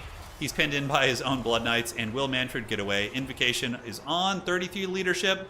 A lot of healing, but old Drakens is certainly cackling all the way to the bank. Is Manfred not really doing much? And by the way, guys, Heinrich Kemmler is also a huge carry here too, because his Chaos Tombblade is resurrecting nearby models and healing. So Draken's army is healing much more than Tim's army is because of the Chaos Tombblade. We got some Crypt Ghouls coming in the flank, helping to collapse the positions. Manfred von Waldstein flying over the army. Breath Attack's going to be going down in the Mortis right now, which might be able to kill it, but at this point it's way too late. Draken just has so much more power on the battlefield. Looks like the Mortis Engine does get... Oh my god, he's going in for it! That could be the death of Manfred, because now Manfred's going to get surrounded. Mortis Engine of Drakens is dying here, 500 HP. Manfred, though, is on death's bed as well. It's certainly not worth trading Manfred for the Mortis, although at this point maybe it is. 11.5 against 6. Guys, he's almost doubling the value. Oh my god. Just watch, they prepared... No, they didn't do a mirror in the first game. The first game was not a mirror match. That was Cathay versus Lizardman, which was actually a very fun match. So negative 17, Manfred's getting poked and dragged down by Cryptors. Probably going to be crumbling into the Abyss right now. He's not having a good time at all. 400 HP. Draken's Mortis Engine is also going to be forced back. And yeah, the Heinrich Kemmler play was way better. Way better. I think if Tim had gone with like the Gortys Engine, Hellman Gorst, that could have actually been a very big power play as well. But yeah, Heinrich did great. He's a very good lord. And we're going to be seeing Manfred's everybody's favorite villain is going to be flying out of the sky. Evil. Down. Manfred is straight up evil. Like, there's some characters who have some gray area, but he's just like Machiavellian troll, basically. Oh my god, is he really stabilized? Wow. Oh my god, he stabilizes at 0 leadership. Does Tim really think he has a chance here, though? Like, does he actually think he has a chance? Like, what's going through his head right now? I know Tim is an extremely smart guy. Very wise. I played with him. He's incredibly hard to beat. Krell is probably gone already. Krell was there for a while. Tim the Wilder's Mortis Engine's going to be going down. Manfred lands on the flanks, but Drakens has Blood Knights of his own now, and the Blood Knights are going to be charging in. The Knights of Red Keep get a couple big shots into Manfred's side, do a bit of HP damage, and force him out of the blob. Also lead to the crumbling of several of these units. And yeah, Tim's Mortis Engine, look how much value it's probably gotten. I bet you the Mortis Engine's got insane value. 500 HP. Oh my god! Oh my god! That is a record. I have never seen that much damage in a multiplayer battle. Oh my god, 8,000 value Mortis Engine. Jesus. Oh, guys. Okay, despite you guys having to suffer through a Haggard mirror match, you guys just witnessed history. That is the highest value I have ever seen in a single game for a single unit. 8k value on the Mortis. That is a record. That's like some campaign stuff right there. And Manfred is going to be dying here. Tim needs to spare us some misery. Why are you still here, Tim? You have no chance. There's so many. Blood Knights back here. This is a nice play using Blood Knights and Black Knights to intercept the Cryptors that are on their way in. So the Cryptors are going to get wrecked. And, man, that is insane. This is like a campaign battle. He earned gold chevrons. Okay, Manfred's dead. Tim should tap out now. Yeah, GG, well played. Okay, that match was super haggard, but I think we had a lot of fun with it. And the Mortis engine getting 8k value. We've seen history. Yeah, let's see what the other Mortis engine. You almost had Kugath get 10k for you in a game. That's probably possible too. So Heinrich's only got 2.4k, right? But Tim the Wilder's Mortis engine, a dreaded 8.3k. It just speaks to how terribly... Well, Manfred got 2.7, but yeah, the passive healing and the fire damage against the Cryptors, and obviously resurrections coming in from the Chaos Tombblade. Pretty big stuff, right? What did you just witness? The 7th layer of hell. Yes, it was something. All right. So let's see what they're saying here. All right. Perfect. The mirror match of the gods continues. Please, for the love of the gods, don't give us another one. Mortis engine casually doing 70% of all the damage, I know. Dude, that thing got 8,100 value at the end. That's insane. Just watching that match made me sweat. It was very painful. But it's kind of cool, though, in some ways, because we got to see the text, right? Like the Balefire Corpse Cart and Heinrich Kemmler's resurrecting capabilities were really good. Like, really, really good. We've had 2 Kislev mirror matches today. I love how no one wrote GG. You cannot write GG in this game. It's not possible. Oh, you're talking about in chat. Okay. How did the Mortis engine have... When the other... how did the Mortis engine have 8k value when his total value is 7.7? I'm not sure. I'd have to take a look at that. I think he had a little bit more than that at the very end. That's pretty wild. Dwarf mirror match? No, dude. No. These guys are just such trolls. I swear, if we get another mirror match, it's just gonna be too much. Nurgle versus Nurgle? Yeah, why don't they just play that while they're at it? I really hope for all of your sake we don't have that again. I really do. Mortis engine earning more in 10 minutes than me in the entire year? Hell yeah, dude. Yeah, Heinrich was a beast. He fought well. You know, a lot of good resurrections, and his White Kings were also very good too. I think they helped grind the fight out. And plus they also chased the Mortis engine down. Maybe Manfred should have tried to kill the White Kings. I don't know. They're tough to kill, and they're pretty cheap. Oh, although they're on horse, so they're 1,000 gold, so they're not cheap per se. But we got a 1-1 series. We've had only one mirror match in the grand final so far, so I'm grateful for that. Let me check what the next map is, by the way. So the next map is going to be the Nehekaran Wastes. This is a cool map. A lot of dunes, a lot of slopes. So this one is going to have some funky hills. Okay. So different picks this time. We have Ogre Kingdoms. We have the Ogre Kingdoms, Greenskins, and Kislev for Tim. And for Drakens, we have Kislev, Greenskins, and Norska. So slightly different picks. The Ogres interchangeable with Norska. I suspect we're going to get a Kislev mirror here just because I know these players and that's just how they play. These guys like mirror matches, which is wild. Maybe Ogres? I don't know. How would Ogres do here? Greenskins versus Kislev could be possible too. I could see Greenskins versus Kislev happening here. It's the best staged tournament. Yes, that's the conspiracy. It's all staged. 4v4, but only consisting of Nurgle, Dowie, and vampires. Yeah, we'll see. Can someone please drop a link for the Discord? Yes, I got you. So let me get that real quick. All right, one moment. And yes. There you go. Dude, why would you wish a mirror tournament on me? That's just pure awfulness. Yeah, Ogres got nerfed. They're fine now. They're not too bad. Give us the Greasy one. Greasy is okay. Yeah, he's okay. You can put him in a blob fight and he does well. That's all he's really good at, is like if you know it's going to be a blob. Turn to I purchased... So if you're asking me what DLCs, I would always say wait for them to be on sale, but you want to just buy based on what faction you want. Like, Lucky, tell me what factions you want to play and then I can give you advice. The only thing that is banned in today's tournament is the Katarina sled. Nothing else is really problematic. The bowman is good in land battle, but he's not like super... Satang isn't that bad in Dom. In land battle, he's very good, though. Nurgle mirror, but only infantry. The true test of skill. Yes, of course. Let's just have mass plague bearers. Just take 45 minutes to kill each other while they both have Festus healing them. That would be super fun. All right. So, waiting for an update. Greenskins versus Kislev would be fun. I'd be down to see that. I'd be down to see that. Because that's like two really sweaty factions going at it. Where's the skill domination map? Man, Hammond, that is an old school reference, dude. That is old school.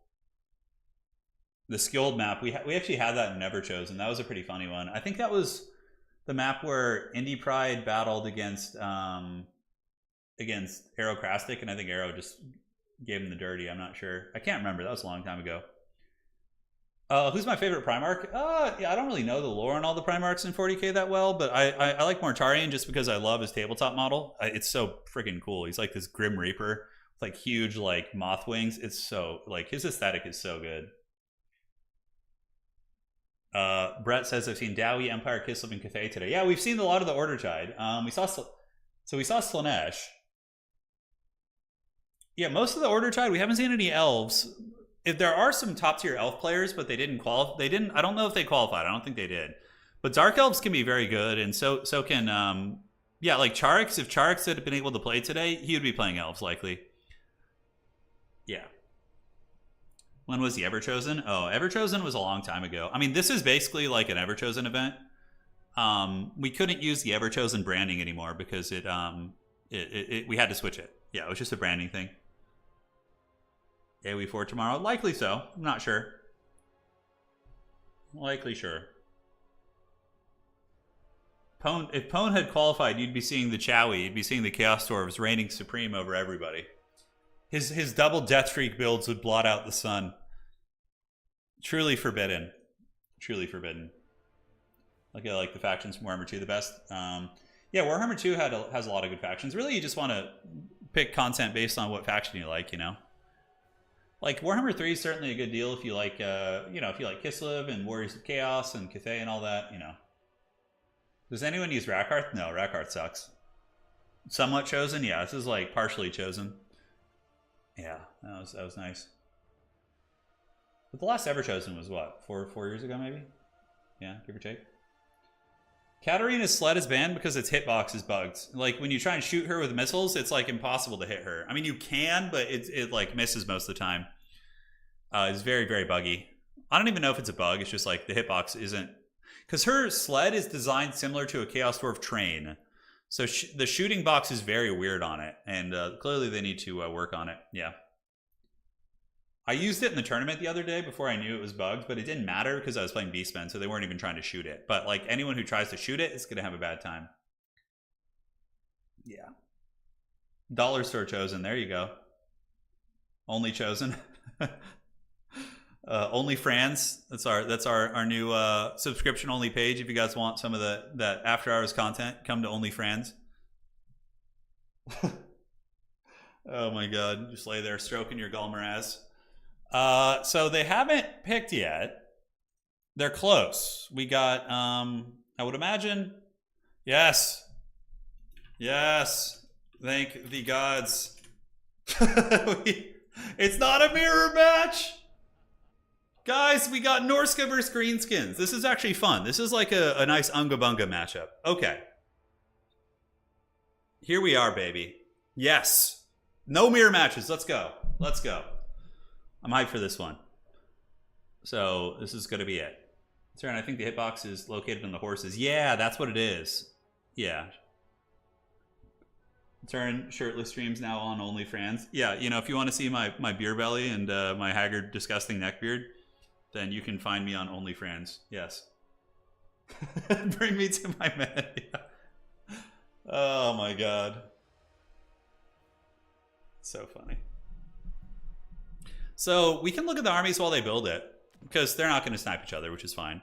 Tim is doing a classic Greenskin Swarm. So he's going to be using... Ooh, no, it's a little bit different. He actually uses Savage Orc Air Boys. So for Tim's army, he's going to be rocking Savage Orc Air Boys here. They're stalwart fighters. If they have to fight in melee, they have 35 melee attack and do hit pretty, or 35 weapon strength and do hit pretty hard. Savage Orcs and Squigs with Boar Boys backing them up. Boar Boys are really, really good against any of the Norskin monsters. And then the Swamp Things. Swamp Things are great. They cause terror and they do have an AoE debuff as well, so that's neat. Goblin Great Shaman's going to be here. We have Don't Even Try It, Sneaky Stabbing, Curse at a Bad Moon. And for old Drakens, he's still setting up his army, but it looks like it's going to be Wulfric with the core Berserkers. Berserkers are great. I mean, they can definitely cut through Greenskin Chaff. And a Famir Balefiend of Burning Head. So, pretty fun armies. We'll come back and look when they're ready here. Yes. Turin in his black fedora. Oh my god, fedoras. The fedora thing was, that was like, let's see, when did the fedora subculture really start? Like the neckbeard with the fedora thing? I think that was like between 2005 and like 2012 was like the neckbeard, right? Because we had, and when I was in high school, we had the emo kids. We had, I think they were called scene kids. It was like they would have the, you know, the My Chemical Romance, you know, those kind of bands. You know, they would come in, the dudes would come in like full makeup, and it was kind of like a hybrid of like goth and like, yeah, emo. Yeah, but I think that was the neckbeard fedora thing came more with Reddit. Like, I think the era of Reddit was that kind of like, so maybe that was like closer to like 2009, 10, 11. Yeah, give or take, 2008-ish. Yeah, yeah. Hey, Catholic, how you doing? Late to the party? When did I meet? We've had a couple. We had 2 Kislev mirror matches today and a Vampire Count mirror match. But aside from that, it's been pretty good. We've had some great games.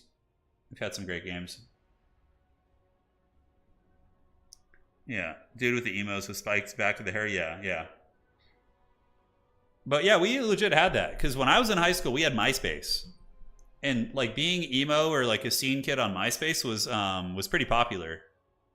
Yeah, that was wild. Oh my god. Yeah, early 2000s was pretty crazy. I mean, it was a time. Mid 2000s was fun. We didn't have two. We only really had like 2 emo kids at our high school. There was like 2 of them. It wasn't very many. It was a small school. Team Fashion will always be the GOAT. Raccoon tail hair, hot topic, and chains. Yeah. Yeah, there was a hot topic in town as well. Yeah. The era of the Reddit mod. Oh, man. There's yeah, the whole fedora thing was pretty funny. The fedora and trilbies and stuff. Yeah, those memes always make me laugh pretty hard. The neckbeard humor. So it's pretty hilarious. Yeah, Tom. I wonder how many, let's actually check. How many of you guys had a MySpace in chat? Let's see here. Hold on, start poll. Did you use MySpace? Curious. I bet you like a good 50% of us did, at least. It was the first big social media. You know, Facebook came out in 2006. I think it became public for everybody in 2006. Okay, yeah, about close. Fair enough. Yeah, fair enough. Oh, LimeWire. You guys remember the drama with LimeWire and Metallica? How like Metallica was on like a crusade against like Napster. Oh, that was Napster, wasn't it? Was it Napster? I think it was Napster. I was in the era of MySpace, but I didn't get one. I was around during it days, but never used it, yeah. Too young for it, yeah. MySpace had the top 8. So, wow, okay, a small portion, okay. 33 is still a lot. Fun fact, Pwn was permabanned from MySpace forums. Yeah. Well, now usually like MySpace is basically gone, but Facebook has become like a repository for just like, you know, elder millennials and boomers, you know. So, oh my god. So there's a wild story to tell you guys. So the other day, my wife and I were on a walk. And I'll tell you this before, hopefully I can finish the story before it starts, but my wife and I were on a walk and we found a dog. So we were in the streets of our neighborhood, and sadly that is something that happens is people do abandon dogs, right? So we found this old dog. He was very old, probably like 12 or 13. He was stumbling around the streets. Okay. And, you know, clearly was in danger of being hit by a car. He seemed like he was lost. He was peeing nonstop. Maybe seemed like he could have been dehydrated. You know, these are all things, because that's how, you know, one of my dogs when I was young, he escaped and people didn't help him. He just wandered the streets. It was, you know, really sad. So we found this dog, and what we're doing is like, okay, so we know where the dog is. We picked him up and got him to follow us. There was no one with him. The streets were empty. So we go house to house, knocking on people's doors. We're like, hey, is this your dog? Hey, is this your dog? You know, we go to maybe 10 or 15 houses, right? Some houses don't answer. Some people, you know, you see the lights come on, they don't come up. Maybe they think, I don't know, they think we're like solicitors or something. We're just trying to rescue this dog and find its home, you know. Maybe it got out of the backyard. So we take the dog back to our house after like literally 2 or 3 hours of going door to door. We went to like every house in that neighborhood, every house. And at the end of it, we see a guy in the street with a flashlight, and he's calling for his dog. And so thankfully we were able to reunite him with his dog. Apparently he had escaped, and they found him. So I was like, we were super happy about that. But the funniest part is the next day, or later in that night or the next day on social media, there's like this neighborhood Facebook group for our neighborhood. It is just filled with like the most haggard Karens and like millennials you could possibly imagine. Just the worst of the worst, you know. And they posted a picture of my wife and I on a doorbell camera saying, look at these unsavory characters like canvassing our houses and causing trouble. Like, who is this in the neighborhood? And it's like a picture of me in my hoodie just looking with this dog in my arms. Like, I'm like, dude, I'm just trying to help this lost dog. And all these Karens are in there just like shit talking my wife and I, like calling us like criminals and shit.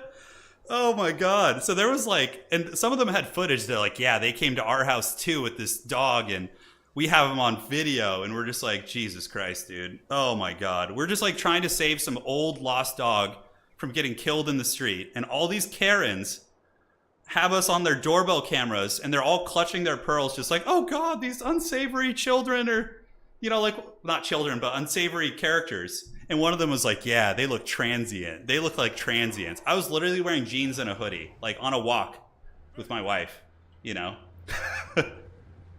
They were just so awful. And the biggest shame of it all is they were my age. These were like millennials who were like my age. You know, I'm like, what have we become? You know? Anyways, guys, I thought that was very funny. We got the dog back to its owner. We went onto the Facebook group and we explained the situation to them and made them look stupid. So at the end of the day, it worked out well, but it was very funny. All right, guys. They weren't boomers. They were like 43. They were like millennials. They were like our age. Yeah. Okay, guys. Anyways, here we go. It is going to be Grand Finals Game 3. Hopefully you enjoyed that story. Yeah, Anna put them in their place. Anna went into the Facebook group, my wife, and showed them who's boss. It's a hilarious story. Hilarious. But it's going to be Drakens and the forces of Norska facing off against Tim the Wilder, who's going to be bringing the Greenskin Wa. So 2 big swarming armies. This is going to be pretty fun. Both are very melee focused. Greenskin's probably favored here, but I'm very curious to see if Norska can unga bunga its way to victory. Front line's going to be Marauders. So Marauders are going to get absolutely slaughtered by the Greenskins in the front line. Savage Orcs and Squigs. But in the secondary is where the real stopping power comes in. Marauder Berserkers into the sunset. We got 4 of those with Norscan Ice Trolls. They got their big clubs out. Norscan Ice Trolls are great if you can keep them from being caught by anti-large pigs and being pincushioned by missiles. They can do great work as well. So that is going to be it. On the flanks, we got Spears, more Berserkers on the way, Javelins, Norska, and a Burning Headcaster. Not Norska, Wolfric, excuse me. He is Norska, basically. And a Burning Headcaster is going to be trying to cook some of the Savage Orcs and whatnot. So it should be quite a bit of fun. Yeah, this is a really cool map. So this is the Nehakaran Wastes.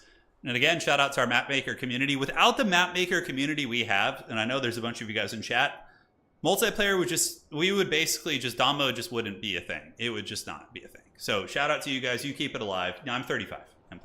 Yeah. But it is time. It is time. Slaughter the Ubers. Yeah, they're coming for it, man.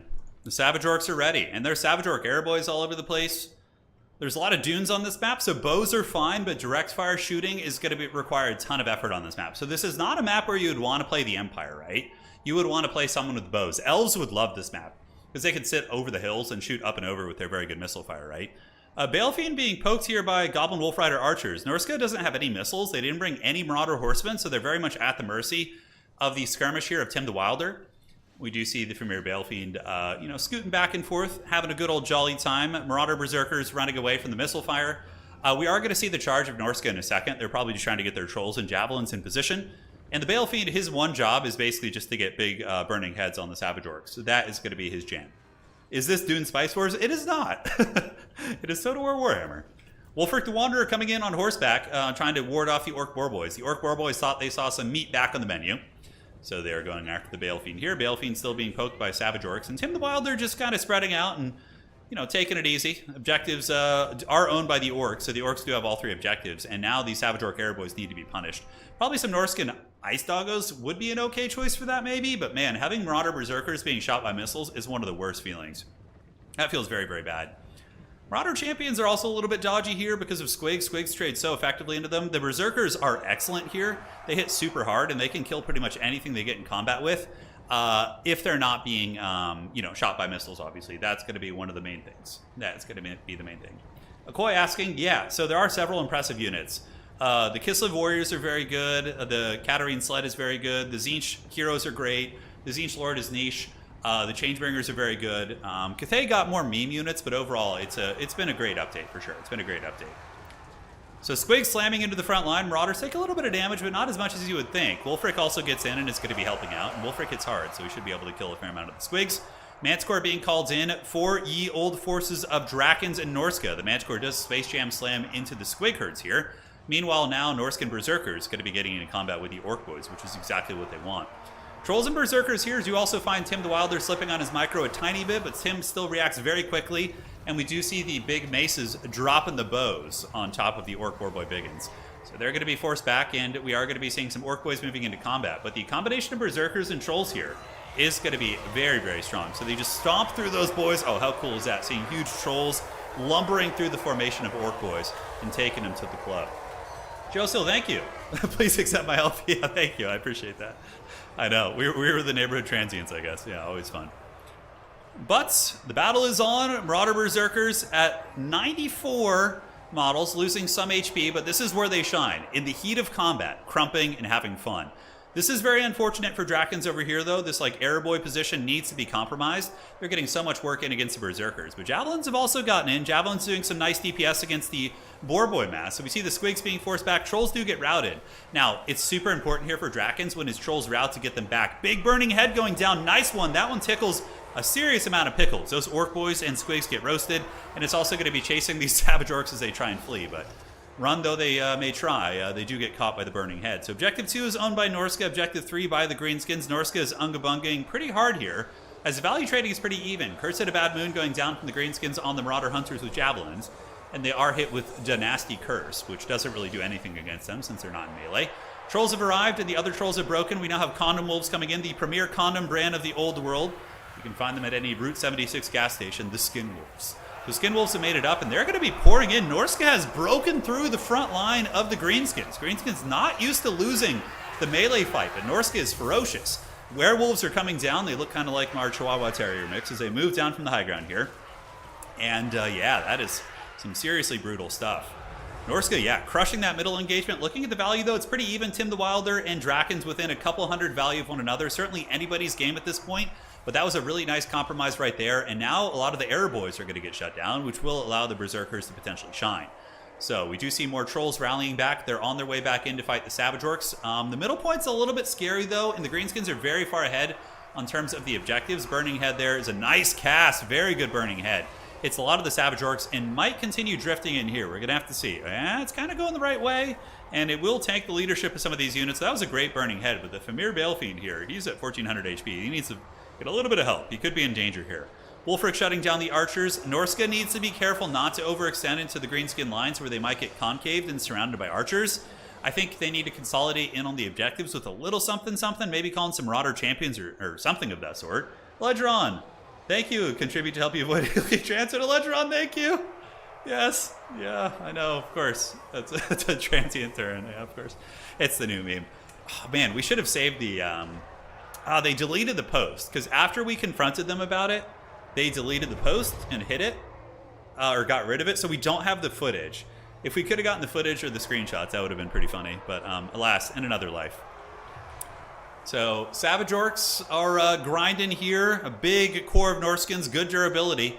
Capture weight here still favoring Norska a little bit, as they do have a fair amount here, and the Berserker is going to be surging down with the Spearmen to intercept the Savage Orcs on the point. Thank you again, Eledgeron. On the other side, Wolfric the Wanderer doing his best to take down the archers with the Beast of Tashnar. But the thing about what's really tough about greenskins is, normally, like, if you're facing archers, you can kill them in melee easily. But greenskins, Savage Orc Airboys, yes, they're squishy, but they hit super hard. So oftentimes, if you move in with, let's say, a light cavalry unit against a Savage Orc Airboy, they're going to be able to beat that unit. Yes, they'll take some damage, but they're, like, formidable as hell. It's very, very tricksy hobbitses. We got some Skin Wolves on the far side, grabbing objective number 3. Norska is resurgent on the points. Granted, greenskins are pulling ahead on value, but you have to remember there's a lot of healing in the Norskin roster. Between the Skin Wolves and the Trolls, there's a fair amount of HP that they can get back. So it's probably just a very, very close game overall. So back in the middle, objective number 2, we do see the Marauders and the Spears trying to hold back the resurgence of the Greenskins. Greenskins have a lot of time to work with, a lot of time to get their army back together. So this is certainly anybody's game. Curse of the Bad Moon going down on the Marauder Berserkers here on the far side.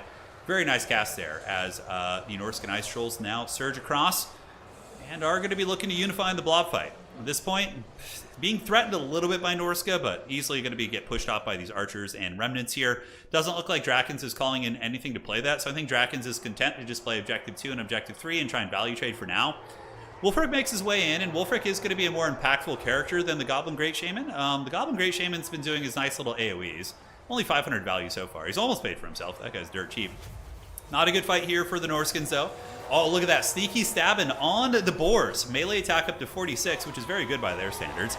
And they're going to give these trolls the dirty. So they get in on their squealing pigs, and they are going to be pushing these guys back to the shadows, and that is going to be a tap out. Wow. So he taps out at that point, feeling as if the Greenskins were too far ahead on value. I think he's right.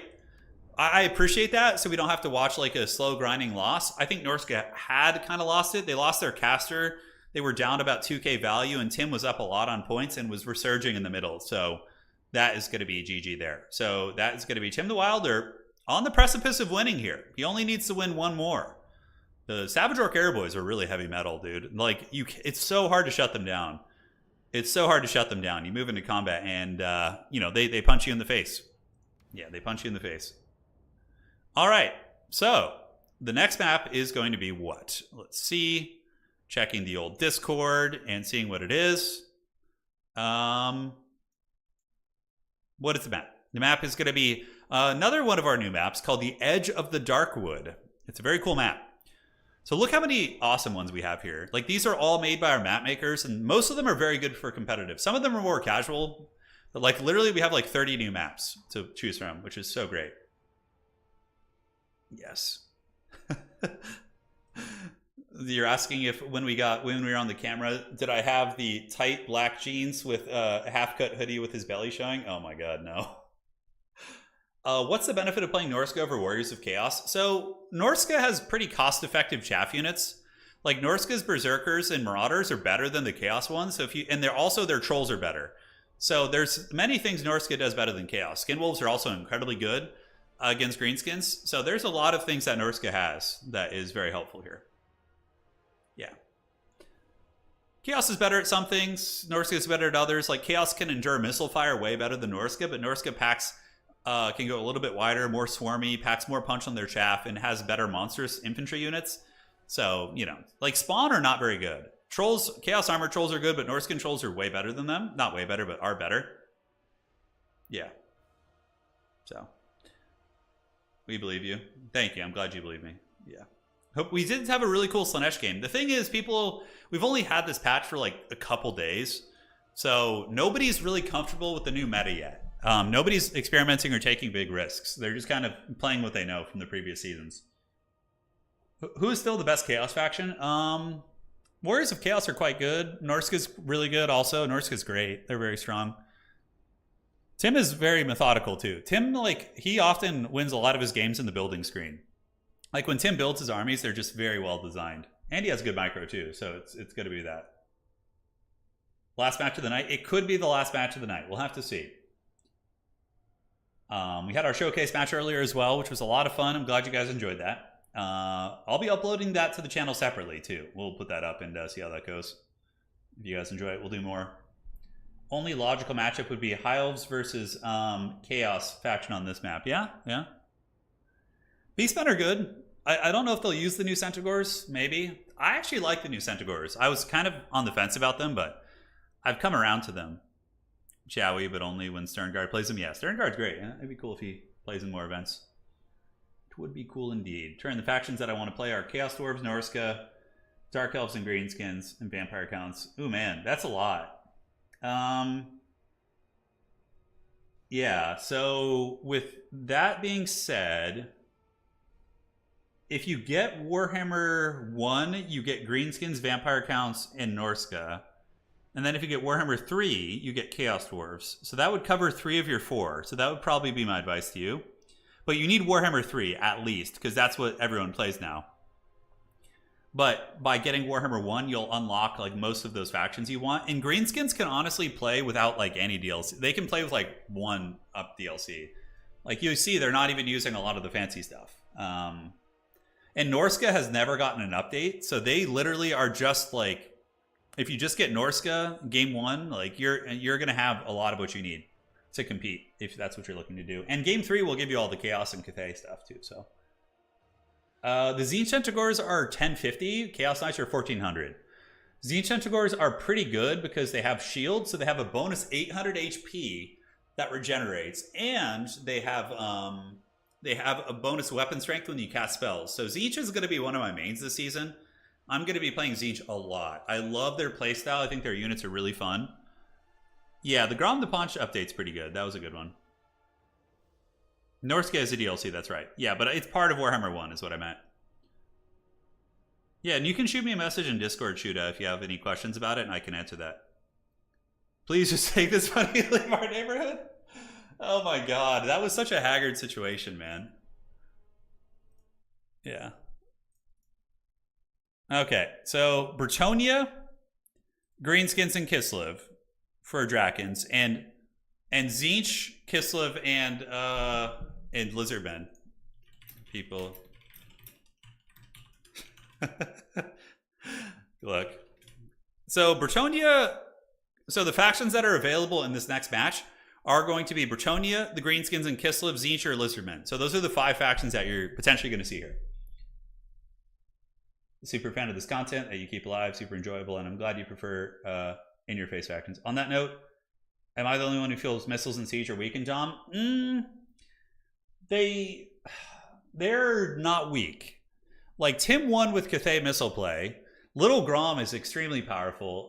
Organ guns and Hellblaster volley guns are insanely good if you're able to get them in the right position. The thing about Dom is, like, land battles are almost always on flat open maps. You know. Yeah, we can. Where, in Minnesota? Or? I'll try to. Maybe see if tomorrow would be better. Yeah, tomorrow night would be better. What I was gonna say is, land battle is almost flat open map. So artillery and direct fire is always better in land battle typically, whereas Dom terrain is way more of a factor. There's pillars, obstacles, forests, dunes, slopes, hills. So shooting is less consistent in Dom, I would say. But it depends on the map. Yeah. Yeah, it's got to be fun. Turn, brother, about Warhammer 2, and I'm getting bored from being limited playing. Suggest me how I can improve the game experience. Well, Warhammer 3, are you playing campaign, Shahir? Because you would probably... Warhammer 3 is got a lot more stuff in it. There's so much to explore if you haven't played it.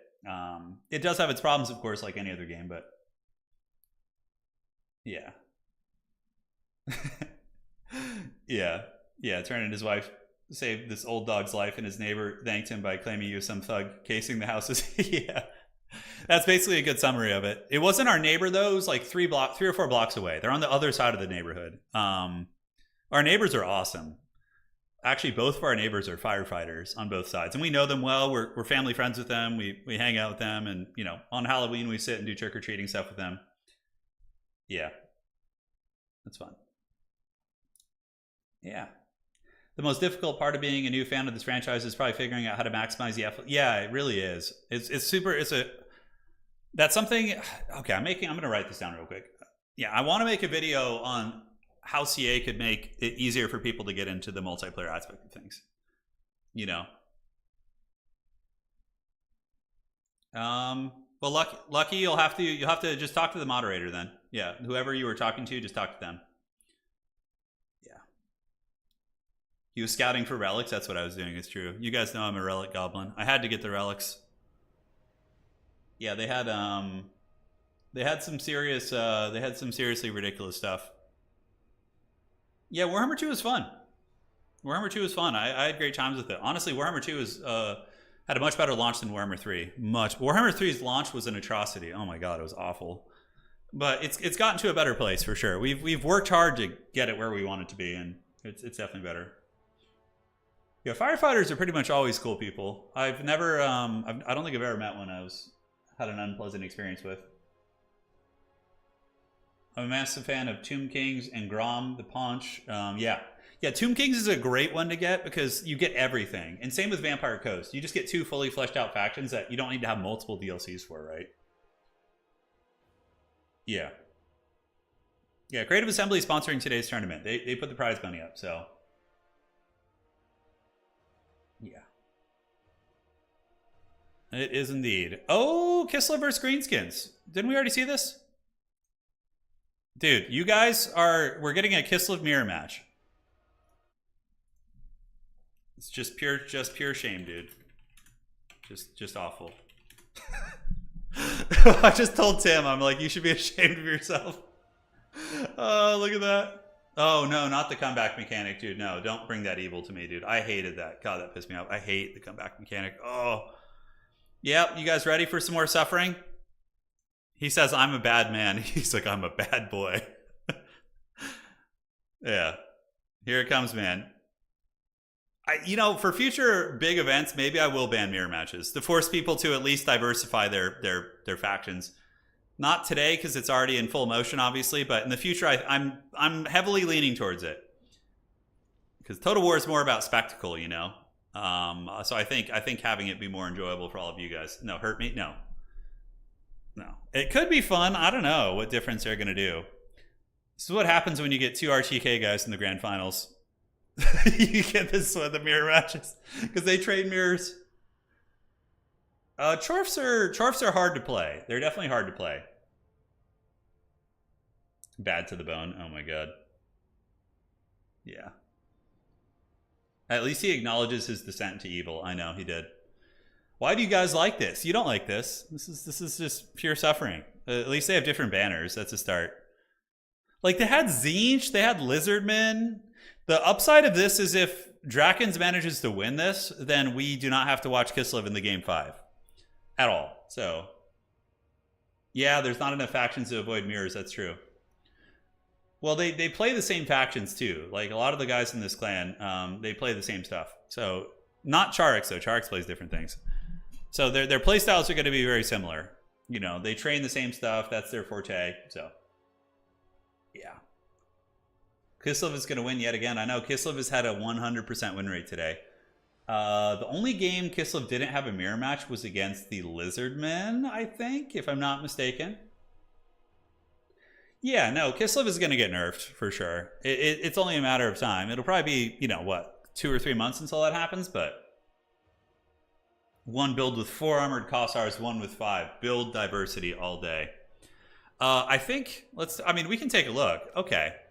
Oh my god, they're literally doing the exact same shit. Oh no. Double little Grom. Okay, wait, no. Drakens changed it. By the way, Tim and Drakens, you guys shouldn't be listening to the stream right now because I'm going to be commenting on stuff. Oh, there's plenty of competitive factions, I think. It's just the playstyle of these particular players. Like, if you watch, some of our top leaderboard players, Catholic, for example, he plays mostly elves. There's a lot of good players who play different factions, there's a lot, but there's also meta players who just play only meta factions, which is in every RTS it's normal, right? Like if you're in Age of Empires, if I casted high level competitive Age of Empires, it would be consistent, nonstop, Ottomans, Delhi Sultanate, freaking probably Ayyubids, just nonstop. You would just be seeing them over and over. So, it's the same thing in every RTS game, right? Dude, my faith in humanity did drain after that pick. It really did. Yeah, we'll get there, man. If Khorne wasn't so bad, I would like to play... Yeah, Khorne sucks. They're just awful. Khorne is straight up awful. You can still win against lesser players or on the right map and the right matchup, but man, they're just not good. So yeah, these guys literally using the exact same build. One of them has Blizzard, and the other one has Blizzard as well. This is what happens when you have two training partners play. Neither of them wants to give up an advantage, so they're just going to play mirrors. Yeah, that's what's going to go down. AoE2 has a very diverse pool during tournaments. Yeah, AoE2 does, for sure. It does. But yeah, also like a lot of the competitive players come from the same clan here, so they're going to have similar tactics. Khorne needs, I think Khorne need buff Bloodthirsters, buff their heavy cavalry, make them slightly better in melee. Mark of Khorne should not have a downside. The fact that Khorne warriors lose melee defense is really not good. It makes them way worse in melee. Like they lose a lot of sustained fights because of that. So I would take away the downside from Mark of Khorne. I would buff Skull Cannons. I would buff the Soul Grinder of Khorne to be able to actually shoot at what it wants to shoot at with a cannon to give Khorne some ranged play. And then buff the Bloodthirster. And from there, you would have a pretty good foundation. Like, they would get a melee defense buff across the entire roster. Maybe increase magic resist on all their units. So you would increase magic resist on the what's it called? On the mortals. So they would have like an extra 10%. Like all of that. Today's tourney format is standard, pick and ban. It's just very normal. Yeah. That would be how I would go about it. Yeah, like in tabletop, you can try and dispel magic by using a faded dispel. I don't know how you would really implement a counterspell for Khorne, but that could be kind of an interesting idea too. I don't think CA hates Khorne. I just think that they haven't gotten around to them yet, you know? And I know CA's probably had a ton of layoffs and stuff, so I would imagine that, you know, it's all hands on deck there. Yeah, like if Khorne had more magic resist and was like fightier in melee and stuff, that'd be pretty nice. What's my opinion on Thrones of Decay? I'm excited. I mean, it's three of my favorite factions. I love Dwarves, I love Empire, and I love Nurgle, so. But I'm most excited for the Empire for sure. Empire is like my bread and butter. That's what I play in tabletop. I love the units. I love the flavor. It's right up my alley, man. Yeah, so most of Khorne is very strong in single player. Yeah, they can be very nasty. But in single player, everybody can be kind of OP. Not everybody. There's some factions that are just for haggard, but in general, like greenskins are crazy in single player with all the WAs you can get and just steamrolling. Bloodthirster doesn't have frenzy? Yeah, I guess. I mean, it probably has its own variant of that, right? So Edge of the Darkwood. I wonder if these players know what this map looks like. Because I don't remember off the top of my head when I put it in the tournament. So, we'll see. We will see. There is a new silence mechanic. Yeah, like a Bloodthirster could have silence. That'd be really cool. So if he's like attacking a wizard, it like keeps him from casting spells. I think that would be rad. Honey, it's time for your next Kiss of Your match. Oh, this is a cool map. So this is Edge of the Darkwood. Yeah, and there's like trees you can like kind of ambush through. So each side is able to move through a tree line and move up, and there's like a little hill in the middle. This is a really cool one. So it looks like it's a high elf map. And at the very least, even though we're seeing a lot of haggard mirrors today, we are getting to see a lot of the new maps showcased. So this is Edge of the Darkwood. Ooh, fancy, fancy. I like it. Very cool. Who made this map, Bob? Is this one of yours or is this somebody else? Borderlow landing, but with a high elf flavor. Yeah, it's kind of like that, isn't it? All right, guys. So for Drakons, wow, big surprise. Armored Kossars in the front. Kisselvite Warriors. We got an Ice Witch of Tempest, actually. So yeah, Blizzard, 1 sled, and 1 little Grom. So Drakons ended up going with 1 little Grom. And what did Tim the Wilder do? Tim the Wilder has literally the builds are almost the exact same. The only difference is that Tim brought some Kossars with spears. So Tim has a little bit more shooting than Drakons does, but that's not by much. He's got a slightly wider army. So this is your army, Bob. Hey, I'm glad we're getting to use it. Yeah. Glad you're getting to use it. One of my favorite new maps is Catholic. Yeah, it's a good one. I'm definitely going to be incorporating this in future tournaments. Yeah, Bob really is a builder. He is. He is indeed. Great job, Bob. Yeah, Bob's made a lot of our maps. He's made a lot of them. All right, guys, you ready for this miserable grind to commence? They even brought banners that look very similar just to make it extra awful for you guys. Do you think CA will ever incorporate your map packs? I do. I don't think they're going to do all of them at once, but I think they'll do a handful of maps at some point. And I've been pushing for that for like a couple years. And I think I think we'll be able to make it happen for Thrones of Decay. That's my prediction, which I'm very excited about. So what I'm working on with them is trying to get CA to add maybe a handful of our maps, some of our more popular ones, and delete all the just shithouse maps on ladder right now, like Galleon's Cove, Silver Spire. Get rid of those just awful maps, and so then all you have is Itza, Arnheim, Ark, maybe Death's Pass, and then like 5 or 6 of our maps, and boom, you have a good ladder experience. I would do ladder streams again if that was the case. I would 100% do ladder streams. Well, they're not my maps. It's our community maps. But yeah. So yeah, I'm working on it. And I think it's going to happen. We're trying to get rid of those. Yeah. Oh, Peter, it's a story we told if you go back to the last game and go to the loading screen of that, you'll see the loading in. You'll see the story. Yeah. All right. So Little Grom is shooting, going after the heavy war sleds of Drakens. No surprises here. As the Kislevites heading to their own home objectives, both players are going to be anchoring that down. This army, a lot of Kossars with bows, whereas the forces of Drakens are mainly Kossars, with the variance being is that they have a heavy war sled. So the heavy war sled could be quite devastating, but Little Grom's going to be able to scoot and shoot at this thing, right? So that is going. That is going. Yeah, I mean, Total War Warhammer has amazing multiplayer, and despite all its flaws, it's really fun and really awesome. But it does have some glaring flaws, like servers and maps. Also, the disconjointed nature of, I don't even know if that's a word, but the kind of the disconnect between the land battle and Dom communities is a big shame. If CA could have maybe succeeded in bringing them together with a game mode that was satisfied both audiences, we would have an even better multiplayer scene. It would be very good, because there's a lot of great players who play land battle and a lot of great players in Dom, and we would have a much bigger centralized community. Those are my critiques, for sure. What I would like to do is, for future Total War titles, I would like to do my best to... Oh my god, the cannonball bounced off the tower!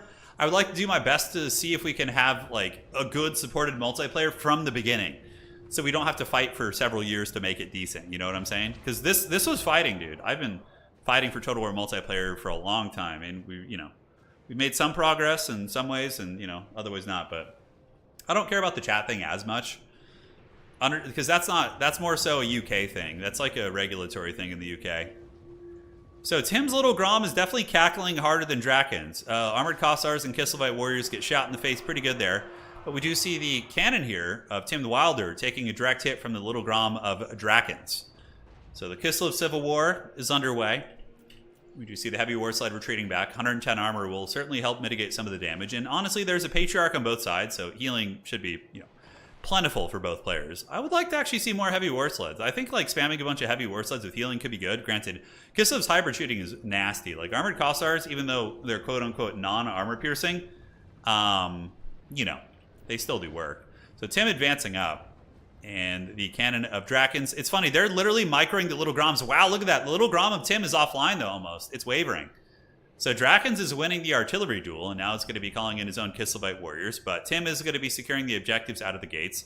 Drakens off to an early value lead, having sniped Tim the Wilder's Little Grom. And here comes the heavy war sleds. Here they go, baby. Yes, yes.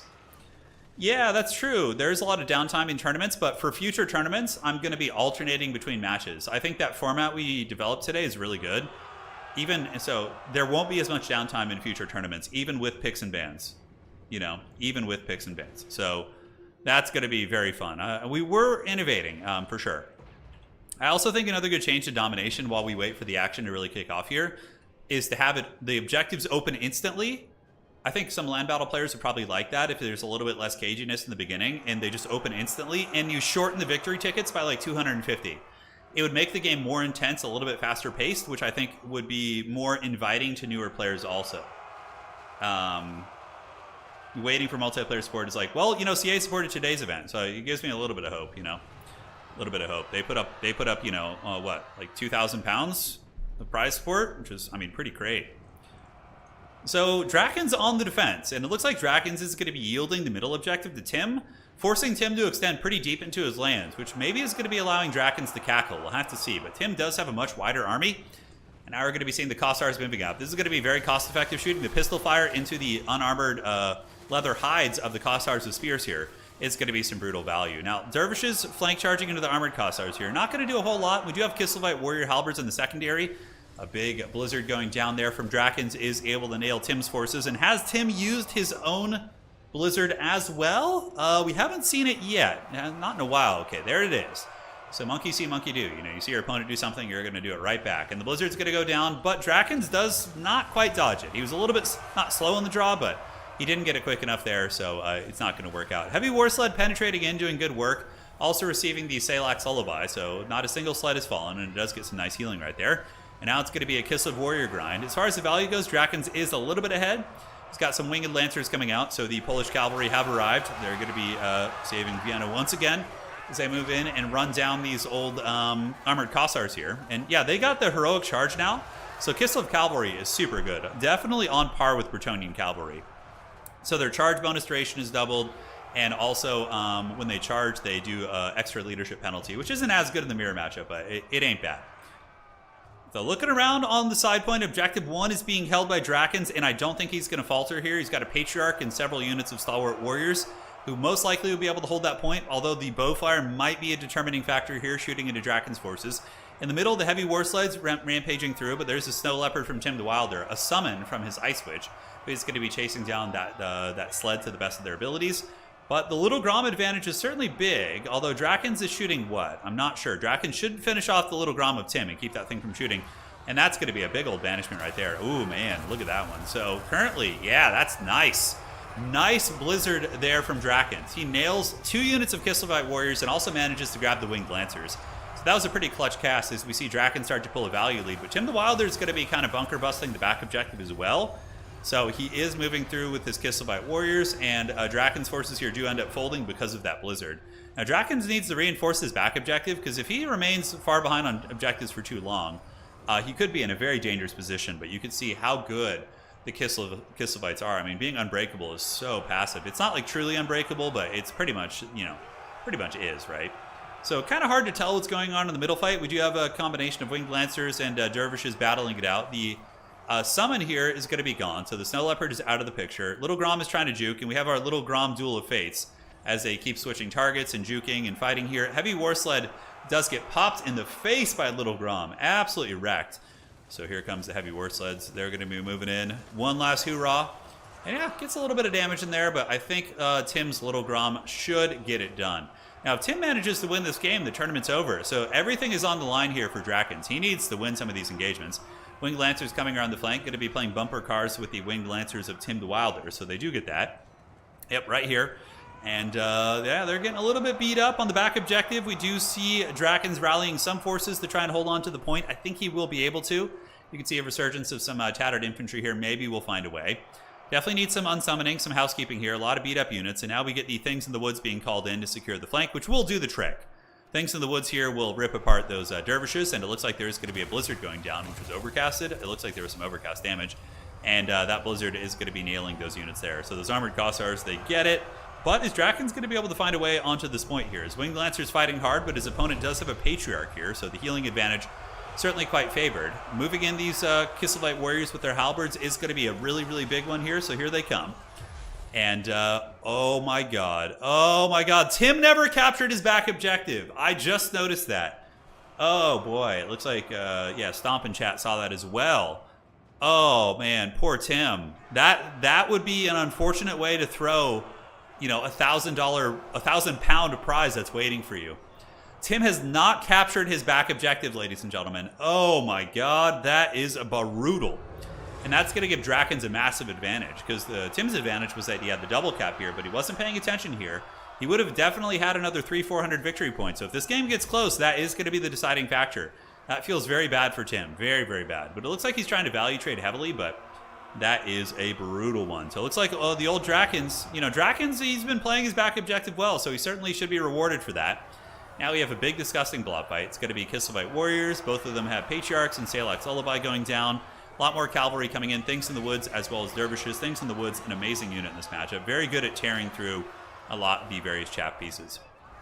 So on the other side, Kossars with spears bowing away. Armored Kossars here chewing on the flanks of the Kossars with spears. And we do have Kossovite dervishes who are going to be looping up and around. Tim does have a lot of units here. Is he going to have enough sustainability to win this? Hard to tell, man. Hard to tell. It's going to be a little bit dodgy for sure. So he still has not captured his back objective. He's got to be sweating bullets. Yeah, the dreaded Kark specialty. Yeah, Kark is the Dark Lord of not capturing his objectives. But somehow it seems like Draken still doesn't have the most units on the battlefield. I guess he's trying to get his things in the woods away from the Kislevites halberds. In the middle, it looks like Tim actually was able to bunker bust Draken's position. The Patriarch, he stands alone right now, so he's a little bit unsupported here. Definitely could use some milk. And is Draken's actually going to find a way to lose this, despite being up in value? I guess a lot of his value is tied up in the enemy Little Grom. So a lot of Draken's value has come from, you know, this 1,300 or 1,200 gold, whatever it is. And it's still shooting and being effective, so it's not like the actual status quo of the battlefield is, you know, reflecting that. Things in the woods fighting here, but Tim has resurged and has a big Kosovo Dervish blob, as well as some winged lancers with the Patriarch.